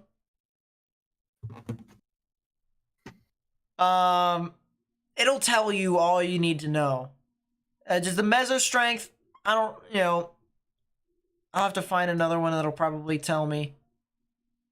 Yeah, by the way, I do make jokes on the channel. I'm not a robot like most other people who talk about weather. I try to actually, Meso strength, 3.346. No, stop. Strength index? So I guess the higher the index, the stronger the mesocyclone. Yeah, so this is like a 3045. And then this dotary cell is like a 3346. So I guess once you get up to the 3,500-ish level, I would say probably that. Probably. That's a good question, though. I would kind of like to test it out. I believe I've seen it before with 4,000. I think I've seen 4,000 before with it, and it was actually like, tornado producers, something like that.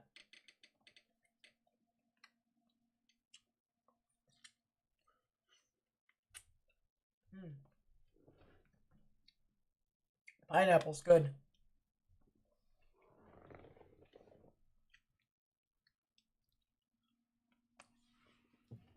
Tahlequah, Oklahoma? I know I've heard of that before. Where have I heard that before? I know. It's, all the way up there. It's the severe storm! I knew it! I knew it! I knew it! I knew it! I knew it! I knew it! I should have said something about it when I did. Siloam Springs, you got a severe storm up there. Don't be surprised if it even tries to produce a tornado up there, because weird stuff is happening along that warm front. Oh, that's where Riley. Hey, yo, hold up. Let that warm front cook. Let the warm front cook. Let it happen.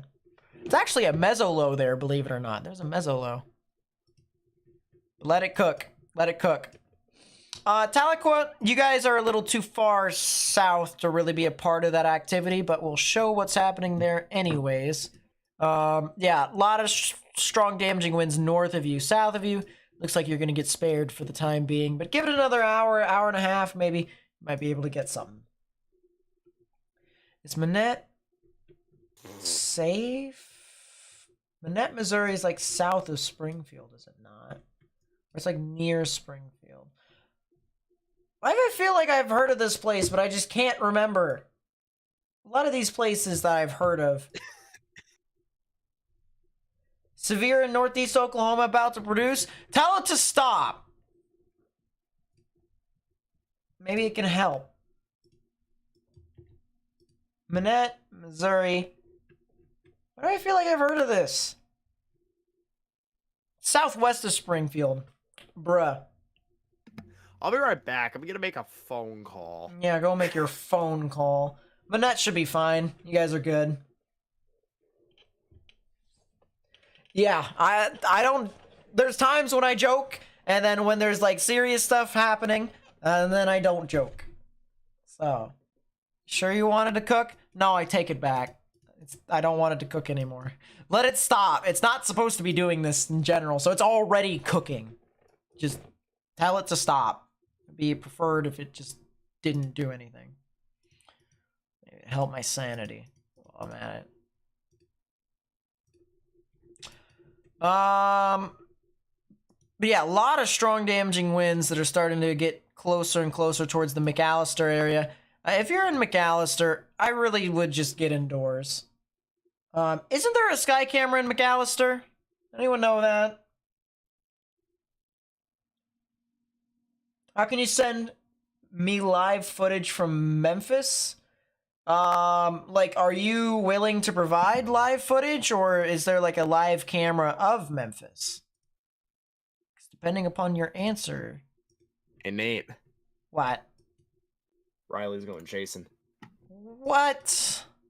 He is going to get on 43 and get onto 59, sitting And between he's gonna... Gentry and Decatur. Oh my... He's going to let it come to him. And he said he'll let me know if he's got anything.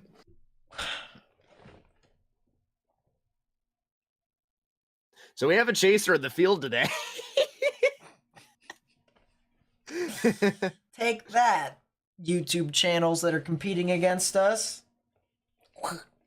Going strike for strike. Hit for hit. Strike for strike. Ha ha. Excuse me. Don't ask.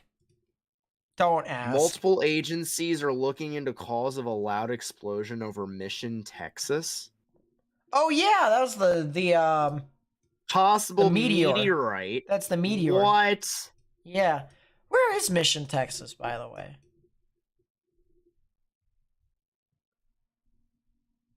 You can send it to me right away. Perfect. Twitter. If you just post it like a tweet and then at me at Nate_Snyder, it should work. That should be good. What about Cassville, Missouri? Good question, Caitlin. Let me take a look here. Oh, this thing is Cassville, Missouri. Yeah, you guys are a little bit closer. I think you guys could probably get some stuff if this thing continues to sustain. I'll actually move my radar over to you. Stop! Why is this thing actually doing something? what It's in Kansas, Oklahoma? no, and yeah. It's literally Kansas, Oklahoma. It's stop. Yeah, this thing should come near Cassville in about, I'd say, an hour and a half. So you got plenty of time. Nothing really, something to be worried about as of right now. Oh, that. Yeah, Oh. you still got a lot of time. By the way, Yeah, report here totally. from Samuel McLemore. Reported. Nice. Don't like you. Reported 69-mile-per-hour wind gusts in Hulbert, Oklahoma, with branches broken and some shingles blown off of some buildings. What part of Ohio do I think will get severe weather? Southwestern. Cincinnati.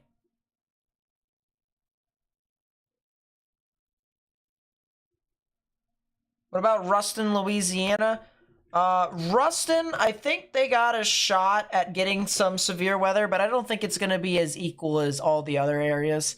I mean, I can take a look and see what the latest HRRR has been saying, but I don't think there's really going to be anything until like 1 in the morning. What?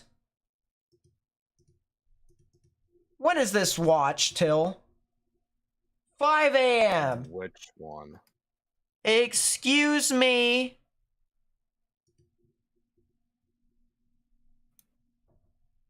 Wait, that's it? 50-30 and that's it?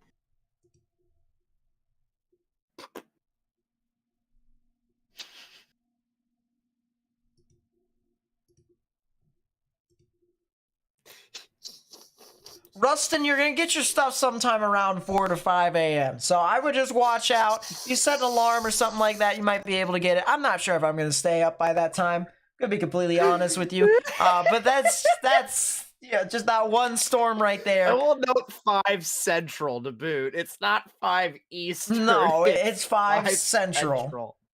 And, yeah.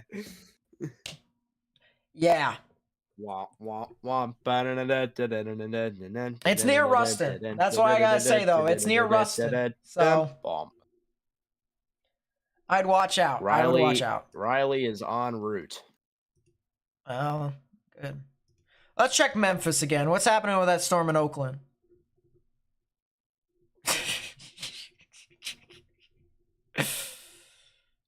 Not really too much. Visible lowering per Riley. Visible lowering. What? It's also 11 o'clock. It is 11 o'clock, my dudes. How do I turn it off?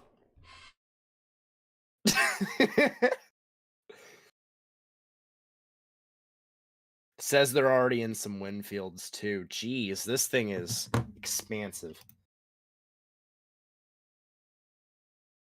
Oh, Nate, look at reflectivity. Just stop. All right, listen, we don't want to give it any more hope than we don't want to give it any more hope. Can Riley send us a picture? No, because the only way he's getting illumination is lightning. Can he send us a video on Twitter? Well, he's also not in position yet, so once he probably gets there, yeah. Storm chasers, man. I'm just kidding. I'm just kidding. I don't want to go extreme like that. Ah. But man, that is pretty funny. Yeah, this storm's still going. It's still trying. And it's going to head off towards Decatur and Gravette and Gentry. And we're going to have a guy that's somewhere over here, a good buddy of ours that is... somewhere over here. Somewhere over here. He'll figure it out when he gets there, all right? And hopefully we're going to get a good view here in a bit. Use Tulsa. Stop using Fort Smith, use Tulsa. Use Tulsa? Fine. Jeez. Radar presentation looks better.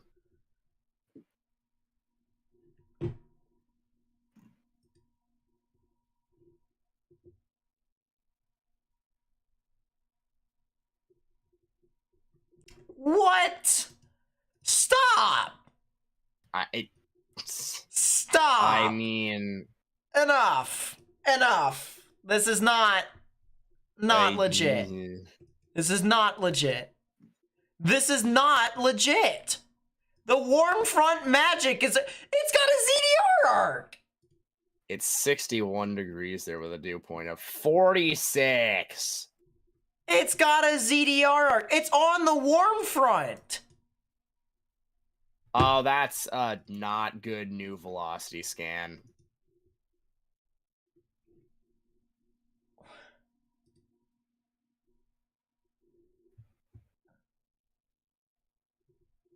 Oh my. It's legitimately on the warm front. If you're north of Asylum Springs on 59, I would advise starting to think of a tornado plan. This doesn't make any sense. Why is weather doing this to me? You know, when folks ask me... I did warn you that nothing was going to happen in frickin' Mississippi. No, it's still there. Just give it time, all right? Give it... It's 11 o'clock! All right, the event ends at like 2, maybe 3. Something like that. No, it ends at 5 Central. Yeah, National clearly. Weather Service and the Storm Prediction And the HRRR, all right? And the But listen, all right? When people ask me if I enjoy meteorology, half the time I say yes. The other half I say it drives me insane, just like situations such as this. Go away, Morgan. I don't want to hear it from you. You're the one talking to me. I'm not talking to you. I'm talking to them. All right? They understand me. They understand me. My point being is that meteorology is chaotic. It can be a fun chaotic, though. But it can also be a stupid chaotic. Yo, they're right. Hold up. I forgot. All right? I forgot. They got a good point. Whoever was in chat, they got a good point. They've got a very good point. Who needs Riley when we have Oh. the Arkansas Hold dot? up. Hello. Hello. I just saw a power flash on top of Little Kansas. Power flash? Power flash is on in Oklahoma.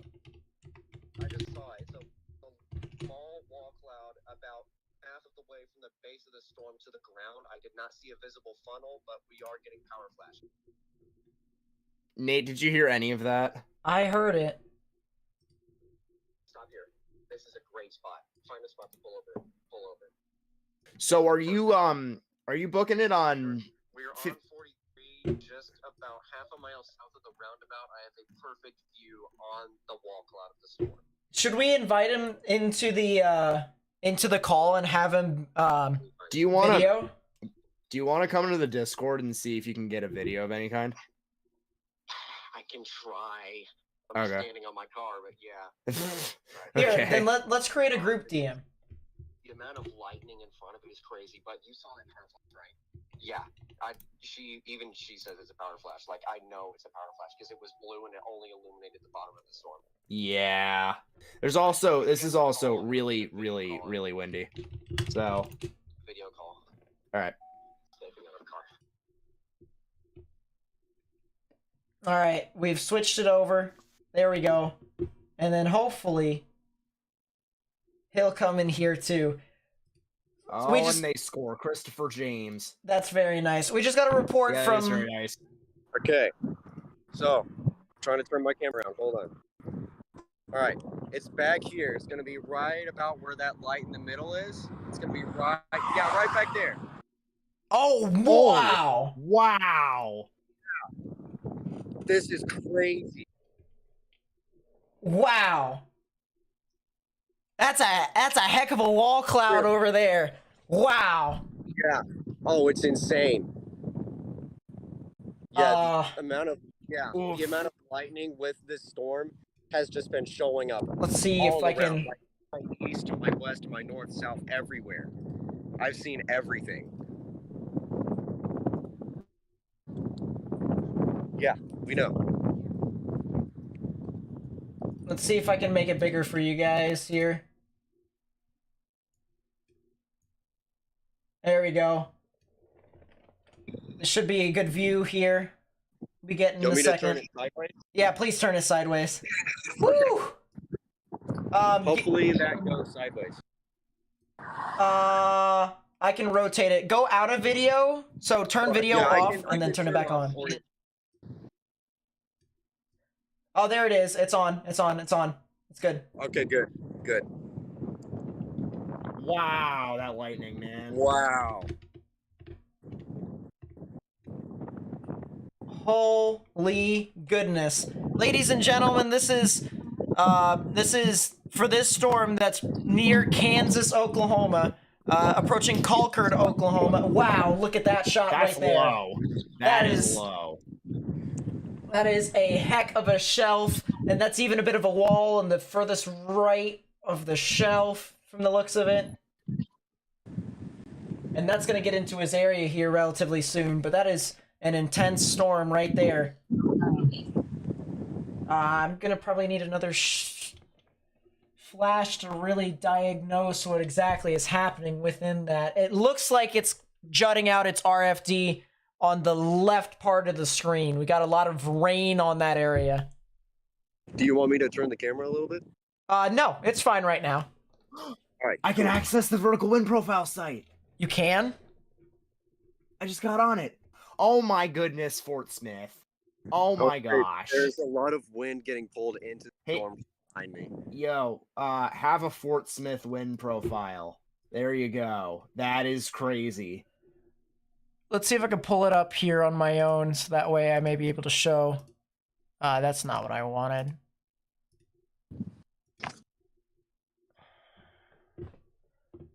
But man, oh man, I mean, that is a heck of a view. And we're going to pull it to the vertical wind profiles here. This is the profile out of Fort Smith. All right, the Fort Smith radar will pull out a hodograph here, which will tell us the environment. And man, oh man, that is actually a very strong... That's riding the warm front, essentially. And that photograph there is very, very impressive. This is even lower on the north than it was earlier. Yeah, it's starting to turn the corner on radar. Looks like. Oh, look at that's that. Look at that. Folks, this storm that we're referring to is approaching Concord right now, pushing northeast. It will be eventually moving towards between the Gentry and the Decatur areas along State Route 59. State Route 59 in Arkansas. If you guys are in those areas, you need to be preparing for what might be your tornado precautions and your tornado plan. Yeah, and once again, it's, if you had to say, Riley, an approximate area as to where you would be, wow, that's really low. Where would you be at? Okay, so there is a roundabout on Arkansas 43 that goes between Gentry and Concord in Oklahoma. I am just south of roughly the midway point. All right, so you're kind of along the border more, no? Yes. All right. So that would make a lot of sense. And to kind of show you guys here, chat, what he's talking about, there's the storm right there near Concord, and there's the border. You see the white border right there. He's over here specifically, right along the border. He's looking due west on the storm as it continues to approach him. And I mean, this is just crazy footage that he's catching right now, because be honest with you, this isn't really what you would expect from this area of the event this evening. And man, oh man, this just continuously, that was a really interesting lightning flash earlier. Yeah, I can't tell what. That's a heck of a wall cloud right there, man. That's super low. That's a heck of a wall cloud. We'll go back. All right. Yeah, this is getting very low to the ground on the north side. Oh yeah.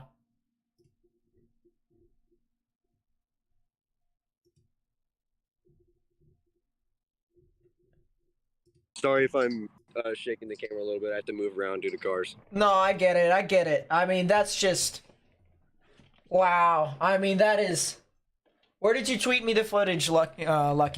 But man, oh man, that is absolutely... I can't believe it. I really can't believe it.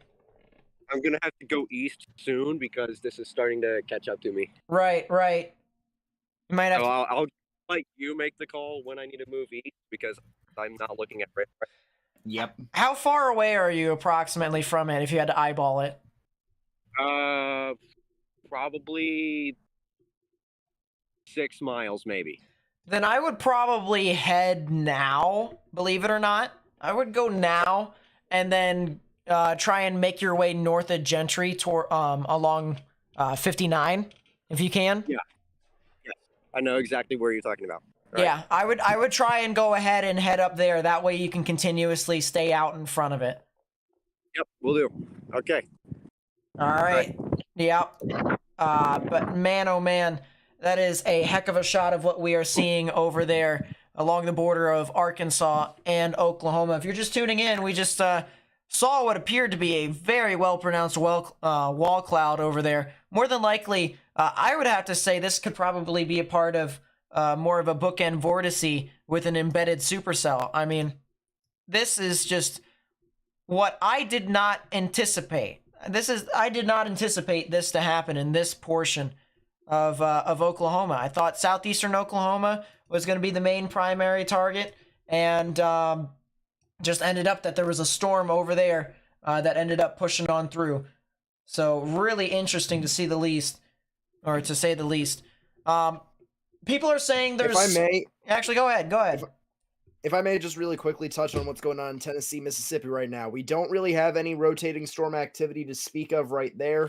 A couple storms near Holly Springs that are weakly rotating, but just some rain right now. Ashland, that storm in northern Mississippi as it approaches Middleton, going east of Grand Junction. Along United States Route 72 up there also needs to be taken note of. You could have some strong damaging winds. Farther north, when you're talking about Somerville in Tennessee, there's a lot of hail going on with that storm. A lot of frozen substance in the air in that storm. You do need to take note of that. If you are north of Somerville, that's along State Route 76. Please watch out for that if you need to travel through that area, as there could be some hailstones in excess of 2 inches in size coming down along the roadway. And do me a solid here real quickly and go to that would be 4-degree tilt over there on that storm, and look at CC. It'll tell you all you need to know about that storm. Yep. So wow, a lot of hail coming from that storm, and big hail spike, yeah. Anywhere out in front of this, really gonna be seeing some activity. Bit of a spike, even a bit of a spike on the surface tilt. Yep. Let's see. More storms over in Arkansas. I want to go take a look at those that are approaching the Brinkley areas and further north towards the cotton plant, Howell, and the Dixie area. Not too much going out over there for you guys. Spotty hail, maybe some damaging winds. But there aren't really any storms that are really exploding at the moment. They're not really fully taking advantage of the environment. Yeah, go for it. Do you guys want a video of this? Because the wall cloud is very much more pronounced right now. You can if you want. Are you on the move right now? I'm on the move. I'm in the back of my car. Oh, okay. Then, I mean, yeah, for sure, if you want to.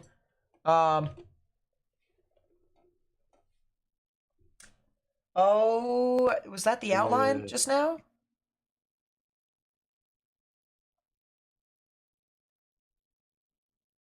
Wow. That's a lot of lightning. Wow, there's that. Yeah, there's the bottom of the wall cloud all the way in the back. And you're looking due west, right? For that kind of yes, this is due west. So you down. So you haven't turned up north yet. Correct. I'm gonna turn before we get to Gentry, I believe. Okay. So we can stay in some fields and keep an eye on it. Yeah. Yeah. Smart call.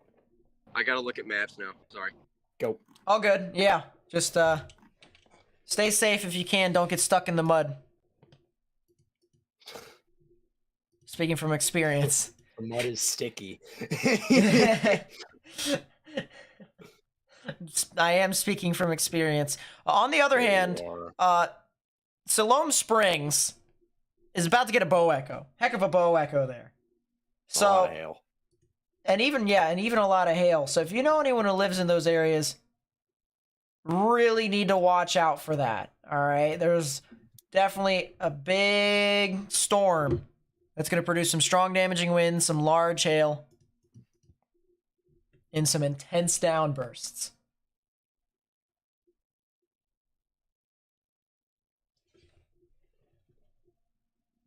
Someone said there's a camera, sky camera from Siloam Springs. I'm sure there is. I remember there was one or two within that area. I just can't remember the link to it. So if anyone could send that link, if not, I'll just look for it myself when I can.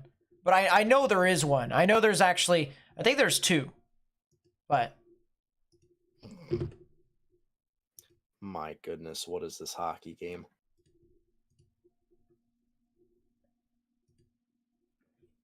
Man, that is a heck of a storm.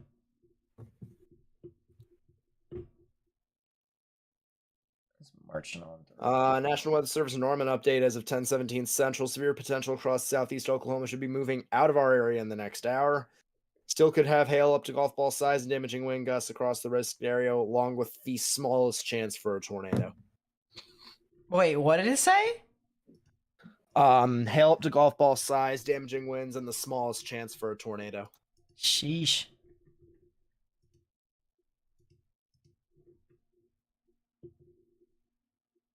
Man, I can't believe this thing is a wall cloud with what it looks like on radar.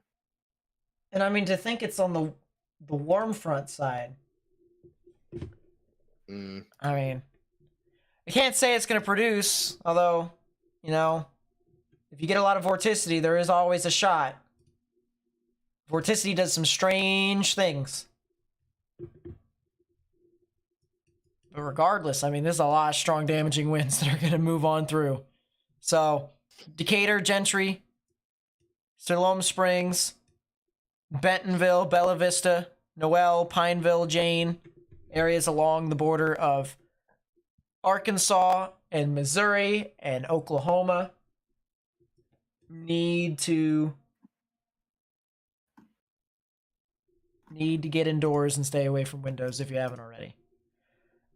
This storm might catch up with them a lot quicker than they thought. Riley, Hey, this thing is even lower than it was before. It's almost ground scraping. Really? It's ground scraping practically. what- Watch. What? You can Really? barely see it above. Are you kidding me? Keep going. Keep going. Oh, what? Wow. What? Oh. Yeah. My God, this lightning is to die for, if nothing else. Oh. I don't know what to say. This thing is confusing. Oh, that is not a CC drop. Goodness. Okay, I thank was you. about to say, if that's a CC drop, oh, that is a huge wall cloud.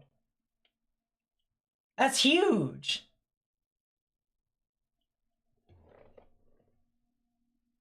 Wow. Look Oh. at that. What is what?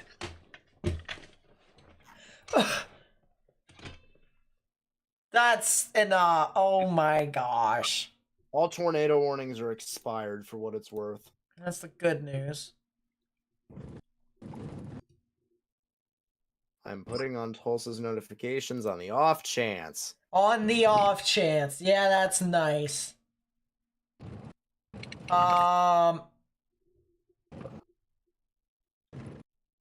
Oh, jeez.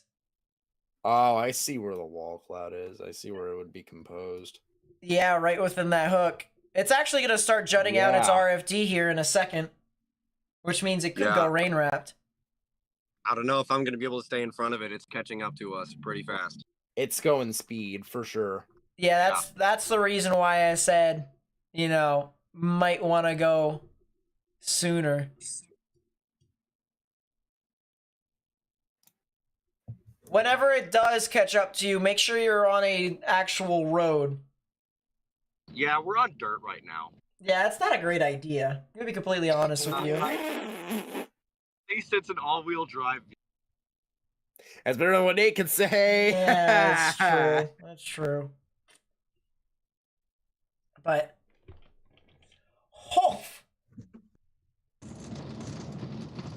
it was a positive CG more This than is some of the likely. best structure I've seen around here. Oh my it's gosh. wrapped in rain. It is getting wrapped in rain. Is it paved? Is it paved? Hold on, I need to check maps really quickly. Go. Someone get Bob Moore Chopper 4 on that, alright? Yeah. Yes, go. That's a heck of a... Wow. All right, I'm putting my camera back on and going out the back window now. This is not Ardmore, Oklahoma. This is now Gentry, Arkansas. Yeah, we're coming up north of Gentry right now. We're about 2 miles northwest of Gentry. I mean, that is a heck... That is a heck of a storm right there. A heck. And That is a heck. that You're is a right. heck. Wow. And it's definitely rotating at 5,000.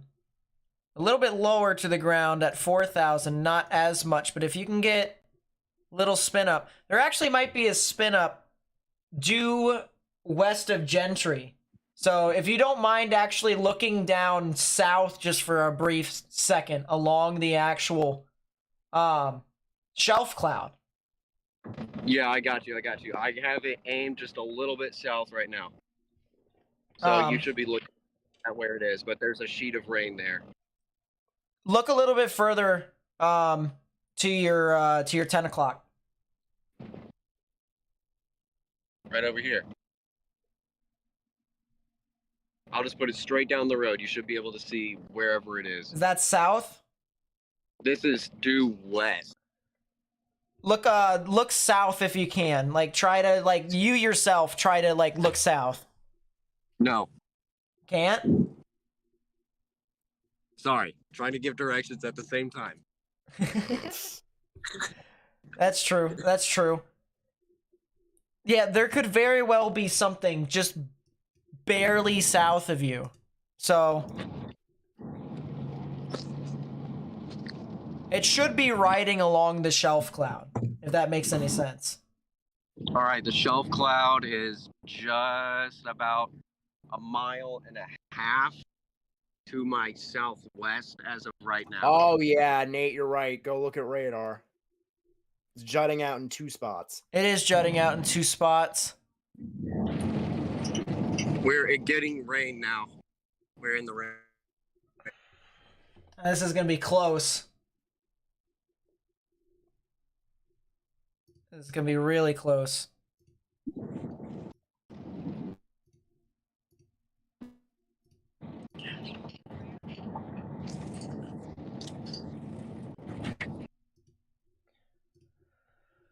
But if you're just tuning in, we got severe thunderstorm warning here. This is from Hail.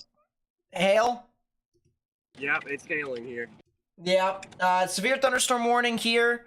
It is starting to leave Delaware County in Oklahoma, and it is now starting to move into Benton County, Arkansas. So if you're in Benton County, Arkansas, you need to get indoors and stay away from windows, as this definitely could potentially try to produce some very strong damaging winds, as well as maybe even a tornado. So get indoors if you can. We've got someone on the ground over there just temporarily. Saw some amazing wall cloud structure with this thing as it was trying to develop. Now it is potentially trying to spin up in 2 different areas along that very same line. I would not be surprised if this thing... Trying not to kill our storm chaser, though, so... Oh, yeah, well, that's the reason why I said leave early. Yeah.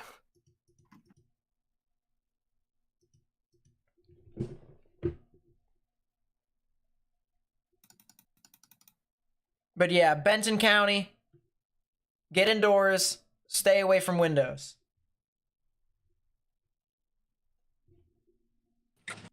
Working on getting north on a paved road right now, trying to get out of the areas where the circulations are. Yeah.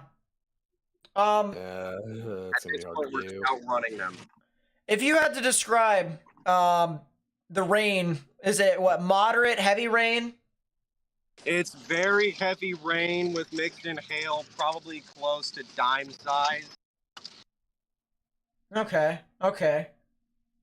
Jeez, and that's just the bow that he's getting, I think. Yeah, it is the bow.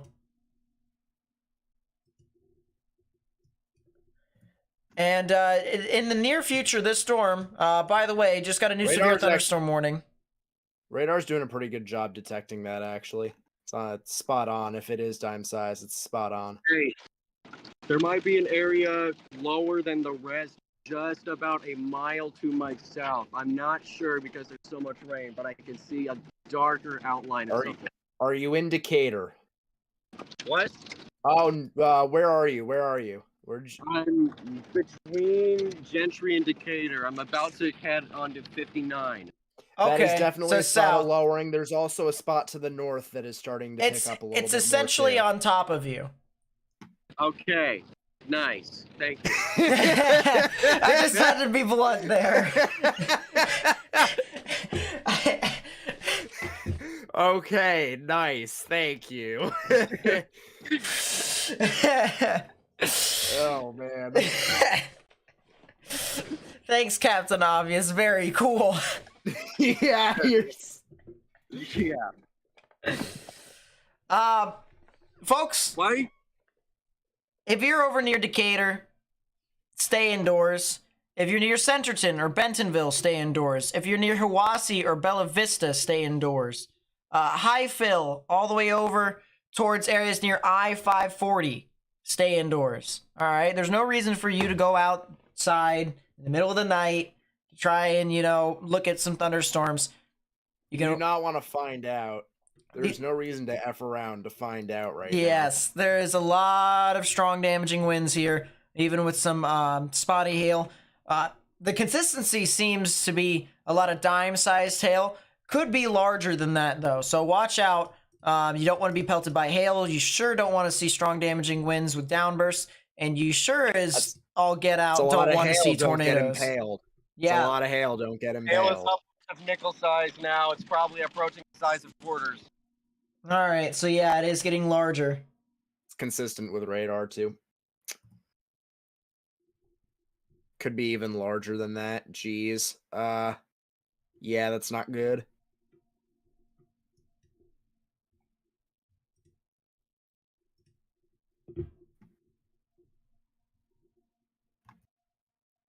It's I-49. Oh man, Decatur might be the spot if anything is gonna go. It is I-49. Why is it I-540 on this? Doesn't make any sense. Riley, you got a spectrum with drop in Decatur as well as a I'm not going to be able to catch up to it. I'm behind it. Yeah, Yeah. that's probably the best right now because you're also It is I-49. We're just going to sit here and ride it out, I believe.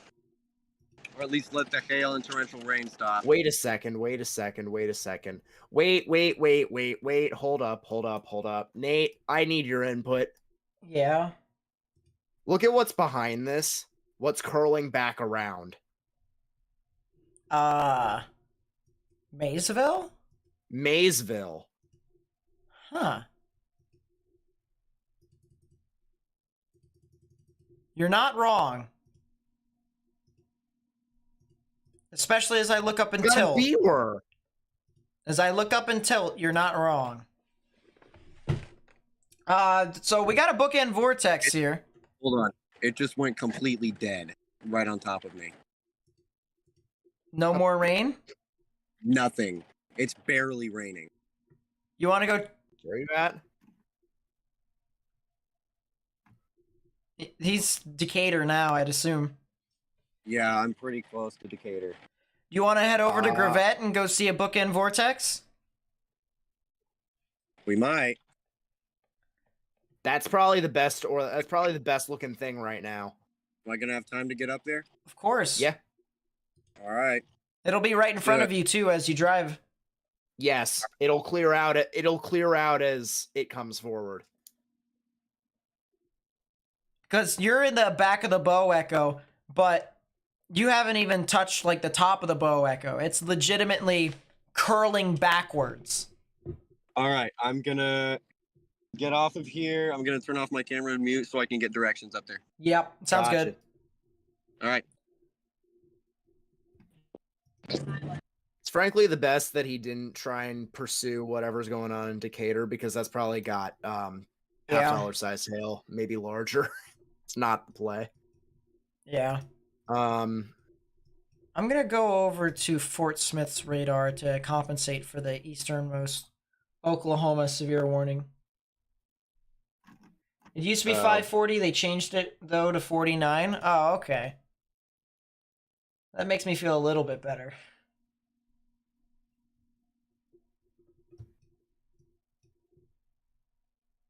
Yeah, that is a 69 mile per hour wind gust. nice. You know what?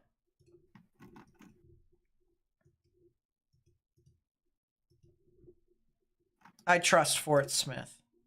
Can you do me a solid?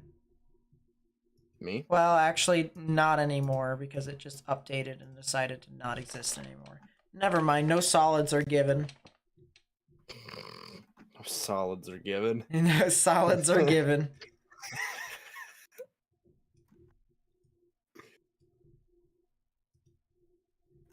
Middleton, Tennessee still is doing stuff. Jackson, Tennessee is going to see a rinky-dink thunderstorm that was from Oakland. Take that out of context.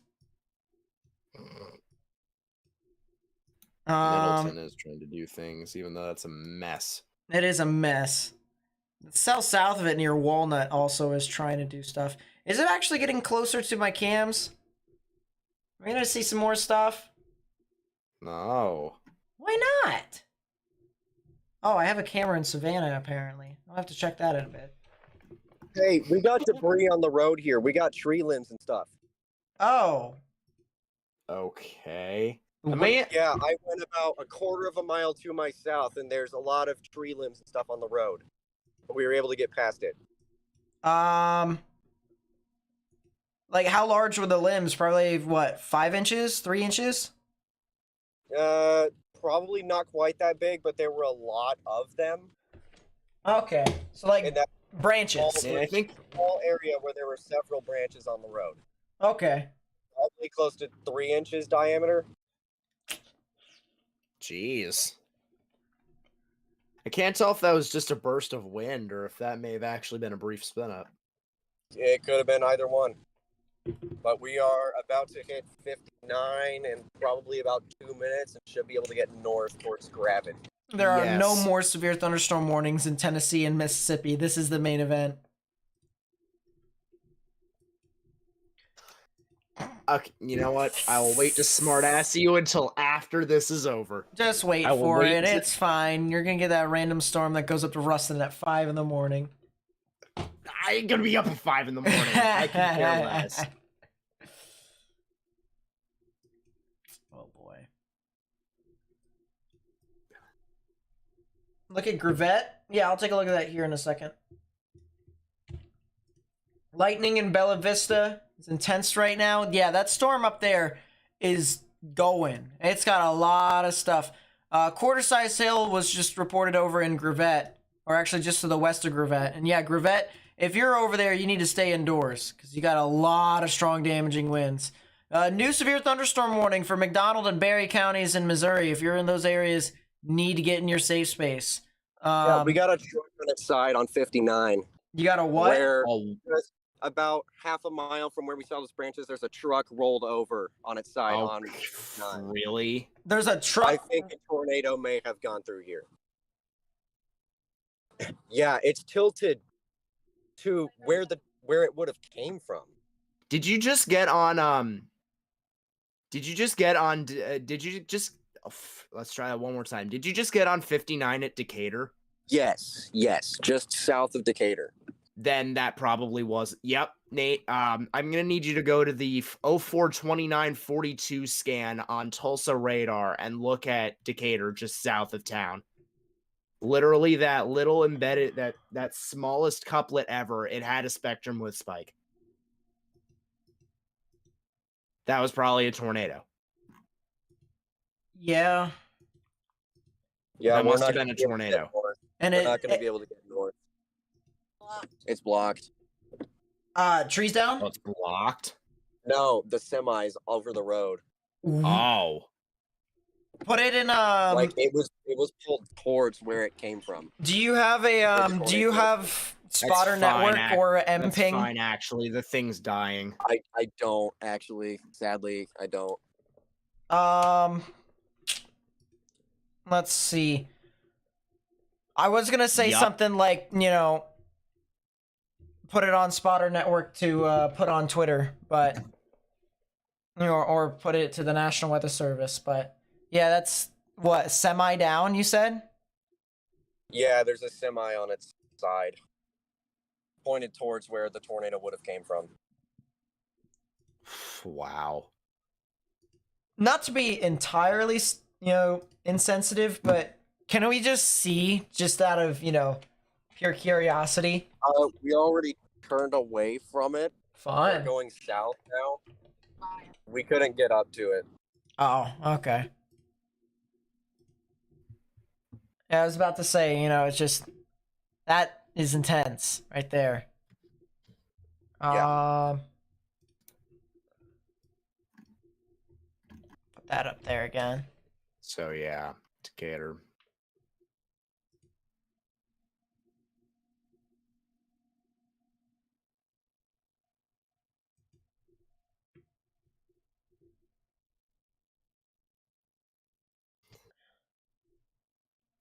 The upper level mezzo looks good as it's heading towards the north and east, but that's not worth going at this point.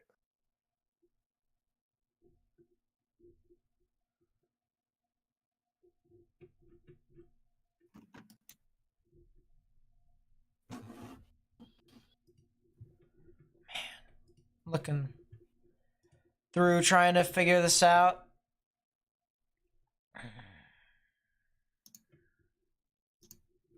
Oh, come on, computer.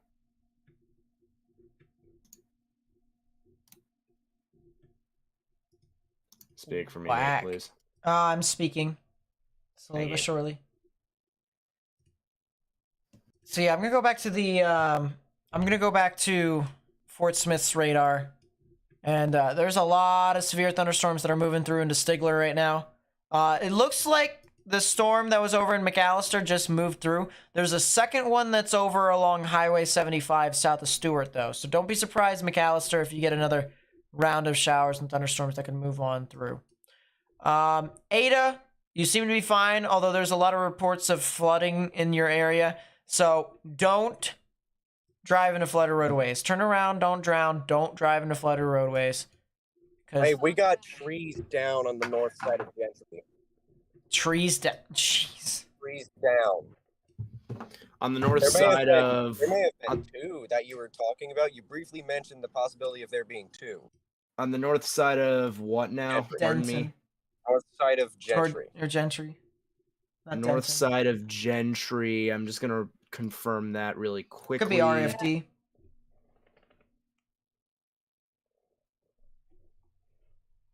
North side of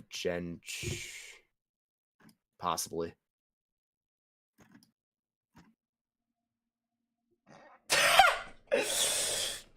Morgan, can I DM you real quickly? That's so funny. Very possibly, Riley. All right. We just turned around to make sure, but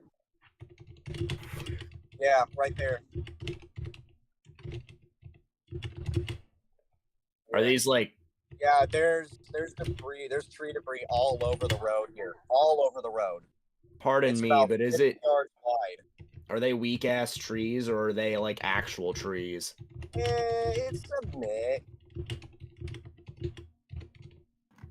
And you're on 59, you said? I'm on 59. Yeah, it was about 50 yards wide of debris across the road. Sheesh. Wow. And it was pointed to the northeast. It was southwest northeast.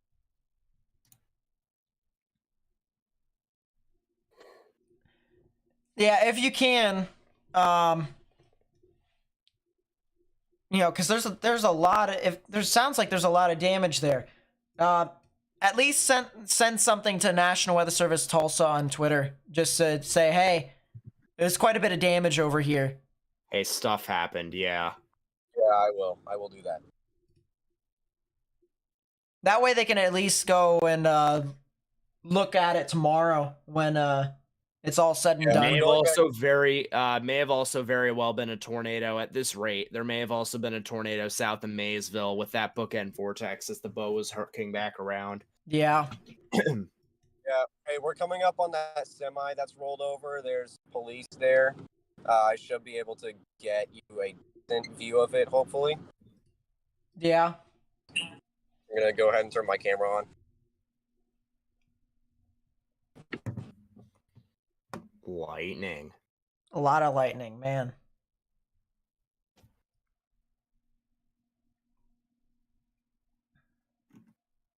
Yeah, someone even said in chat, if you can find the National Weather Service office phone number, you can call them and report the damage as well. Yeah, I probably will do that as soon as I get off of here. Yeah, there's the semi. You can see it on the edge of the road. Yeah. Wow. Yeah, you can see it just right on the I'm shoulder. allowing both that and the lightning for what it's worth because this is crazy. Just a reminder, this is the middle of February. Yeah. It's also 11:45 at night our time, 10:45 their time. Yeah. Yeah, there's the semi. Yeah. It's focusing on your that's, windshield. Oh, there it is. Wow. Yeah, there you go. That is that's not on its right side. Yeah. No, it's not. Or excuse me, not on its correct side. The right side can be misinterpreted. In fact, it looks like it may have gone into the ditch and then was pulled over.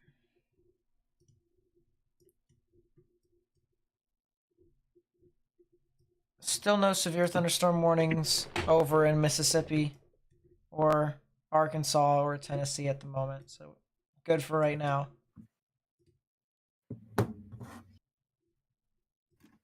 North side of Gentry and south side of Decatur. Yeah, You this is adding them about right now? 3 miles, maybe 4 miles north of Gentry. And then I am not. I am tallying. 1, 2, maybe 3. Jeez. Oh my gosh. Look at that. Look at that, guys. Holy. Golly. Yeah, that's going to be a bit to fix. Yep, that is. Should we go just a little bit further north and see if there's anything else up here? You probably wouldn't be able to catch up at this point. No, I just mean any debris. You can. Maybe even a little bit further east, just by about a mile or two. But other than that, In fact, there's a car lot or something just to my east. No, that is a Simmons facility. Never mind. If you are, I'm gonna just say this really quickly. If you're in Bentonville or Little Flock or Avoca, you need to watch out for a possible spin up. yeah, stay indoors. All right, do not go outside. And if you are inside, don't go to your windows to watch the storm. Just try and stay in the innermost part, and just wait for the storm to ride on out. Yeah, time to hunker down. Chris with the 5, thank you so much. I really do appreciate it. Says Nate, thank you for what you do here in Fort Worth. Sad we missed our opportunity for storms tonight. P.S. My girlfriend wants to see you read this on stream. There it is. Well, there you go. Thank you so much, Chris, and his girlfriend for the 5. It really does mean a lot. And his girlfriend. Yeah.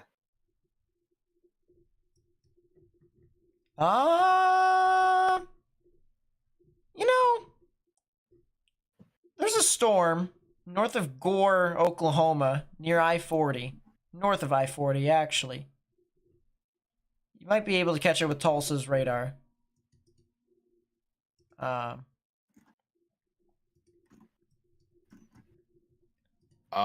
But it's definitely spinning.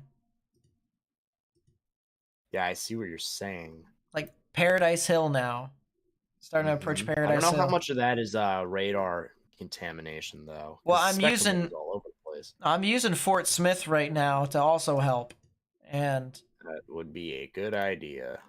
It's got decent output on ZDR. Absolutely spinning. Goodness gracious.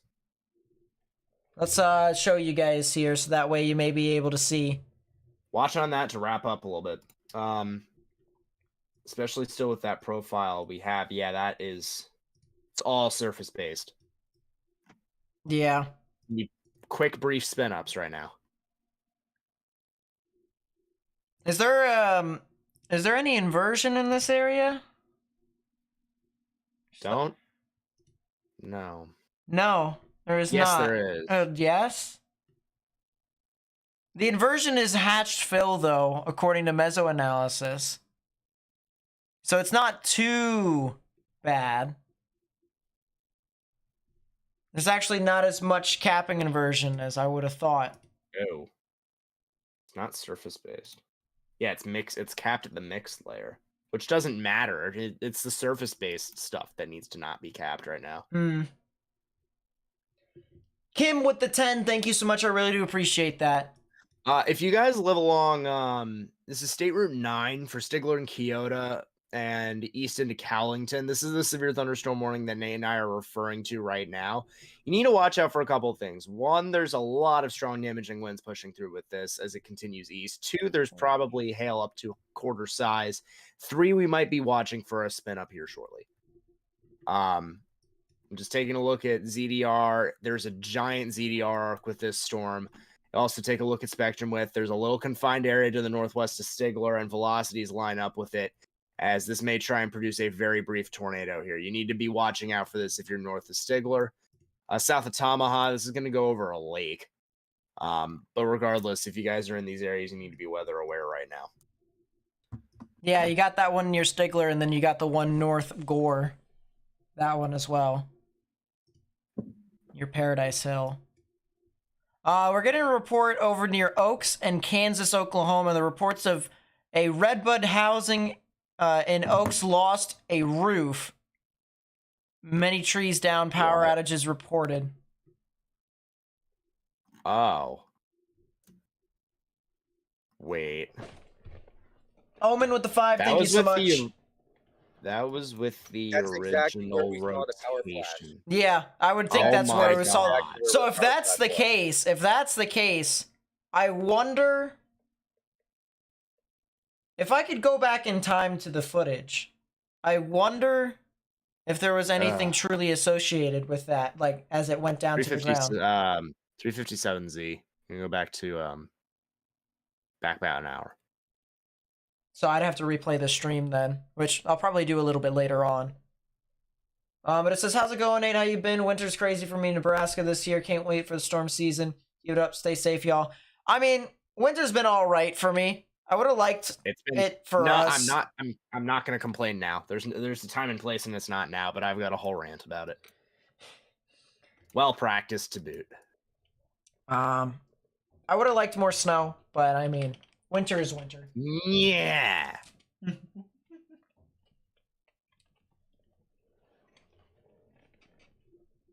But I'm excited for spring, as I always am. And so neutral. And that's where I'm at. I'm gonna move Tulsa's radar to Springfield.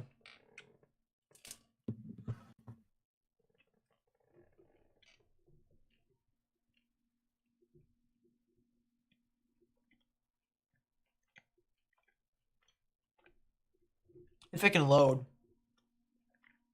That'd be important.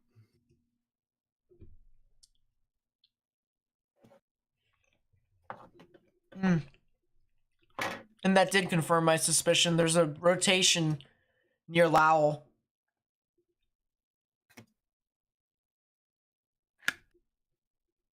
Lowell. So if you know anyone who lives near Lowell,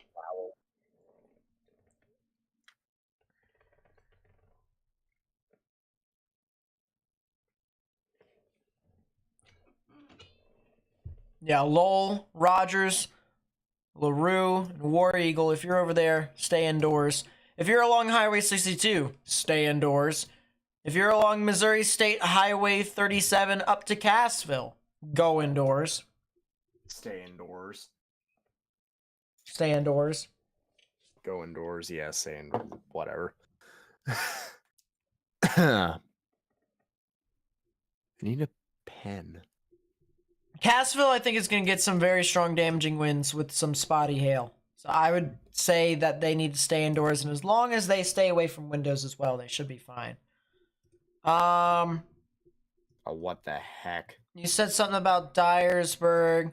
Let's take a look. It's in a book, The Reading Rainbow.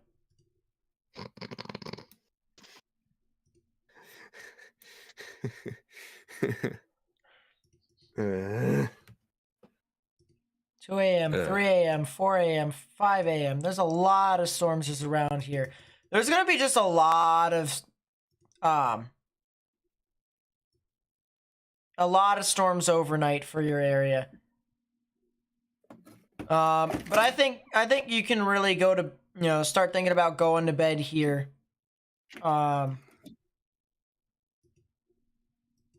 Probably as early as a few more minutes. Legitimately. Hey, To his I got a snap tree right in front of me snap on this tree. road I just came out on. Yeah. This is where it crossed. I believe it's right about here. Mm. Go south. That is a snap tree.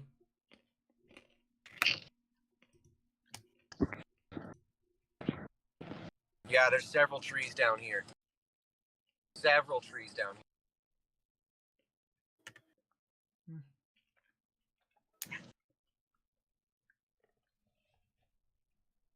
Very interesting. Wow.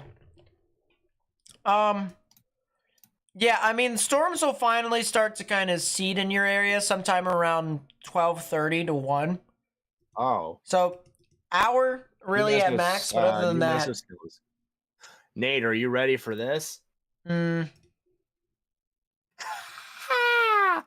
The risk for severe thunderstorms capable of producing tornadoes may peak during the midnight to 3 a.m. Central Standard Time frame. Have fun. you're probably going to go to bed in like 30 minutes or something like that. 12:30 is my estimated departure. 30 minutes, as I said. This is a bruh. This is a bruh. This is a bruh. I mean, hey, I'll look at SPC reports in the morning and either reconsider my forecasting knowledge or be fine.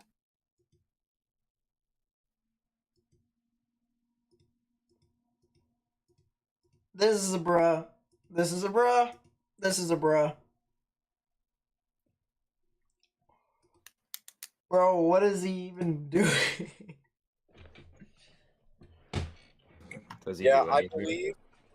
believe the tree debris I saw on the north side of Gentry was RFD because it was less than a mile south of those down trees. Hmm.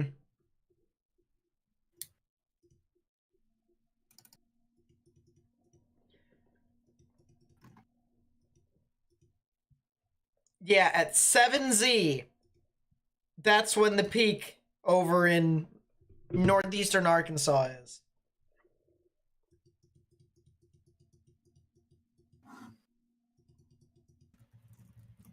All right, I'm gonna head off and make some reports of this All stuff. right, go for it. Okay, have fun. Hey Morgan, can you do me a solid? So, you remember when you said that tomorrow was redeeming? Go to the 3Z HRRR. Go to composite. Reflectivity.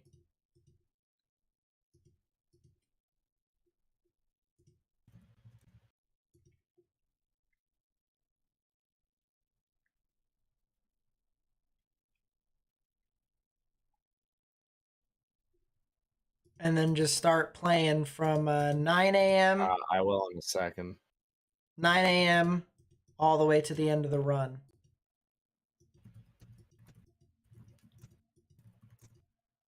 That's not legit, bruh.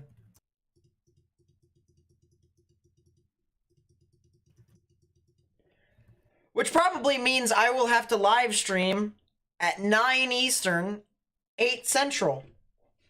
Great job.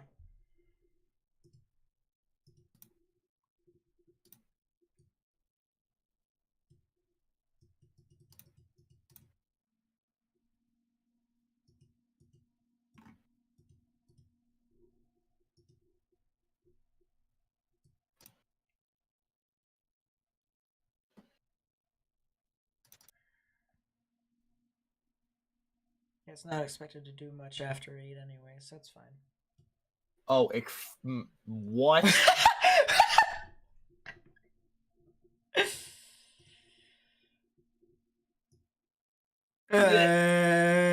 And they're really in trouble. Oh my They're really in God. trouble. They're really in trouble. They're really in trouble. Tuscaloosa is screwed. It actually misses Tuscaloosa by a little bit, but point still stands. Barely.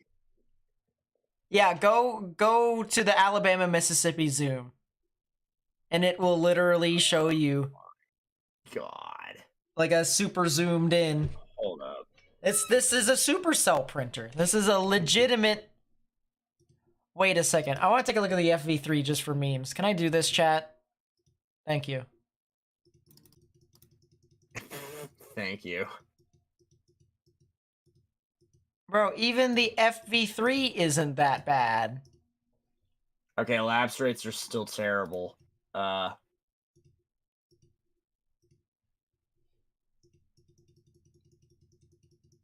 Like just about as bad as they are right now. Let's take a look. It's in a book. That may cap everything. It's 6.4. It's a little better. On what model? HRRR. At what time?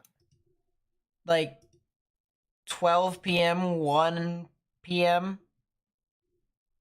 Meridian.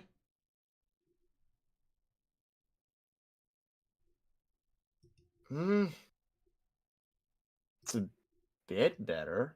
Wind profiles are still a little linear though. That may be so, but I mean, it looks all right to me. True facts. I'm curious about this actually though, because the LCLs aren't as ground scrapers as aren't as ground scraping as And stuff then usually is. we still got that cell in Baton Rouge that's still doing stuff. Oh, we got the stuff south of Birmingham. Let's see what that is.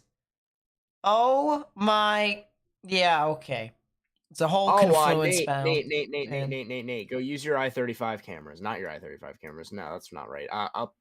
Brinkley, Arkansas. Go use them. Go get them. We've got cameras? Oh, is that a not? No, that's not a tornado. Is it a tornado? No way. Was that a no? Brinkley? No, Stig. It's occluding.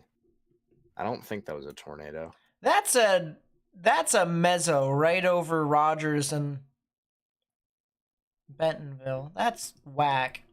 Can't believe Little Rock saw that. Why do I want to use my camera in Brinkley again? See if that's actually doing anything. Fine. Got a camera looking west. Let's see what we got, Chief. The answer is nah. We probably waited too long. Damn. Warm nose rap. The rap loves life. I'll tell you what.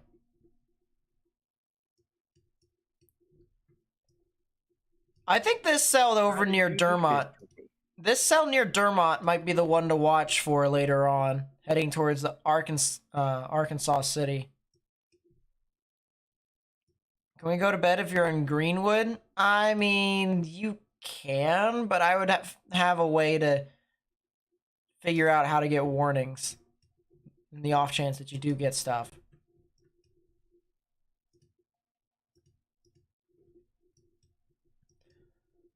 Tamaha is not legit. Like, seriously, what is that? Oh, it's wrapping up. That's not good. If you're in Brent or in Salisaw, over in eastern Oklahoma, you might want to get indoors. You need to consider the following. That's what you need to do. Because... oh my god, go look at the profile. Holy crap. VWP? Yeah. Oh. What did he say? Oh my gosh. Yeah, that is nasty. I will tell you that. That's warm front magic again. Yeah, it's still on the warm front. Shame that the lower level lapse rates are 5.5 degrees. Why are there storms initiating in Texas? Hold up. Give me a second. I must figure this out for myself. Colleen, what? That's a lot of vorticity. I'll take it.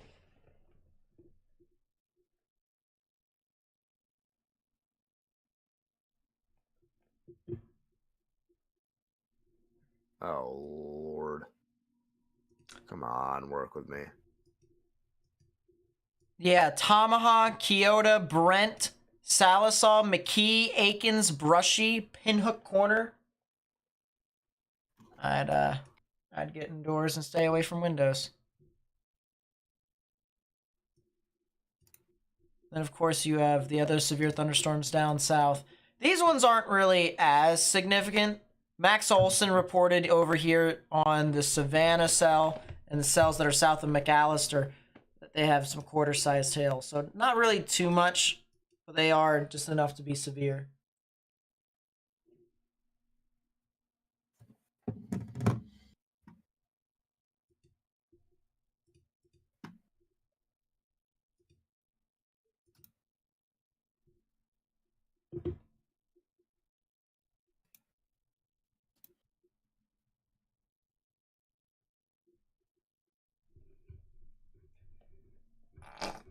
Bro, I swear, sometimes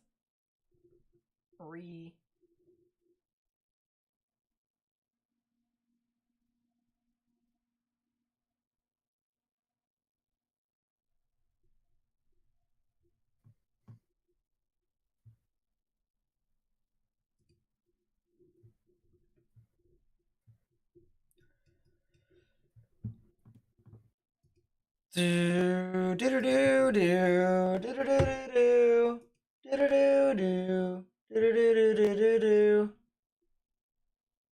Night tornado. Rogers, Arkansas, hail stop, less thunder, still have lightning.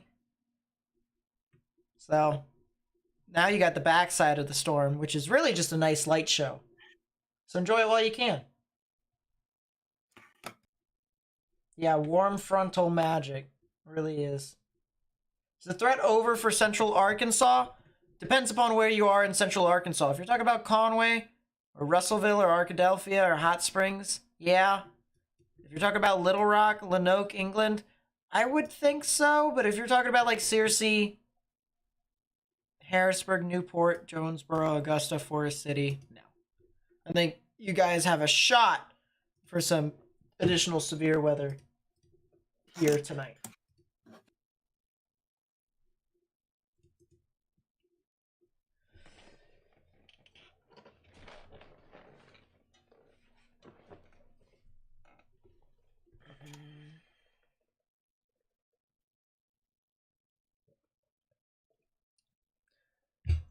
You know, I'm not gonna lie. Now might be a great time for me to stock up on food and water before you leave, Morgan. I'm not gonna lie. And why might that be? Because you leave at 12:30, no? Well, around that. I leave when the Rangers game is over. You want me to be honest? I leave when the Rangers game is over. How much time is left in that game? 12 something. All right. So hear me out, okay? You talk about the severe weather. I go downstairs, get food and water, and then I come back upstairs. And then you don't have to do anything else.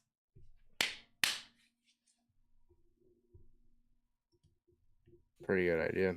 Great deal. How's Jonesboro, Louisiana looking tonight? They should be fine. It'll be tomorrow. Well, it'll be like 4 o'clock to 5 o'clock in the morning, really, when you guys get your stuff. So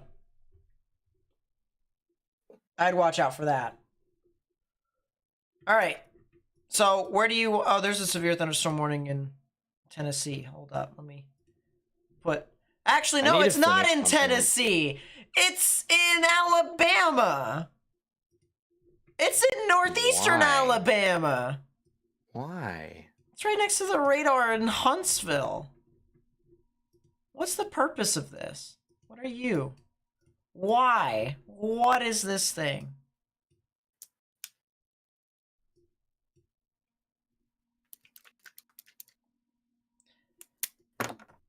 Caleb, explain your National Weather Service office.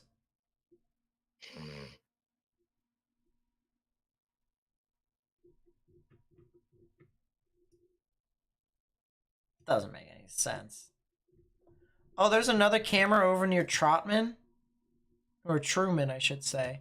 Whack. So there's more cameras. Yo, I'm going to have to add this to the list. Add some of these cameras to the list. That doesn't make any sense. All right, so I think I'm going to just put my radar on Fort Smith. And then I've zoomed out to where everyone can see all the severe thunderstorm warnings. Besides the one in northeastern Alabama. Doesn't make any sense whatsoever.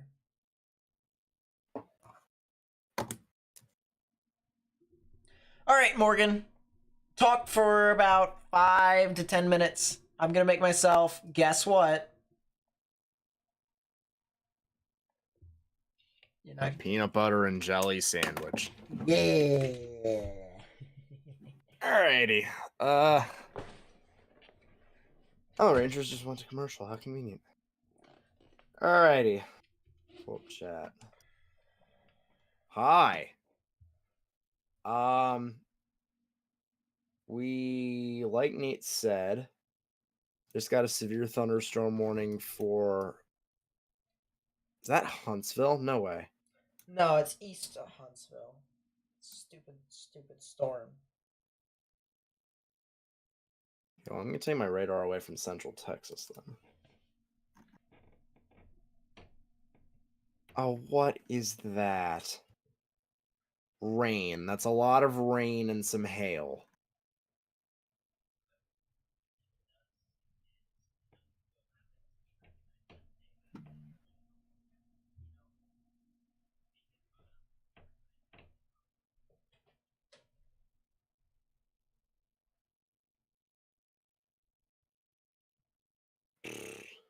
Alrighty.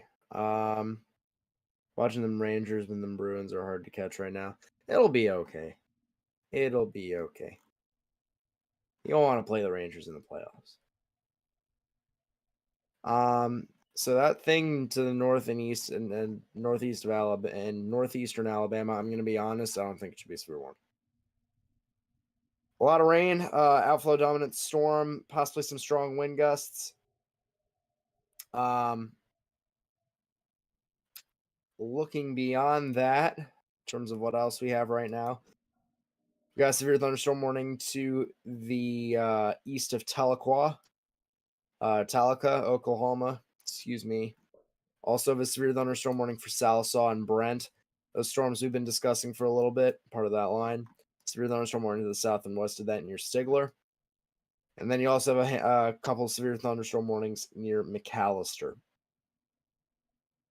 At this point, this is a wind threat. Right now, this is a wind threat. Will that change later? Remains to be seen. Will I be here for it? No. No, I won't. Decatur, Alabama tomorrow, tornado risk. Decatur sounds familiar. Let me find it. Decatur. Where's Selma? That's not what I wanted. Crap, I'm too far south. Brent.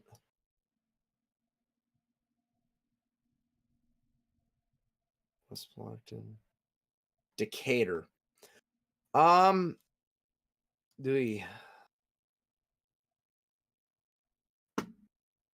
a tough call. Because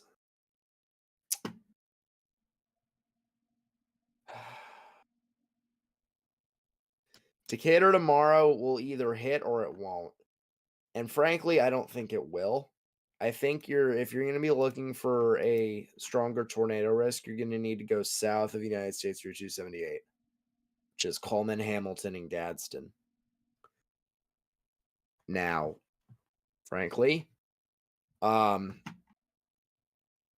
we've got an issue tomorrow in eastern Mississippi and western Alabama. We do have a problem tomorrow. The profiles that I'm actually seeing, and I called this to be dead tomorrow's concerning. It's gonna be a matter of how far this. It's gonna be a matter of how far north the supercells can spread. It's gonna be a matter of really the not the warm front per se, but how far supercells can get out without being jawed in by the what's it called? By the main squall line that's going to push through. Tomorrow's a problem. And frankly, I mean, we'll see how it plays. I don't have the most confidence because of the lapse rates, but I've seen worse. And as a new severe thunderstorm warning for the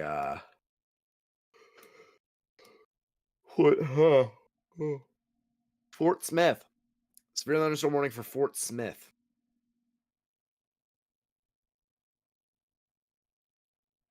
.60 miles per hour wind gusts and quarter-sized hail. It's also for Crawford, Sebastian, in Arkansas, Sequoia and LaFleur in Oklahoma. That'll be till the top of the hour. What is the convergence there? Wow. Yeah, I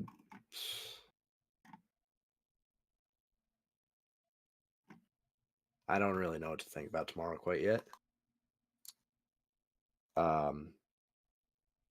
Need to look a little bit more into it as the day goes on. Why is the big tornado watch tonight? Completely avoid Conway, Arkansas. Because that area of Arkansas is not in the favorable area tonight. Conway's a little too far north. You're gonna get the remnants of whatever this linear stuff is.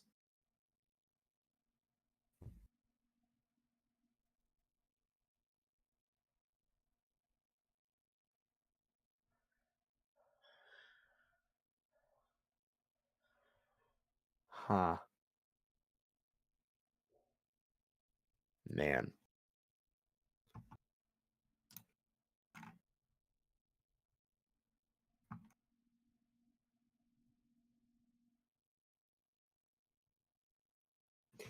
Yeah, I don't know if we're going to get away with stuff not being able to produce tomorrow.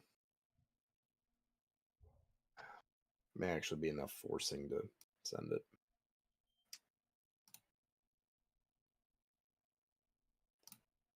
Oh, goodness.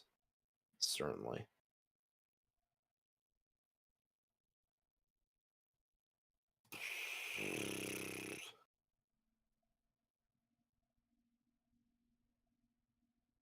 Theta.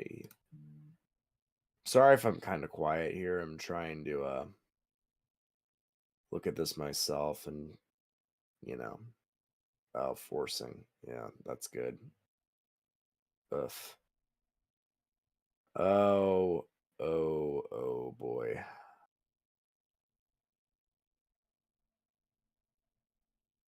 That is a new mesoscale discussion. Concerning similar area, question mark?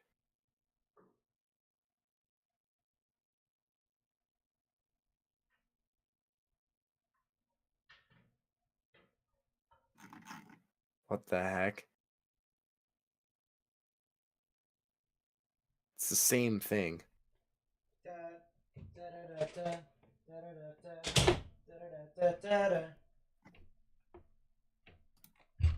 Yeah, I may be severely wrong about tomorrow, but I'm right about today.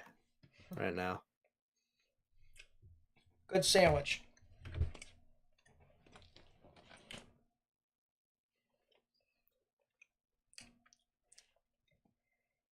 It's 5Z. The convection that was supposed to do stuff has lifted north of the main risk. There's still one more storm, but I mean, do I really want to stay up for 2 more hours? Probably yes. I gotta start it's streaming 5 again. to 4. Can we not do this, Rangers? You guys losing? Like, no, we're winning 5 to 4. It should not be 5 to 4. It should be 5 to 2. There's a little under 8 minutes left, right? Correct.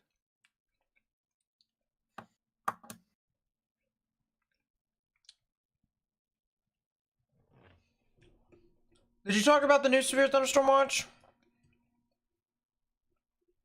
I did. Okay. Yeah, Yeah, I touched on that. yeah. There's a new severe thunderstorm watch for people who didn't hear.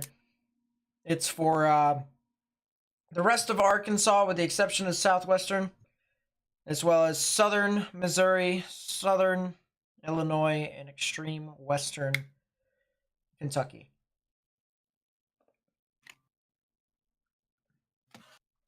Okay, that's done.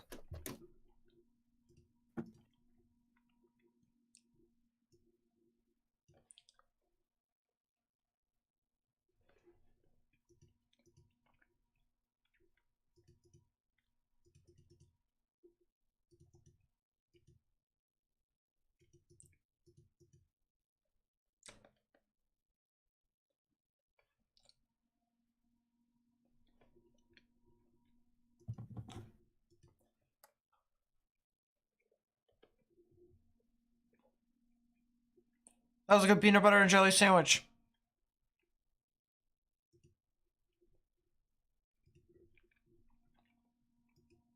Yeah, tomorrow is the funny.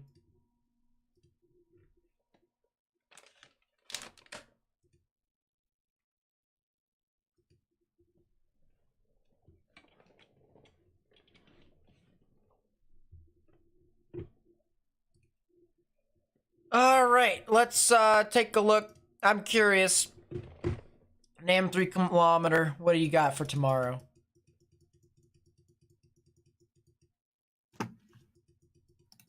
Lines. Oh, that's How a did 2-on-1. How did I guess? Pedersen has to stop. Oh my god. Okay. How bad do I think the storm will actually get up to your area in northwestern Kentucky? I think it'll be just general gusty showers, honestly. I don't think it'll be any more than that. I do think that tomorrow, however, tomorrow morning could be when you guys could actually get your stuff, though. That's what I was looking at. No reason for you to pay attention to an AM 3 kilometer. I do want to take a look at the HRRR, however, for later on this evening.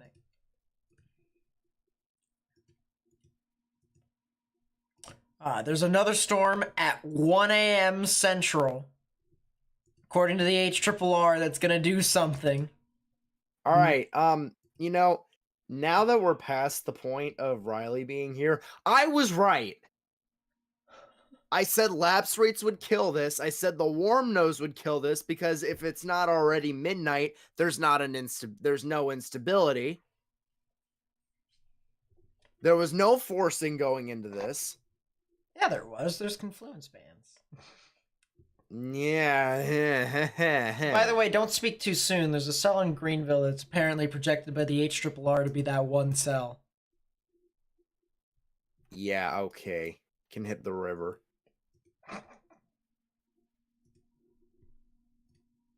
I was told, but look at the photograph. Look at the photograph. Look at the photograph. Look at the photograph. Freaking the photographs don't mean jackass if you don't have the structure to let the photograph play out. Tell that to Bentonville and Gentry and Decatur that just had whack storms along the line over there. Yeah, well. No Cape. Oh my god, and that went crap off the ton of post. vorticity. We're really gonna Anyways, lose. this cell over here near Greenville, I'm watching it. Actually, I'm curious. Going to Jackson's radar. Brad Arnold is going down to that cell. That's amazing. He is saying, yep, that is it. That storm is him.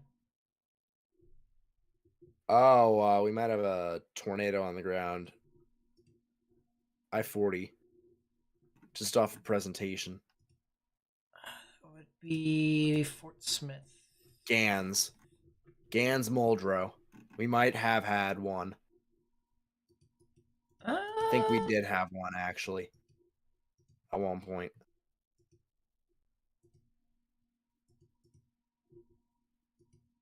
Potentially. That one just wide.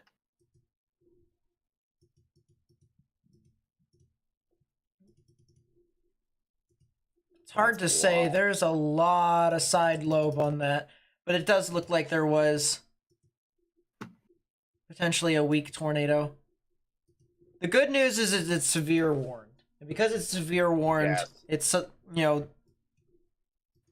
it's kind of comparable to strong damaging winds. But Muldrow, Roland, Remy, Long over there in the eastern portions of Oklahoma, north of Fort Smith. Guys are going to get hit here in a sec.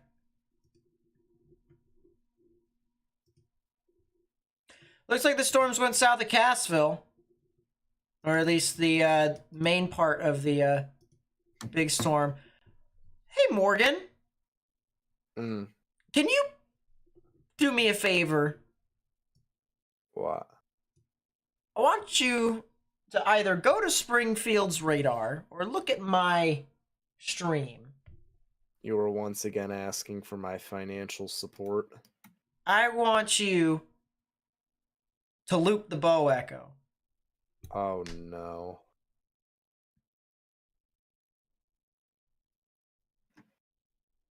It's doing it again? This thing is going in circles and circles and circles and circles. Holy crap. It's a heck of a bow echo. Wind. A lot of wind. It also could be MCS. Could be a developing MCS.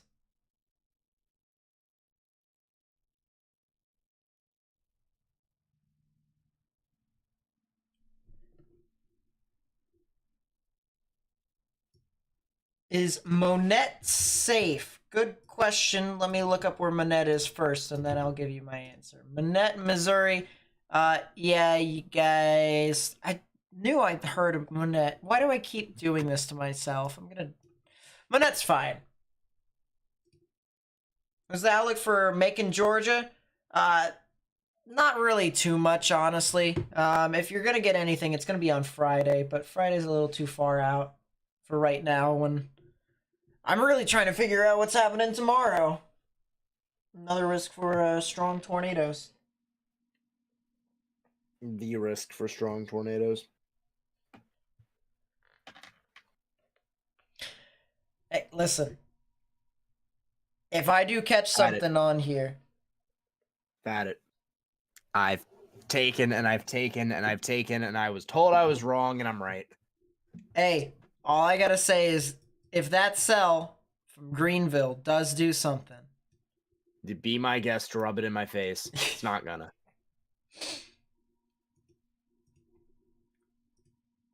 If nothing else is managed yet, then I don't know. And it's not like the environment's getting better as we get later at night. In terms of thermodynamic environment.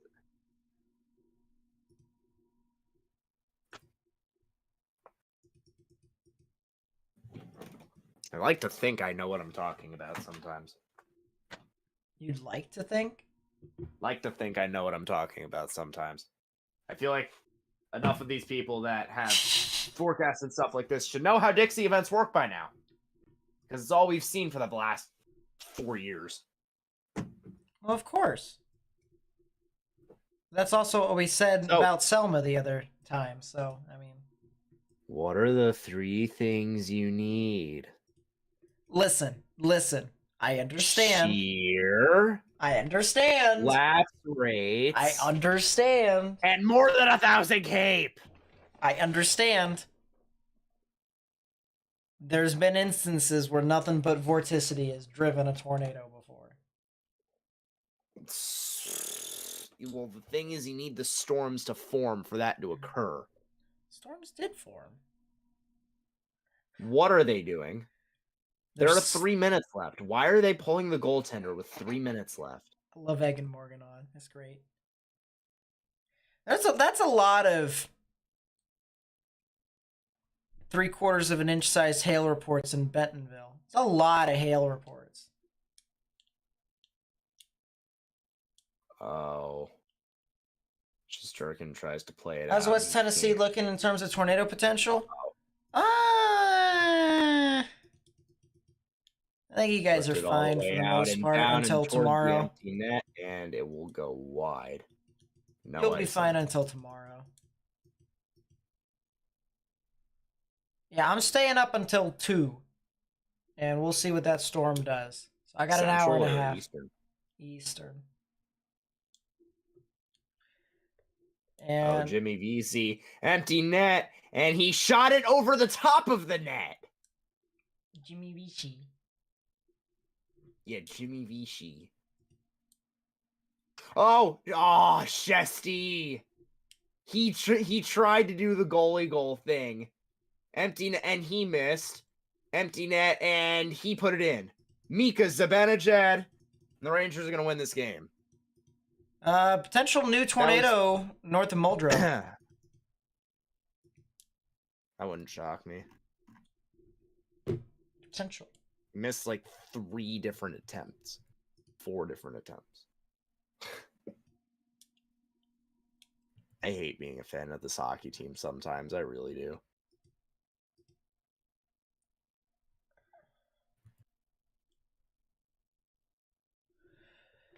Fort Smith. You guys know how it is. Not all too surprising, isn't You it? know how it be. Um, Really north of Fort Smith, though, no? Yeah, Van Buren, Rena, Cedarville. If you're over in those areas, get indoors, stay away from windows. If a tornado does form, it's going to be something similar to some with strong damaging winds. So,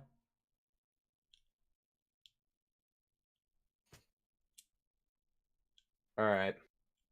Done with my work, and the Rangers game is over. I'm out of here. meh.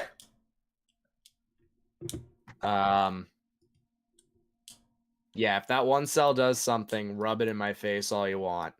It's New not. day 1. Oh my god! What? Oh, Jesus. Why is the 10 tour all the way over in like southern Tennessee? No. The Sigris takes up Dude, the it entire should be- 10 tour. Dude, it should be cut off at Coleman. What is this? Why? Now I want to see. What are they thinking?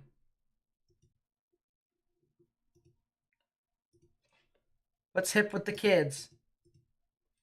Buffalo has a 5 win. That's the reason why.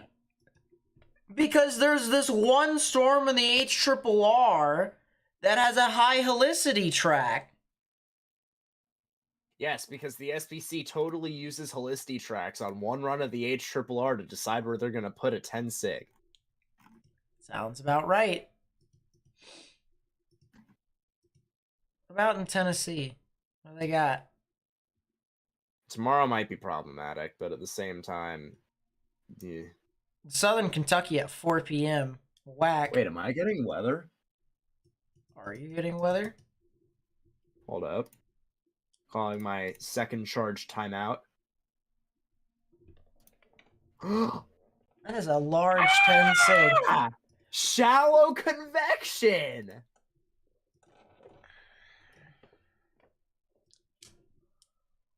Oh, that's trash. Never mind. That's funny. But that's the risk for Wind tomorrow, guy. guys. So if you're in the orange or if you're in the yellow, you should probably tune into the stream tomorrow. And if you're in this yellow, you definitely should, because I will be streaming tomorrow.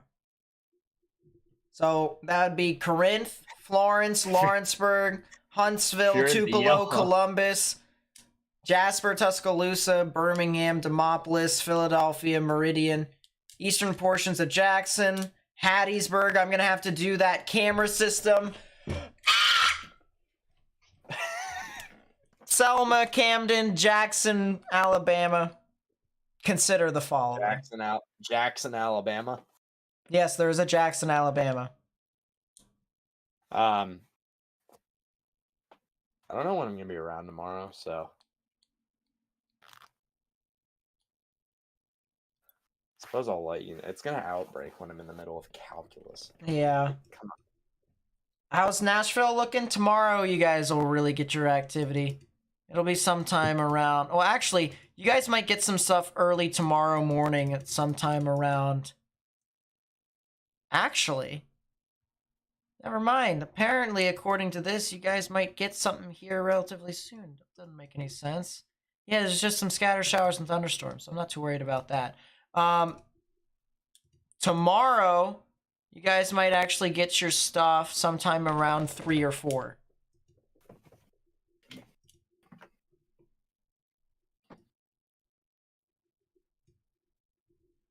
Yeah, I'd say 3 or 4. And then I want to take a look at the...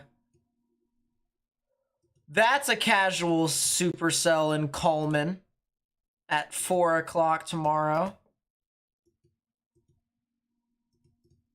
Clearly makes sense. I might open my window tonight. I'm opening my window right now. It's 51 out. I might as well. It's 55 right now. What should you do in a tornado warning? Whatever you say, you're doing the opposite. That makes a sense. Get indoors. Get indoors. Yeah, get underground or get in your lowest innermost part of your building. Don't be impaled. Now do the opposite, like you just said.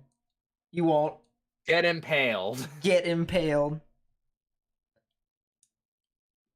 So, are we trademarking that? That's a lot of hail, don't get impaled. That's a lot of hail, don't get impaled. So now we need to stream every Del Rio event ever. Oh my gosh. Oh jeez. God bless. No. Don't do this to me. I don't want to go into the sneezy fits. Oh, thank you.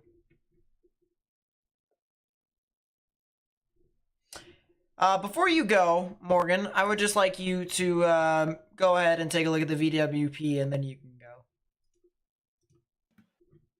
The VWP where? Fort Smith. The only place that's relevant right now.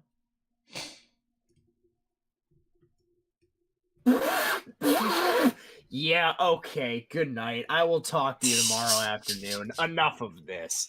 Enough. Goodbye. Warm front truth. Did I not say, hold up, before you leave, did I not say a couple of days ago that warm front truthers stand up? Yeah, how many tornado warnings have we had today? Warm front One truthers there. stand up. One there. One there. 1, 2, 3, 4. 5 maybe? 4? Probably. I don't know. Hey, did better than the other thing I covered a couple days back. That's back. true. Alright, I'll discuss with you throughout the day tomorrow. See you then. Yep. I'm gonna look at this viewer. You have fun. Yep. Good night. Mm-hmm. So, and then there were one.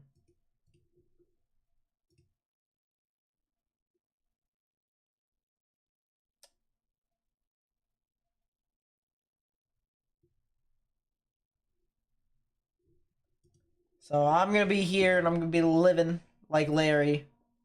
And I'm sticking to my word. I'm gonna stay on live for another hour and 20 minutes because there's a cell over near Greenville right now. Very far south of Memphis. All the way down here. And we're gonna see. We're gonna see if this thing actually does something. Join me, you won't tell any stories? I'm not sure. I'm not sure.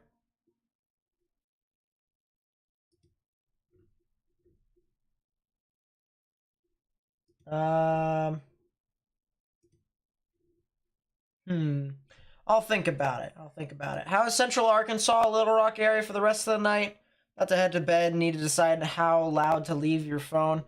So, if you're in downtown Little Rock, honestly, I think you should be fine. But if you're east of Little Rock by any stretch, you probably should watch out. I think the main activity might happen along the Mississippi River, though. So, take that however you will.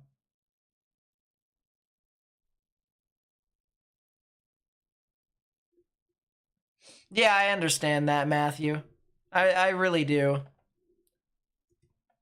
For me, it's a little bit of both. So there's some instances to where I just wish the weather would just get up and go.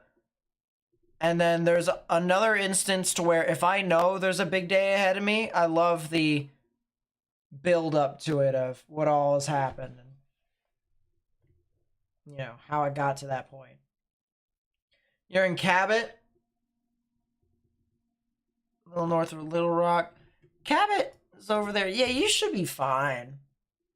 Should be fine. You'll be in Daytona Sunday. How will you look? That's a good question. I've been to Daytona before. It's pretty nice. GFS. I also took a tour over there at the Speedway. I'm assuming you're there for the 500. Saturday, Sunday.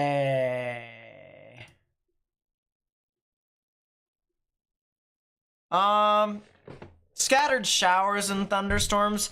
It'll be upper 60s from the looks of it.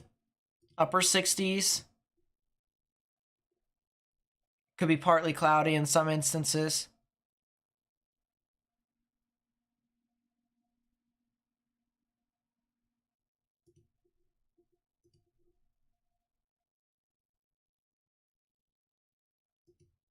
Depending upon where you're at, you probably could see a shower or two. But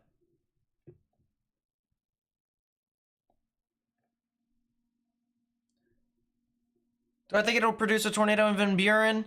I think if it does, it'll be something similar to some very strong damaging winds. But I think it'll go a little bit further north towards Cedarville and Rena, more than anything. There is a little bit of rotation with that storm, though, and it would be heading in between Rena and Cedarville to the Ruddy area. But if you're south of that, like if you're still near the I-40 area, or even south of that into Van Buren, then you should be fine. Race is at 2:30. Interesting. How long does the race usually last for?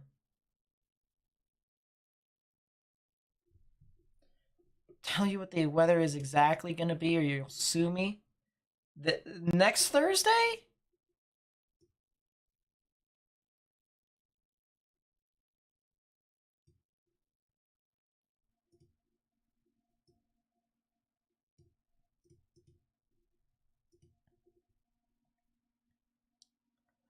Warm and dry. Next Thursday, it's going to be 80s.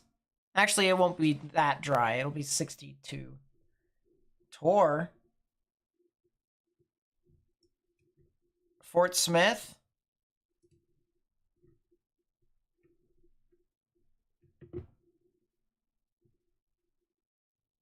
Where's the tornado warning? 2.5 hours. Oh. So it ends at 5-ish. So if you were to anticipate a thunderstorm, it'd be more towards the end of the race. Let's drive for Florida. The more you know. The more you know, reading Rainbow.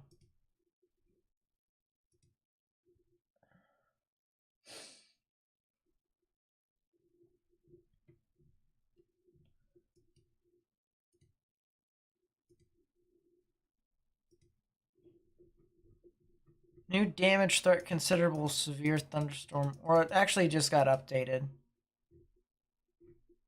Damage threat considerable severe thunderstorm warning still. For areas in Pittsburgh, Latimer. That'd be what? Haskell, LeFleur, and Pushmataha counties.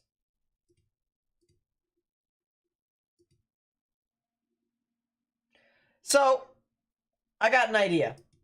All right? I've got an idea. Great idea. All right? Hear me out.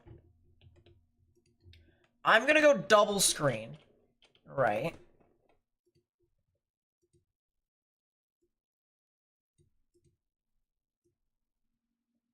I'm going to go double screen. And we're going to put the radar top left up here. Right?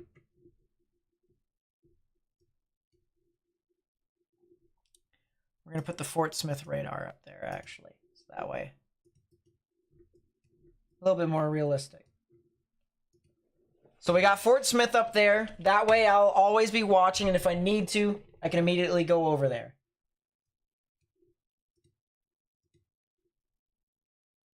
It's magic like that.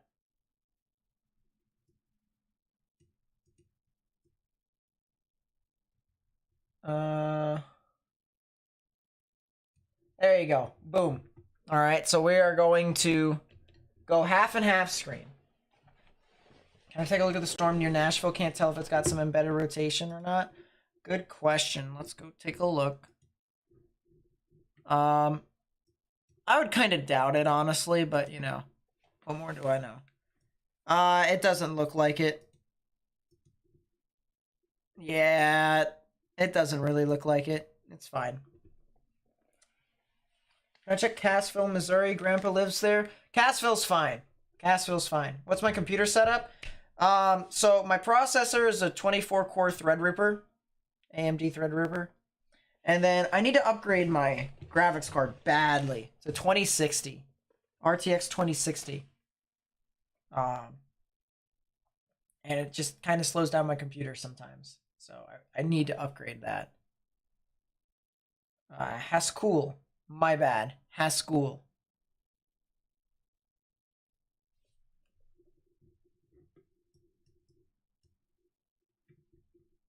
But anyways, I got an idea. All right. Glorious idea. Sounds like a weapon more than a computer. Yeah, it kind of does. I'm not gonna lie.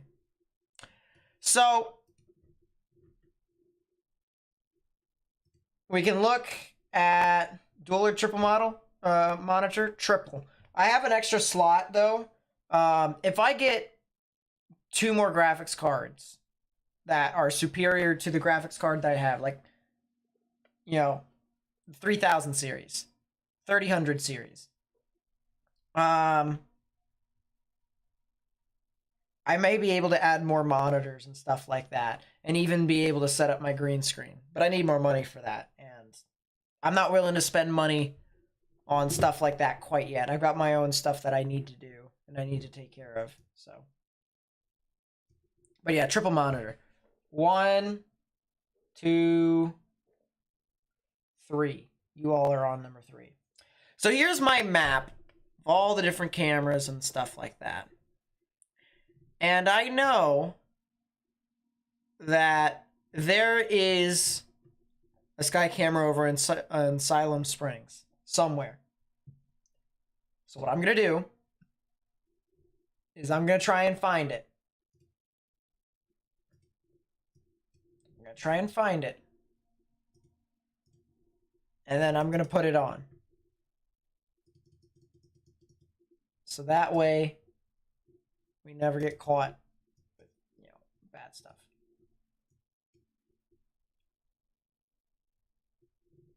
Possible tornado on the ground? I doubt it. It doesn't look like it's confined quite yet. It's relatively weak at the moment, too. All right. So, Siloam Springs.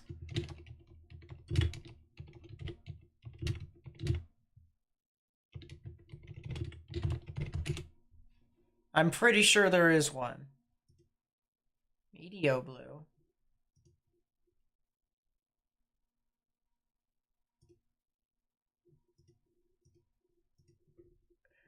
None of those are live.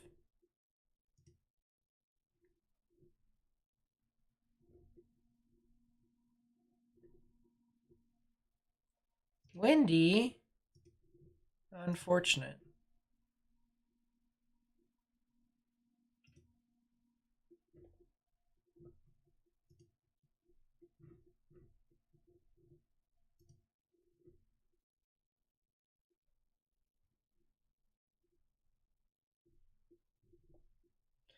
I'm pretty sure there is one over here. Or at least I thought there was.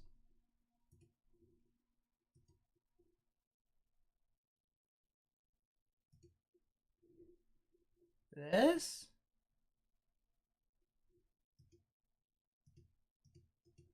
This is a time lapse though.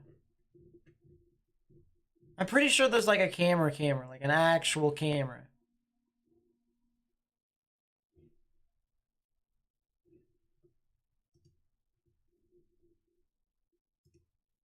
You know what I could do?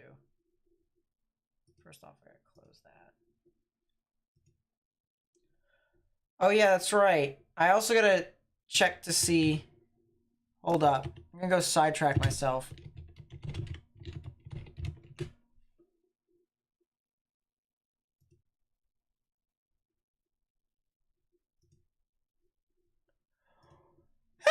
Hey, look at that. Look at all the cameras that I have found in Oklahoma. This is a W. This is a W.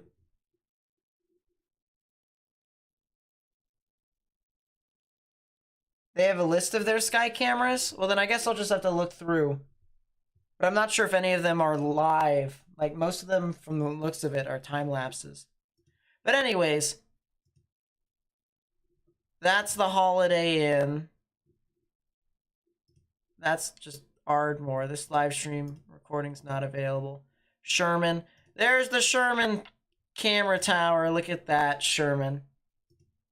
All right, where is Sherman in Oklahoma?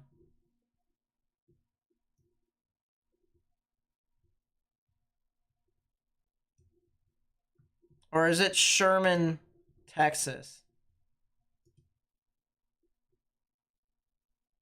Sherman Tower Cam in Texoma. Where's Texoma? Hold up. Texoma. So it's just in Sherman then, I guess? Carmart.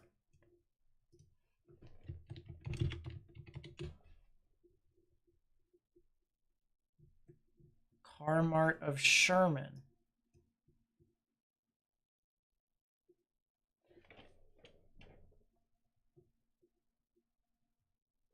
And there's storage bins. This is in Sherman, Texas. This is a bruh. And it's also looking north. But hey, we're slowly finding more cameras. So now you understand the life of me and what I constantly have to do.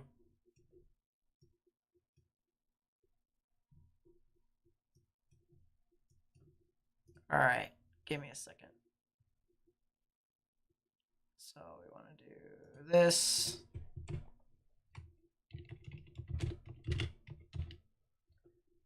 Sherman, Texas.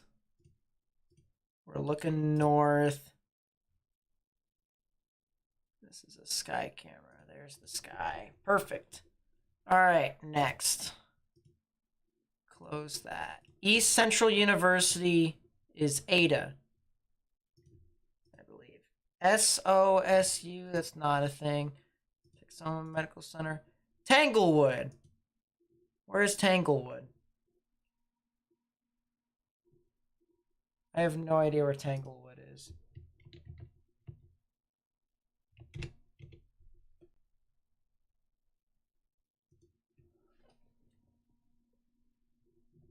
Oh, Tanglewood's still in Texas. I have no idea where we're looking at, so I'm just going to put that over there as a question mark.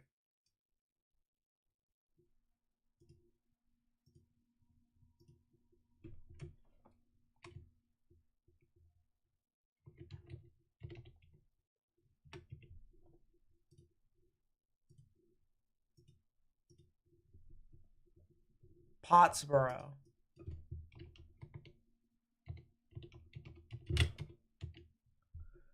Type, you hooligan.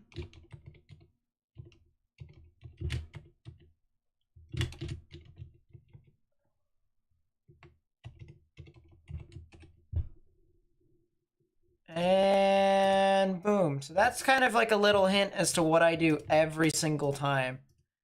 I put colors and icons to be able to try and figure out which direction we're looking at. If it's a black with a question mark, that means that it's not finished yet, or it's not done. If it's blue, it's looking north. If it's orange, it's looking west. If it's red, it's looking south. And if it's green, it's looking east. If it's purple, it's a legend.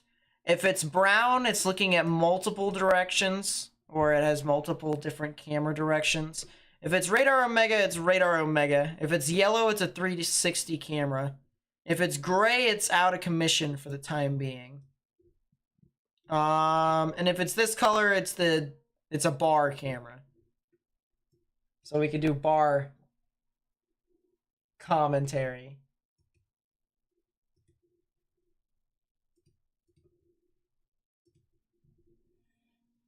That probably could be tornado warned here in a second. So let's go over here to Cedarville.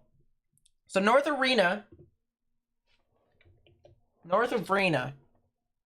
That same rotation has decided to kind of intensify more and more. And to me, looks like this thing could try to produce a tornado. So if you're north of Van Buren, north of Rena, south of Cedarville, I'll tell you the specifics actually here in a second. This would be Rudy, Hobbtown, areas near I-49 up to Kane and Wind Mountain, as well as Graphic and Mountainburg, as well as areas along the Kenner Chapel Road, the Sweet Bay Lane area, as well as Kenner Lane, Hobbtown Road, and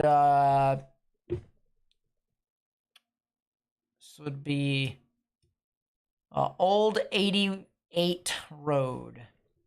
So if you're over there, you need to get indoors. You need to stay away from windows.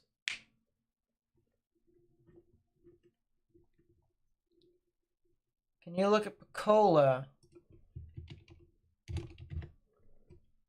Pensacola, Oklahoma. You guys should be fine, honestly. It looks like you guys are too far down to the south. What the heck? Yeah, that's some pretty strong rotation aloft with this storm, not gonna lie. But Pensacola County, specifically Pensacola in itself, I think you guys are too far south at the moment of that risk over there in Fort Smith. I do think that you guys could get some more activity here, though, in 45 minutes from these storms in Red Oak. So I'd watch out for that if you can.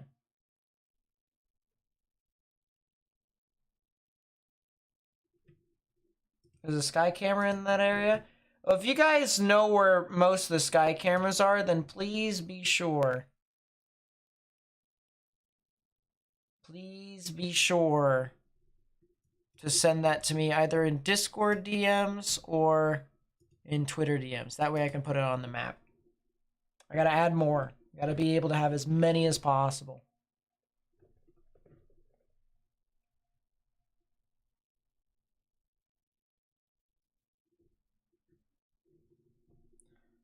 Velocity scan just came in. Doesn't look like it's on the ground right now, but it's getting close. There's a sky cam for that area. Go to iDrive, Kansas. Or not Kansas, Arkansas. Jeez. I'm losing my mind. I really am. Where is 321? Oh, that's all the way over there. Hold up. Give me a second.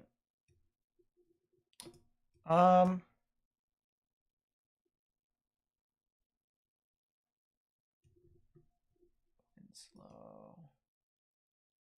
Chester. There's a camera north of Chester. There isn't anything here along 540. Yep, for sure. Good night, Caleb.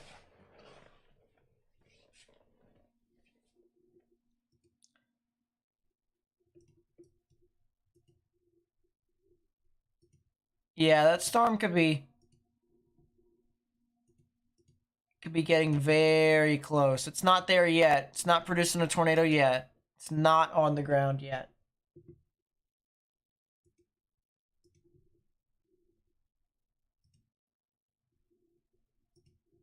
But it is getting close.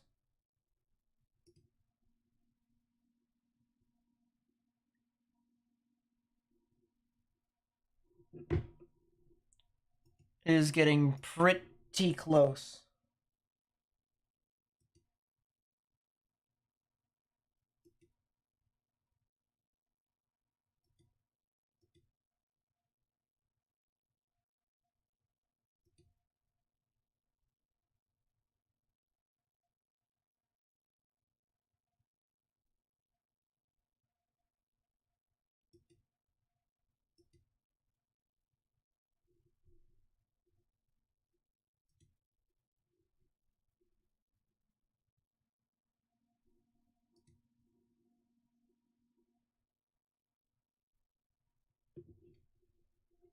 And it dissipated. Definitely a lot of strong damaging winds in between Rena and Cedarville. We'll say that.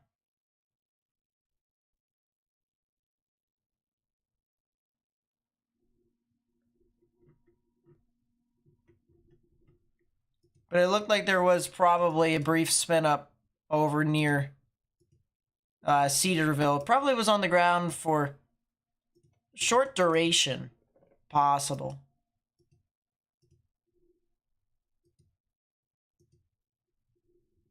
It's possible that it was on the ground for a short duration, but other than that. All right, Memphis. These storms that are over here. Let us take a look at satellite.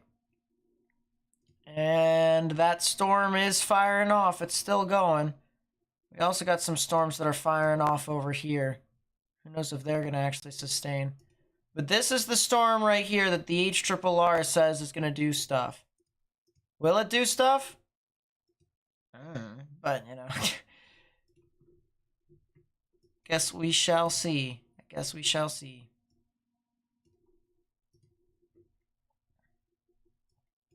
I'll tell you what, if I don't see anything by 1:30, I'll go to bed. And then I'll wake up early tomorrow. We'll do the stuff, or at least I'll see when I'll stream. I probably will get the thumbnail done for tomorrow's stream, and then have tomorrow's stream up so that way people can just like talk and chat. You know what I mean? You're in Murfreesboro? How you looking? Because it's getting ramped up a bit out here.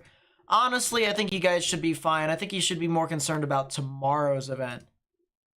Because tomorrow's event is definitely the one that is gonna truck on through. Here you go. That's tomorrow's event. Big 3 out of 5 in the severe with a scale here in this orange. And you guys are actually kind of on the border, believe it or not, of a 10% tornado risk. There's Murfreesboro up here. And then this yellow down here is a 10% chance for tornadoes, which actually also has a 10% chance of seeing a strong tornado within that area as well. So, you know, just something to consider. You know, the probabilities, how they work, is they're all the probability of a tornado happening within a 25-mile radius. All right, so it's not saying that, you know, 10% of the area is going to get hit by a tornado. It's saying 10% of the area within a 25-mile radius. You know, not 10%. Within a 25-mile radius, there is a 10% chance of someone seeing tornadic-like conditions. So,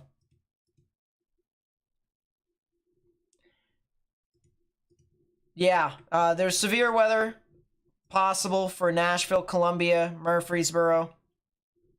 Essentially from Kentucky, Tennessee, all the way down to Alabama and Mississippi tomorrow. So it'll be in the afternoon tomorrow. More than likely be in the afternoon, sometime around 3 or 4. And I probably will be streaming live on the channel. So if you want to come back, feel free to do so. And if you know anybody else who's, also curious about that as well, I mean, as I said, I'll be live tomorrow. So you can always come back and talk about it with them on the stream.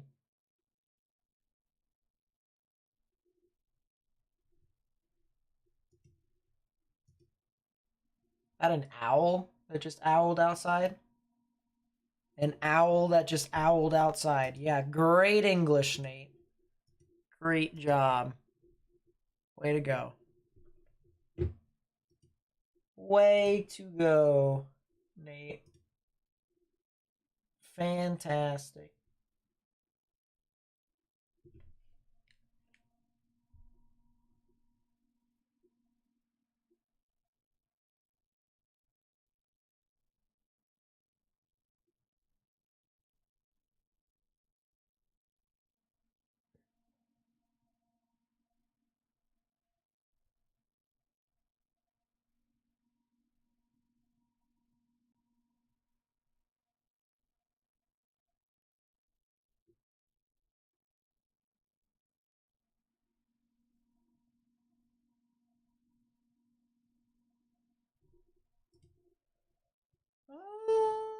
That's really interesting, seeing that. Whack.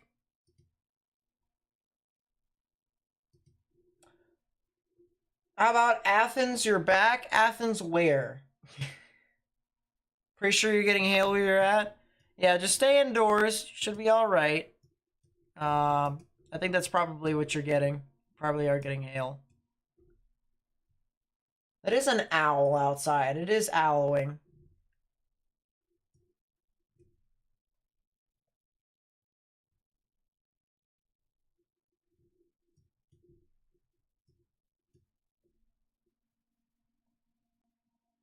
Tree in your yard down from lightning was loud and scared you right out of bed? Sheesh.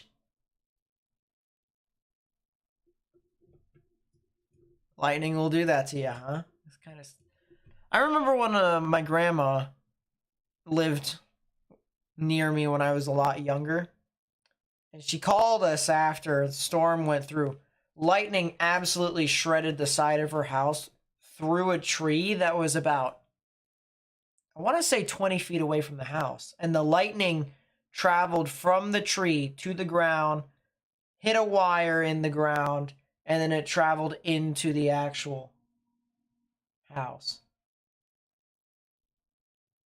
Yeah, it's owling when it really should be snowing this time of year, for real. There's all sort of Nateisms that you'll come to find out on the stream in this channel. All sorts of random stuff. That's a random severe thunderstorm warning in Poplar Bluff, and that's also where a Radar Omega camera is. So let us go witness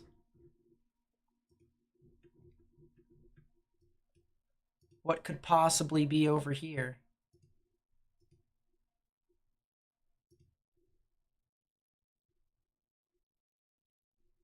Look at that.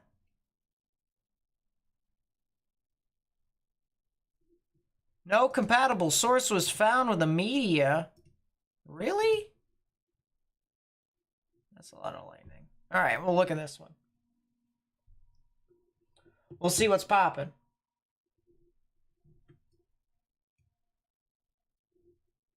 And just a reminder, this is in Poplar Bluff, Missouri. This is southeastern Missouri.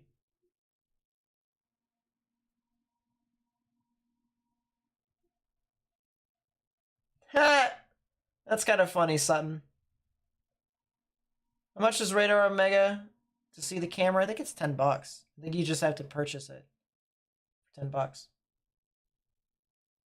It's like 40 different cameras. But some of them are in the same spot, so 40 or 50 different cameras. And I think there's also chasers too that come along with it.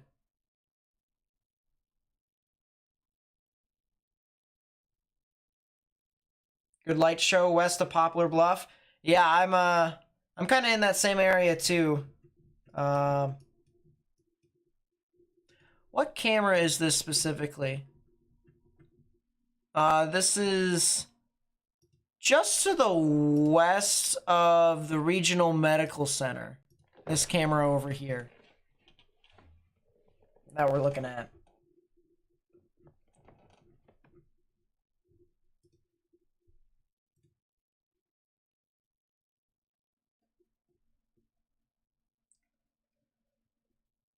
Excuse me.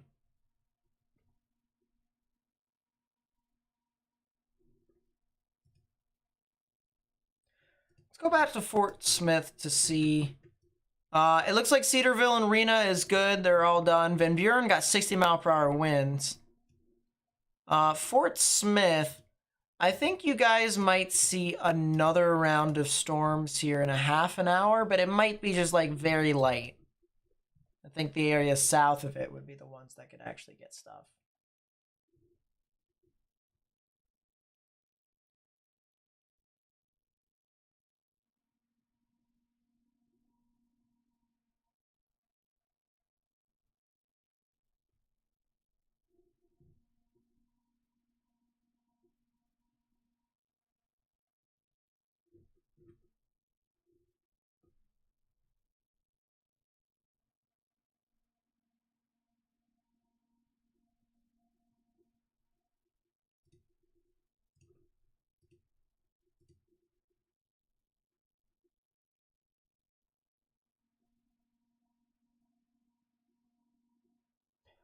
Bruh.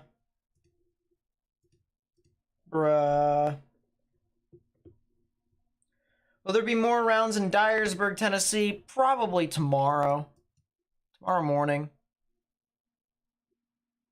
Any girlfriend or special other yet? What do you think? I'm just kidding. No. No. Nope. Not yet. Not yet. Cyrus, Missouri camera is best. Really? Which one is that? I think that's the one actually further east. Cyrus.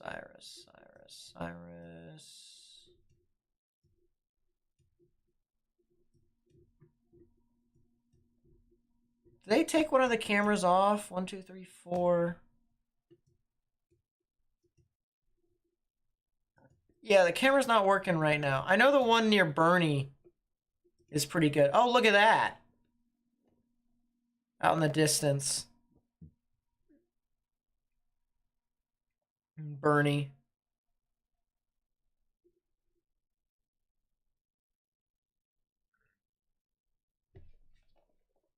Bad weather is going to come to Athens tomorrow. You talking about Athens, Alabama?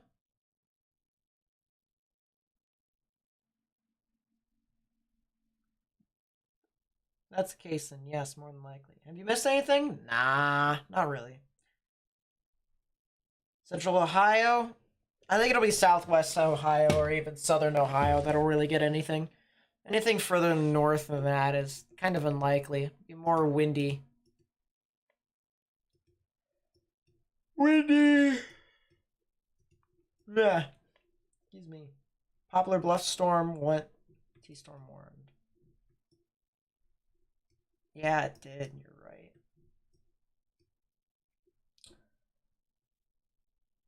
Hell Advocate! What's up? Welcome. Nice to see you. It's been a bit. Thank you so much for coming back.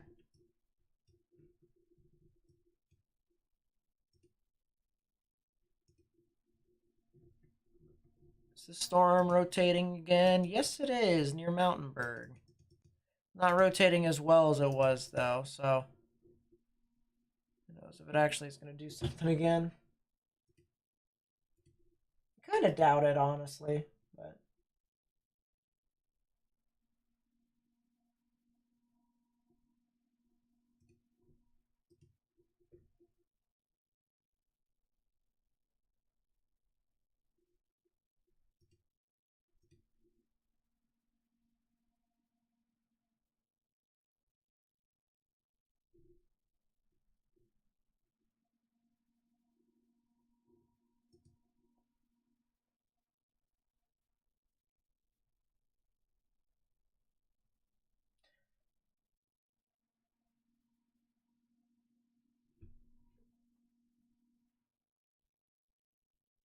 He said they'd be going well north of us as far as Toledo. Doubt. Storms will be as far north as Cincinnati, and it'll be going all the way down south to where we've got a significant risk for tornadoes down. And guess where? Same spot that always gets the risk for tornadoes. Mississippi and Alabama.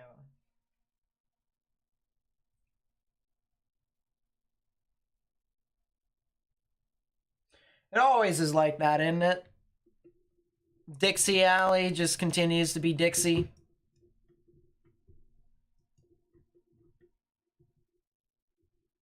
Another 15 minutes. Another 15 minutes. And if there doesn't seem to be anything over there along the Mississippi River, then I'll probably skedaddle. That doesn't mean that these storms won't do anything, but it's just...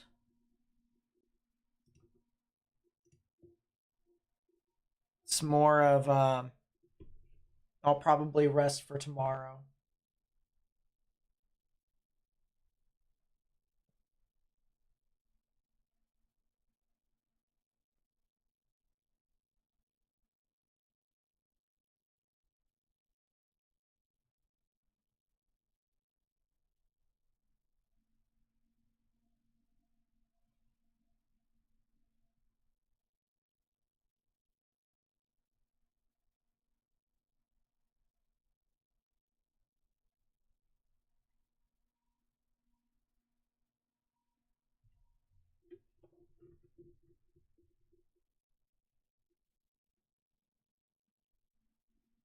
There's only a couple.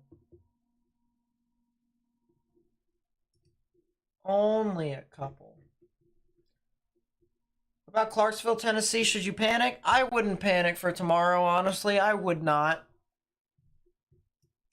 As long as you wake up when you normally do and just have an idea as to what's going on around you, have a way to get warnings and stuff like that, you should be good.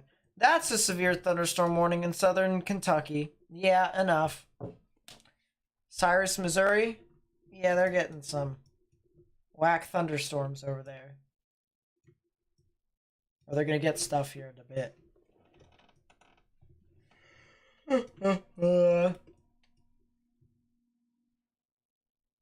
Skip the doctor's appointments. Actually, just a routine checkup.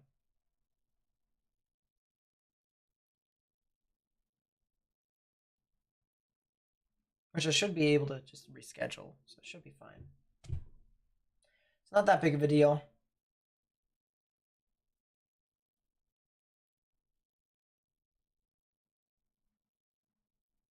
Cyrus is back up? Oh, whack. Hold up.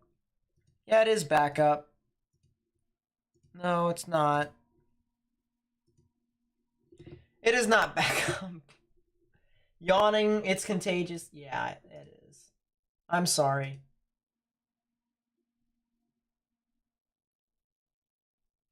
I'm sorry.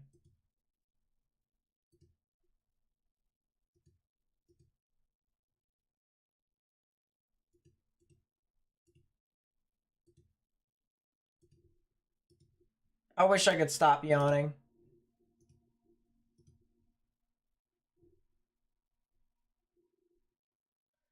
Think they upgrade moderate for tomorrow in Mississippi and Alabama? I think there's a shot that they do try to do it, but I wouldn't. I'd keep it at 10 sig. Today was definitely not a 10 sig. Today was a 5% chance for tornadoes. 10 minutes and then I can sleep? Yeah, I know.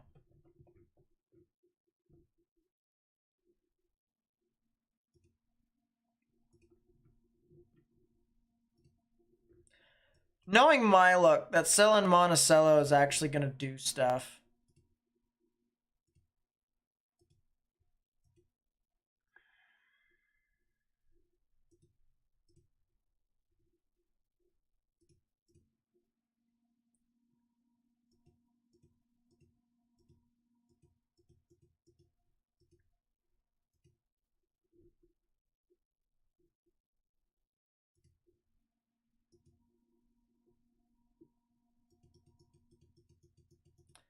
The answer is no. The HRRR no longer supports that thesis, which is the good news. So yeah, looks like 10 more minutes and then I can go to bed. Look at that.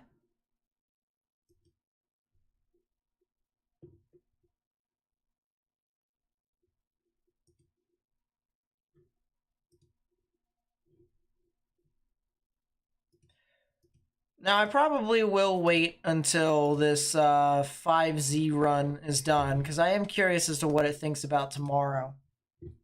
But what I think about Huntsville, Alabama tomorrow, I think they do got a shot at getting some strong, severe weather, so you should pay attention. It'll be in the late evening, or not the late evening, the late afternoon.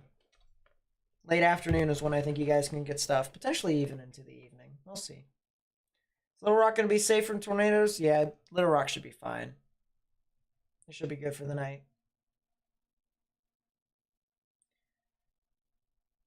I will be streaming regardless. As I said, significant tornado threat tomorrow. So.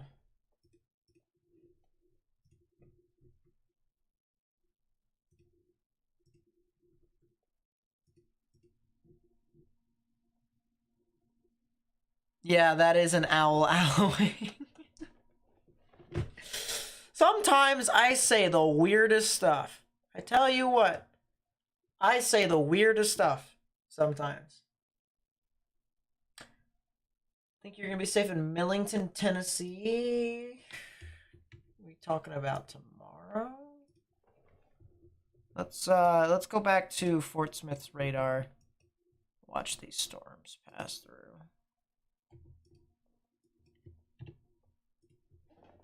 Millington, Tennessee.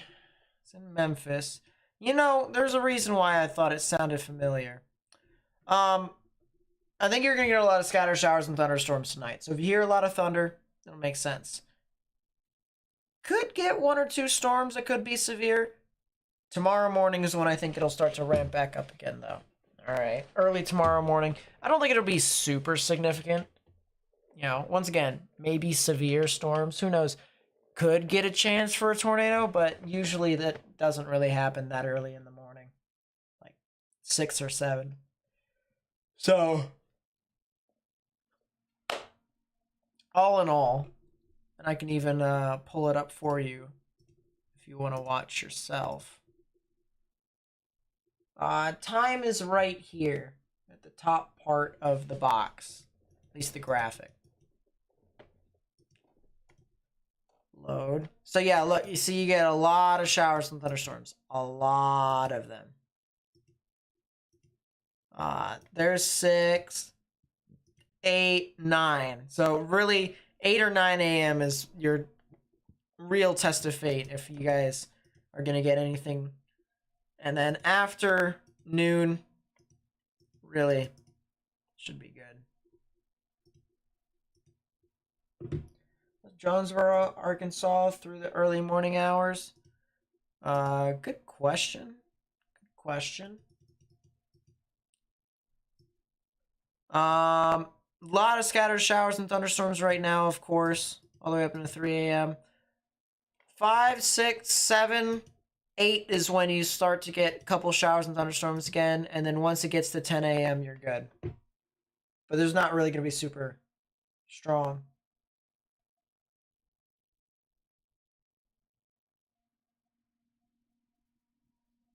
Yep, for sure, David. For sure.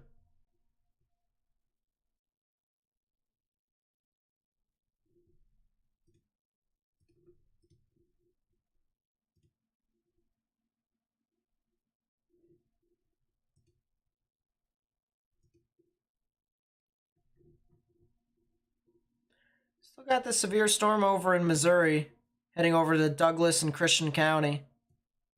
So if you're over in those areas, I'm not sure if there's going to be a new severe thunderstorm warning, but do keep in mind. New severe thunderstorm warning over for Stoddard, Wayne, and Bollinger counties over in Missouri. That's something to watch as well.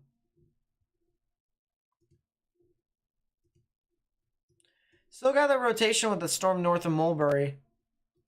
So I would still probably watch out for that. But, I mean, other than that, it really isn't too much. It really isn't. Very western South Carolina for Friday. What do I think will happen? Will South Carolina get upgraded? You know, that's a good question. I actually haven't seen the outlook for South Carolina.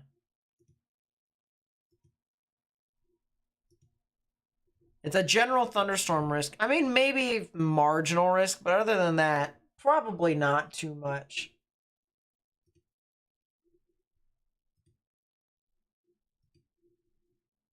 Can you sleep? You're in Clarksville, Tennessee? Yeah, you should be able to go to sleep.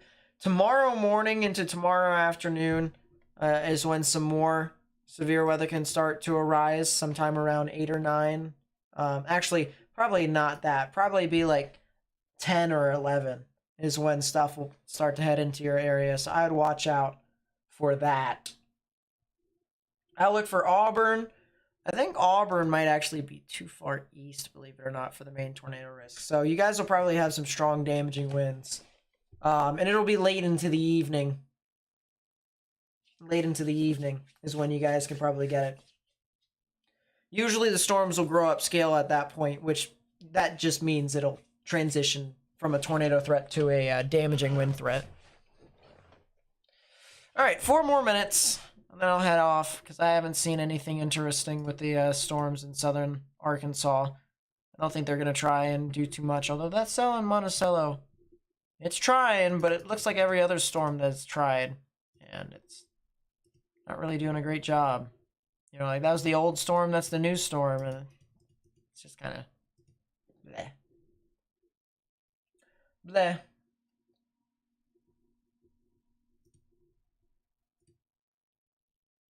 Really is kind of bleh.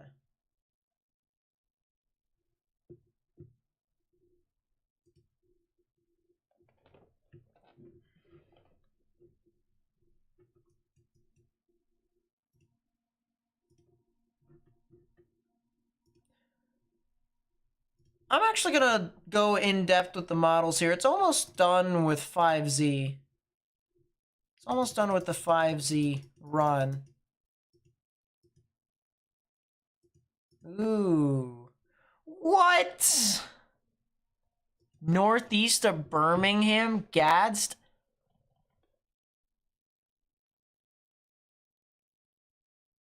That is some skinny cape, I'll tell you what, though. Terrible moisture. I should say low lapse rates. That's better.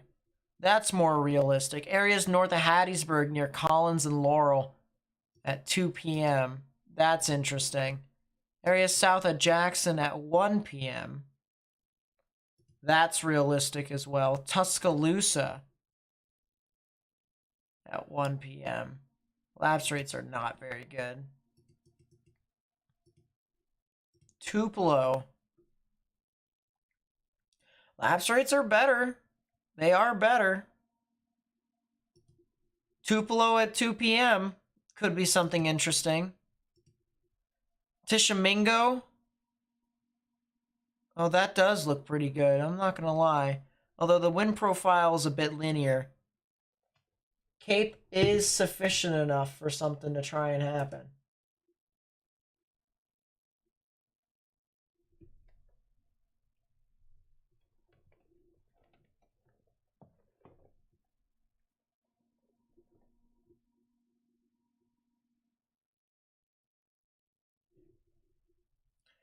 Yeah, that is a little bit linear. There's a little bit of dry air in the 700. Change the color, please. 700 to 600 millibar region. Maybe some dry adiabats.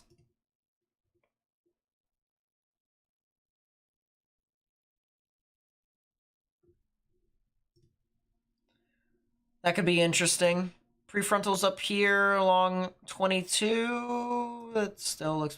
So it's more tailored to the actual cold front.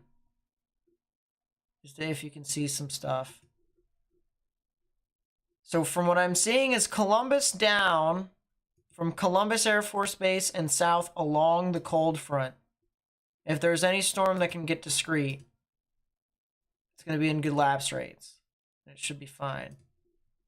But any of the prefrontals north of Birmingham, it's going to be... It's not really going to have a real fun time because the lower level lapse rates are not going to be sufficient enough. Essentially meaning the storms are not going to be able to sustain. Oh, what? That random storm heading to Nashville, that's fun. And that actually has some decent lapse rates. Also has a decent wind profile. It's not the best, but it is pretty good. It is pretty good. The profile with the NAM, or not the NAM, the HRRR is a little bit linear. Low-level lapse rates are pretty good, but I'm assuming entrainment cape, or just even surface-based cape in general, would not be sufficient enough. At least I'm not thinking that would be. Will it go moderate? I think it might have a chance, but I would keep it as a 10% significant risk for tornadoes. If you keep it at a 10% chance, you're able to play both your cards of it being either good or bad. I would also wait for the actual surface observations to come in tomorrow morning and see how it verifies with the models. Which, as I said, I do have a website for that I use to do. So, we do this, and we can take a look at all of these graphics that tells you if the temperatures were above or below what the model said compared to what actually is happening. So for instance, if we go over to the HRRR earlier, all right, this is from the 18Z run right here. And what this is looking at specifically is this is taking all these colors, and the colors are representing if the temperatures were above what actual analysis is saying or below. So if it's red, the temperatures are above what, the models were above with its temperatures compared to what's actually happening. And if it's blue, the temperatures are below what is actually happening. So that could be really helpful, of course, before an event to be able to determine if models were biased in any sort of way. You can go over to Dew Point. Dew Point does the same exact thing, which is pretty cool. Here's the 18Z run again for dew points. The blue is, it is moister than it actually was, and then the brown, it's drier than it actually was. So you can see the HRRR at 18Z actually thought that Arkansas was going to be a lot drier than it actually is right now, which explains the reason why there's a lot more showers and thunderstorms over here in the portions of western Arkansas. And you can also see over here into the areas of southwestern Missouri that it was a lot moister than what's actually happening right now. The models were a lot moister, and that's because a lot of the storms chewed up that energy, ate it up, and basically, did its own thing. I mean, we can go back to the storms over here in Springfield. We still got severe thunderstorm warning over here for Douglas, Ozark, even into portions of Taney and Christian counties. So a lot of strong winds over there. I still can't believe that we saw that wall cloud in Siloam Springs with our buddy of ours that decided to chase over there. A lot of trees down over here, semi down over there as well. So pretty crazy. Alrighty, when I take a chance, look at the messages, I will indeed. What about Springfield, Missouri? The storm is really loud here, can't sleep, and it's freaking you out. Fortunately, the storm is starting to move out of the way. So, here's Springfield. You can see the storm is now starting to turn into a bit of an arc, which is what us weather nerds or meteorologists or whomever you would like to call us, insert the "what do you like to know, weather boy" meme. We like to call these bow echoes because, in short, it looks like a bow. If you can draw a string at the end of it, you know, looks like a bow. And yeah. Anyways, what I'm saying is this bow is going to move out of the way. It's going to head into Webster County, into Marshfield. Once that starts to get out of the way, there might be a couple, you know, bits of thunder, lightning. But these storms are starting to move out of your way. So if you give it another probably 10, 15 minutes, stuff will start to settle down.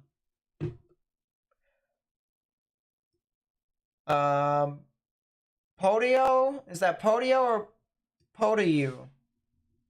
Oklahoma. Guess we will have to see. By the way, if I butcher names, please correct me. Because I would rather know what these town names are pronounced so I don't butcher them in the future and have people confused.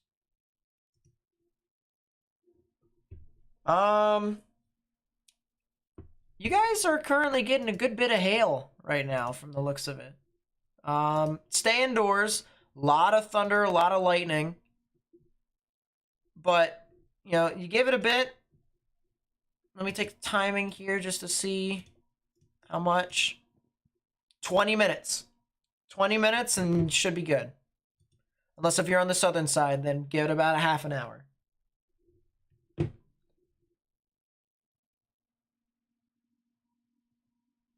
Weather weenies? Yeah.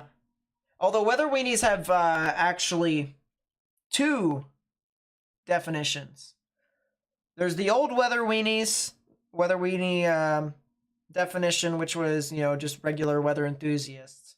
And then there's also the apparent new definition of weather weenie that I've heard way too often that describes a person who is annoying in the weather community. So, guess it floats both ways, apparently. Ohio towers are down, so, like, we can't track anything. We need help, Ryan. Well, this is not Ryan's, this is not Ryan's stream, but I'll be live tomorrow. True facts, true facts.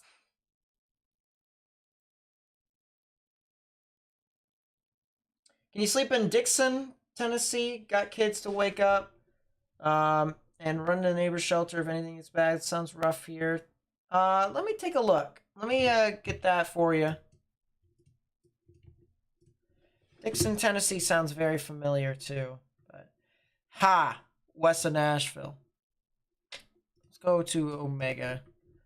Dixon, in all honesty, the rain is going to progressively get stronger and stronger. Maybe even the winds. But I don't think there will be really anything tornadic to come out of it. Really the only area, and I might actually move my radar from Memphis over to account for this.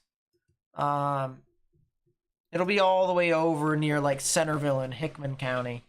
And it'll go well south of you. So, can I look at tomorrow's ingredients real quickly? Yeah, I will. More than likely. Give me a sec. Give me a sec. Videos, one of the few that explain the data. I'm looking at arrival predictions. Cool to see. Yeah, I always love to show my work. I always want everyone to know what I'm thinking. And you see that a lot even when I'm looking at radar too. I constantly speak my mind to try and, you know, give an idea as to what I'm thinking. And I'm very scientific with my stuff. I have to be scientific with my stuff. And sometimes people get lost because of it. But on the other hand, for the people who actually do care about meteorology as well, if they do hear me start speaking science, like a lot of science, they'll understand and hopefully they can appreciate my love for the science as well. Drive someone chase in the mark because I'm playing chase.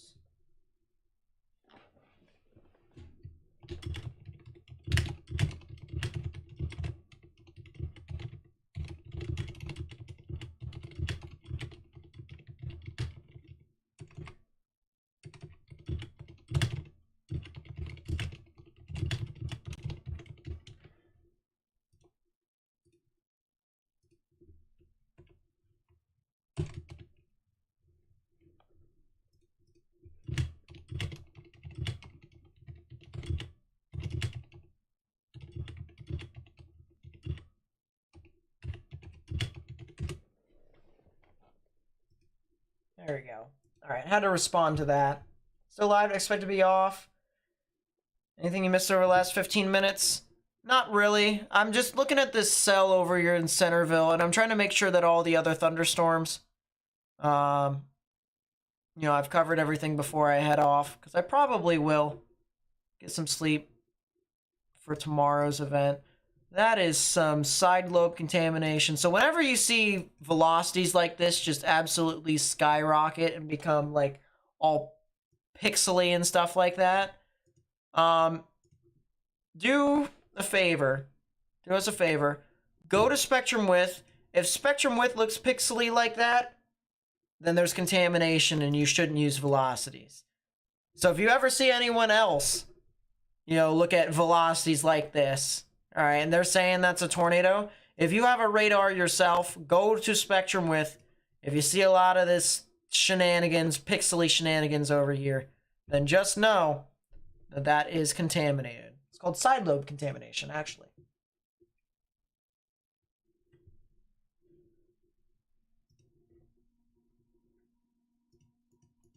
Now, you can still use spectrum width for other things, because spectrum width is actually used to indicate turbulence, which would be helpful to indicate a tornado before you see it on a correlation coefficient, a debris signature.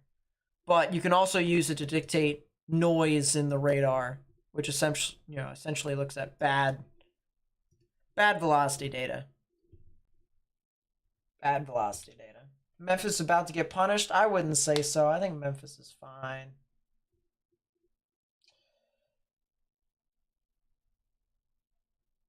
Work soon. When will the weather be bad in Bowling Green? Tomorrow afternoon. Actually, it might be more towards noon, but I'd say sometime around then.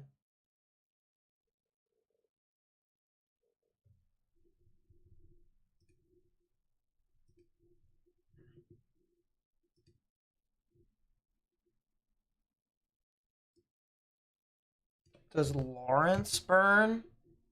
Oh, that might go tornado warn. That's kind of interesting. That storm near Cass, Yale, and Ark in Arkansas.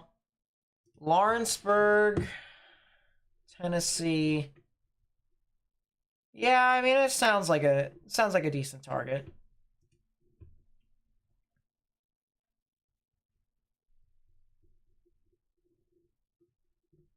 I probably would go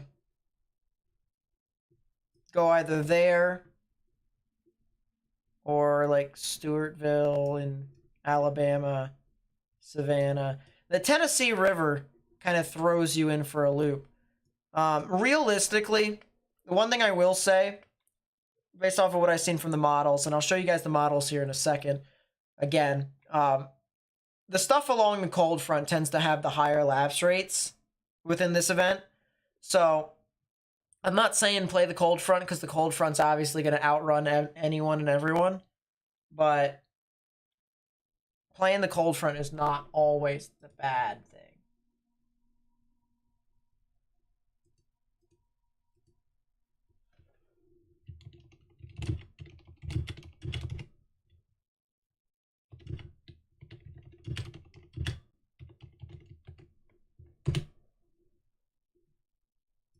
But it's not the worst thing in the world.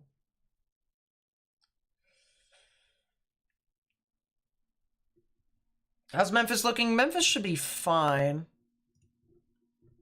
Yeah, there's just a lot of scattered showers and thunderstorms at the moment over there. Let me use Radar Omega to compensate for that. Yeah, there's just a lot of scattered showers and thunderstorms. It's the same old that we've been seeing for the past, what? 3 hours? 4 hours? Something like that. Can you cover Cincinnati so you can calm down and go to sleep? Yeah, Cincinnati should be fine until tomorrow. Realistically, I don't even think they're going to see a whole lot of tornadic stuff. It's more strong, damaging winds, and I'll pull up the actual risk for severe weather here for you. So you may be in the 3 out of 5 in the severe weather scale over here, but you're only in it for the strong, damaging winds and upwards of 60 miles per hour. All right, we'll look at the tornado risk. There's a 2% chance of tornadoes within a 25-mile radius in green, 5% chance in brown, and then the 10% is all the way down south. So the tornado risk is small. The hail risk is 0, and the tornado risk is a 2%. So it'll be a lot of wind, but not too much. I think it'll be the storms are going to kind of come in waves, if you will. I'll share my screen here, and I'll show you Ohio. And as we play this through into tomorrow afternoon, you see one wave of storms moves through at 2. Not really expected to be super significant. 5, 6. Oh, wow. Model doesn't go out that far. Let's try and pick it up. All right, there you go. 12. 1, 2, 3, 4, 5, 6. All the way to 9. But all of these storms are so small. They're like popcorns. You know, popcorn cells. Just pop up in all sorts of different areas. That it's just kind of... That's the reason why it's such a high risk for wind, is because it's expected to be widespread. You know, like someone at some point is going to see some of it, but it's not going to be like super significant. You know, if you could just imagine a really gusty shower.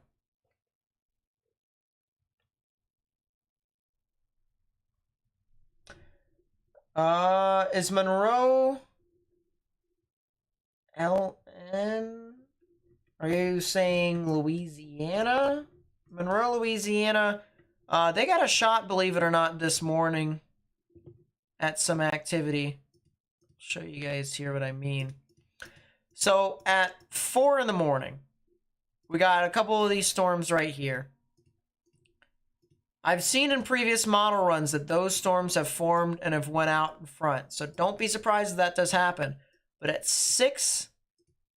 we have a shot for some more showers and thunderstorms to pass through Monroe. But as of right now, Monroe is good. Honestly, I think Monroe has been good for the entire night. Been pretty chill. Is Columbia, Tennessee safe? Good question. Let me go take a look here. Let me take a look. I'll be talking to chat about specific places here until 2. I said I was going to stay up until 2, even though I said I was going to get off at 1:30. I'll stay until 2, like I told Morgan earlier, and then I'll leave. I'll go to bed for tomorrow. Wake up early tomorrow, set up the stream, and then we'll be back at it tomorrow for tomorrow's activity.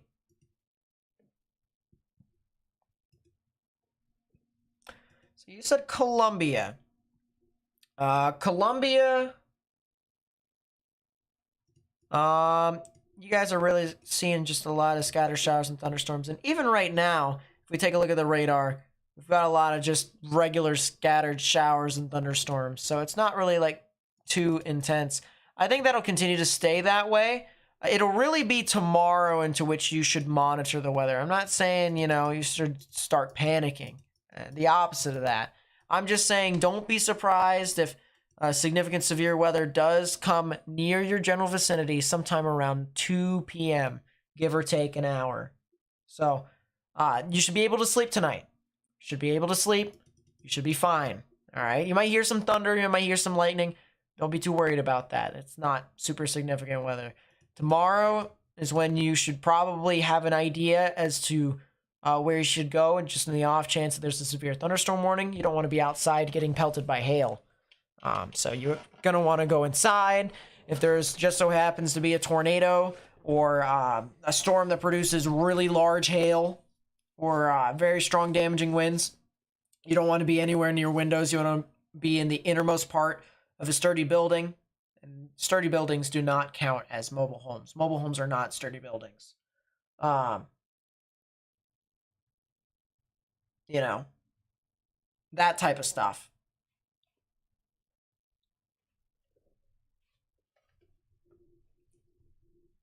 So yeah, that's the main things that I would watch out for in Columbia.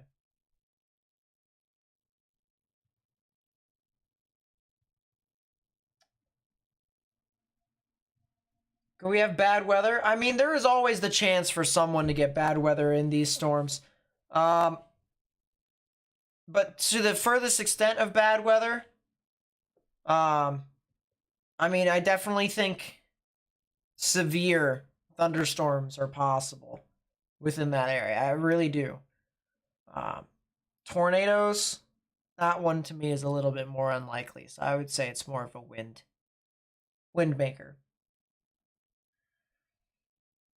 How's Jackson, Tennessee looking for the rest of the night? So fortunately for Jackson, they're just seeing a lot of scatter showers and thunderstorms all the way up until like 7, even 8, or actually 9 in the morning, believe it or not. 9 in the morning is when they continue to see some stuff.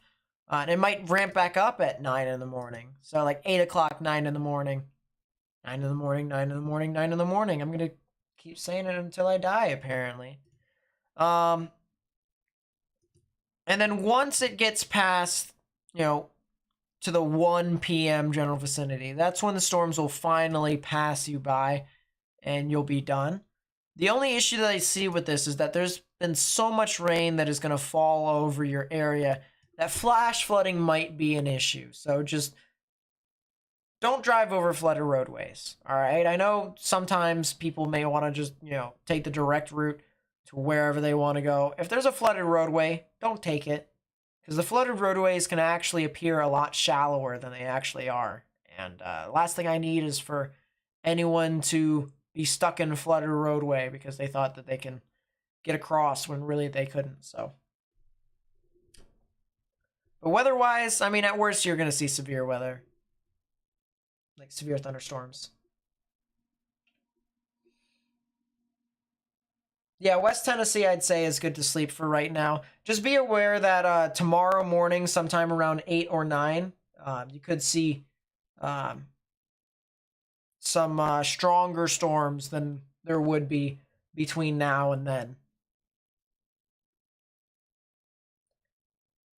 Yeah, with the models, they don't go by like a minute by minute time frame. So you just have to assume that if the storm skips it, it goes over it. But well, I think North Georgia will get tomorrow. I kind of doubt that North Georgia will get a whole lot.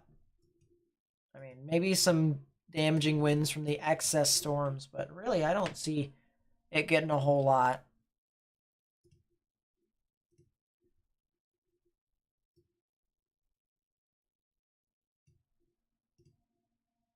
Yeah, that's a supercell that went over Gadsden. That's a really nice photograph, too. If it weren't for the fact that the thermos and the lapse rates were terrible, that could be a decent event, but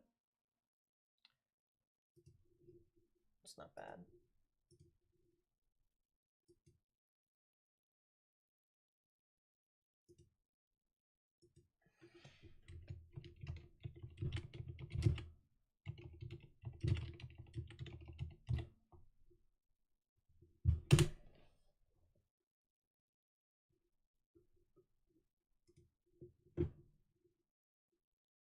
What time is it for me? It is 1:54 in the morning. 6 minutes till the top of the hour. 6 minutes until I get to go to bed. That's what time is. That's what time it is. 6 minutes until I go to bed. I appreciate everyone who's been sending me stuff on Twitter, by the way. As I said, if you do find any pictures or if you do tweet me any pictures, make sure to tweet your own local National Weather Service office as well. So that way we can get the word out to them too. That's fine. That's fun. And it came back. Huh. Crazy. Yeah, widespread tornado potential. It is possible. It is indeed possible.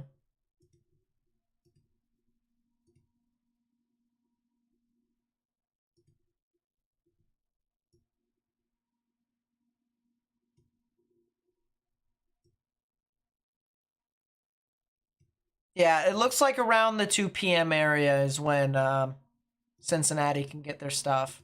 2 p.m.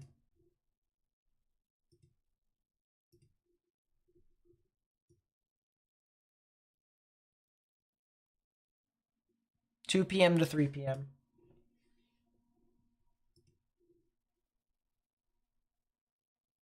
Got anything for Central North Carolina this week? Maybe some scattered showers and thunderstorms on Friday. Other than that, not really.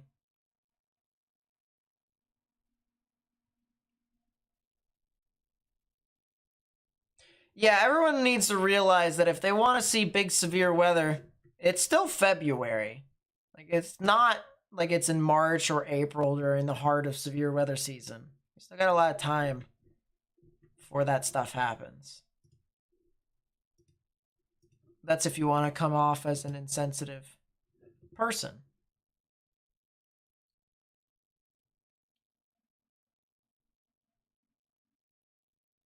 What's the 5 a.m. for Cincinnati? Good question. What happens at 5 a.m. in Cincinnati? Scattered showers, really. It's a lot of those thunderstorms don't have any energy whatsoever to do anything. The convective available potential energy, or CAPE, which just is energy in the atmosphere for thunderstorms to try and be strong. There's little to no energy, really. And actually, as a matter of fact, some of these storms is actually ventilation from other storms down south, because storms have to actually ventilate in order to kind of, stay strong. Kind of similar to how when you have a vacuum cleaner and you turn on your vacuum cleaner and you have your motor inside. Your motor has vents to allow air to escape. Same premise, except instead of the air that is escaping, it's the cold rain that it creates that is escaping. So that's essentially what's happening there. A lot of the other thunderstorms, cold rain is coming to Cincinnati and Dayton early in the morning. At like 5, 6, 7, 8 in the morning. 9. All the way up to 10. And then it'll kind of go out a little bit. But yeah, I like to call it ventilation, storm ventilation. Or anvil precipitation. All sorts of different weird technicalities for all these little tidbits in weather.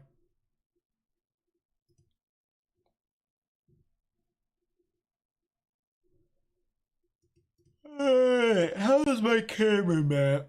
Looking pretty good. If you guys know any other sky cameras, I mean, I have a bunch, but if you know of any sky cameras in general, whether I have it or not, feel free to send it to me on either Discord or on Twitter, because I'm going to be building a gigantic map. And then eventually,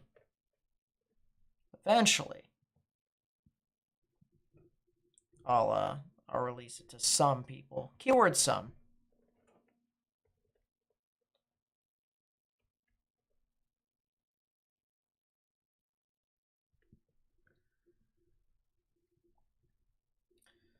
I wonder how many I have specifically. So that's 670.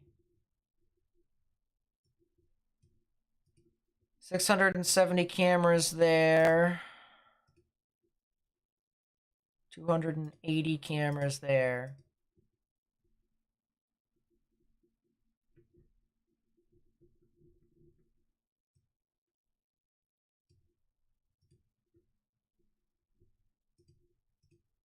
And 55 cameras there. So almost, I would actually say it's over 1,000 icons for cameras on this map so far. Pretty crazy. 1,000 icons. Over 1,000.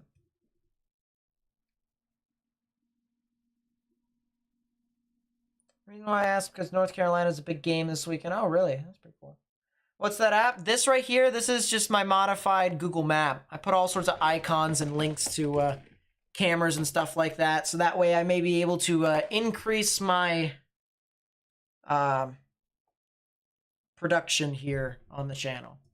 Because it's only myself and Morgan that actually run it. That is a lot of vorticity and 3 cape.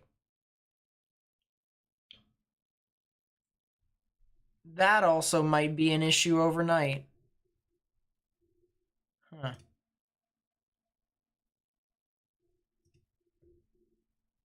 Maybe.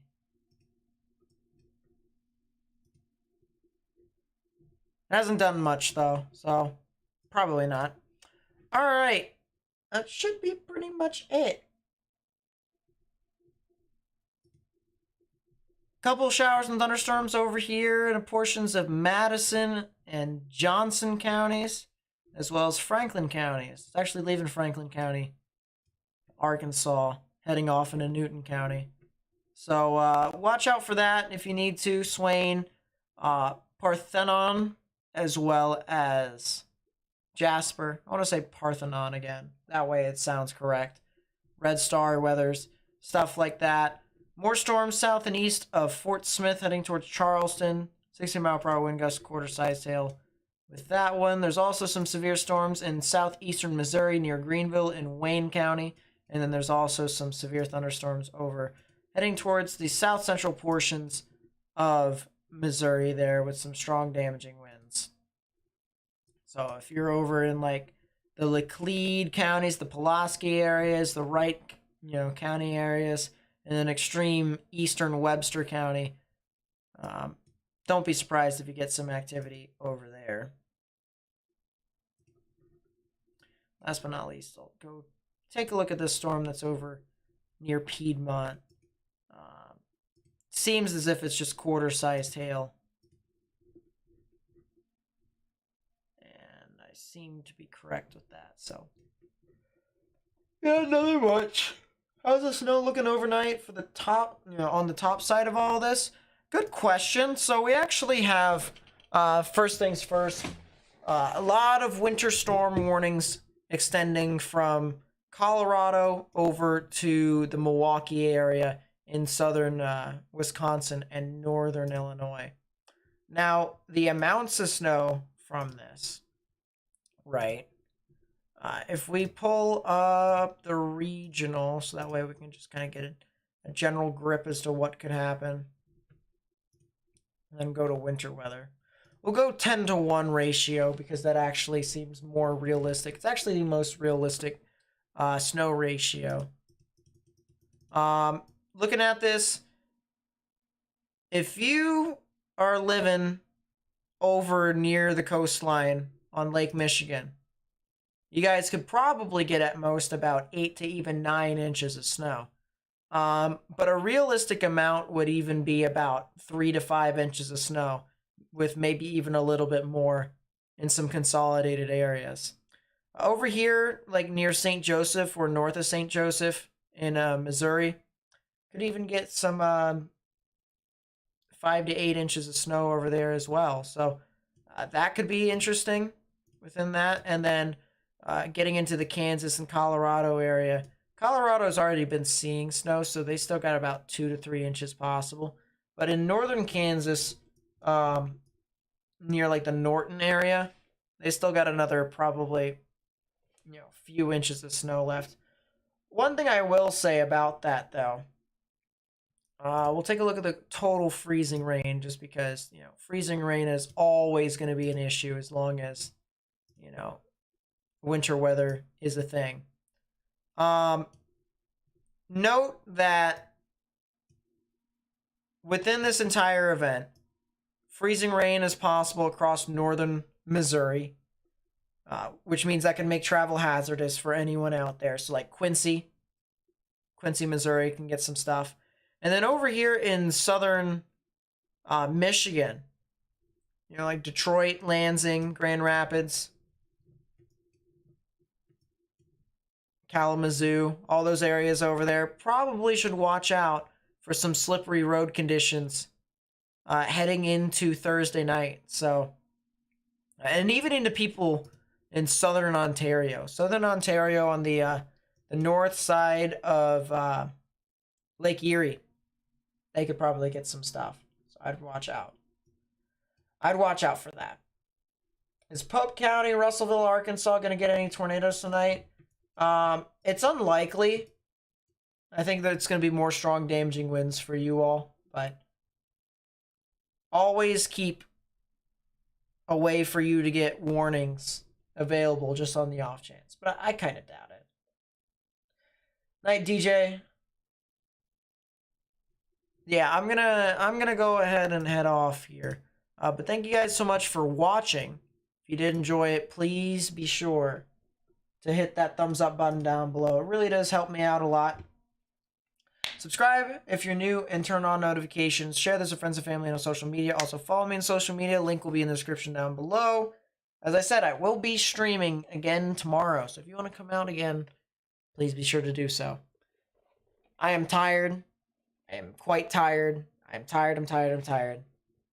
But we still got a long way to go, such as tomorrow. So I'm excited to see what's going to happen tomorrow. And I guess we'll see if my thoughts on what's going to happen tomorrow will come to fruition. But Memphis has a chance to see a tornado, but it's unlikely. I think their chances are starting to lower more and more and more. If they do get a chance, it'll either be over the next couple of hours or it'll be around 8 or 9 in the morning. So yeah, I will see you guys, I guess, later on today. It'll be probably sometime around 9 or 10 Central. Something like that. We'll have to see. I'll set up the thumbnail tonight. I'll set up the stream tonight. So that way people can chat in it. And I'll update the time tomorrow morning whenever I wake up. Sound like a plan? Sounds like a plan to me. All right. Take a look, ladies and gentlemen. Once again, thank you for everyone who came out. Nice seeing everyone.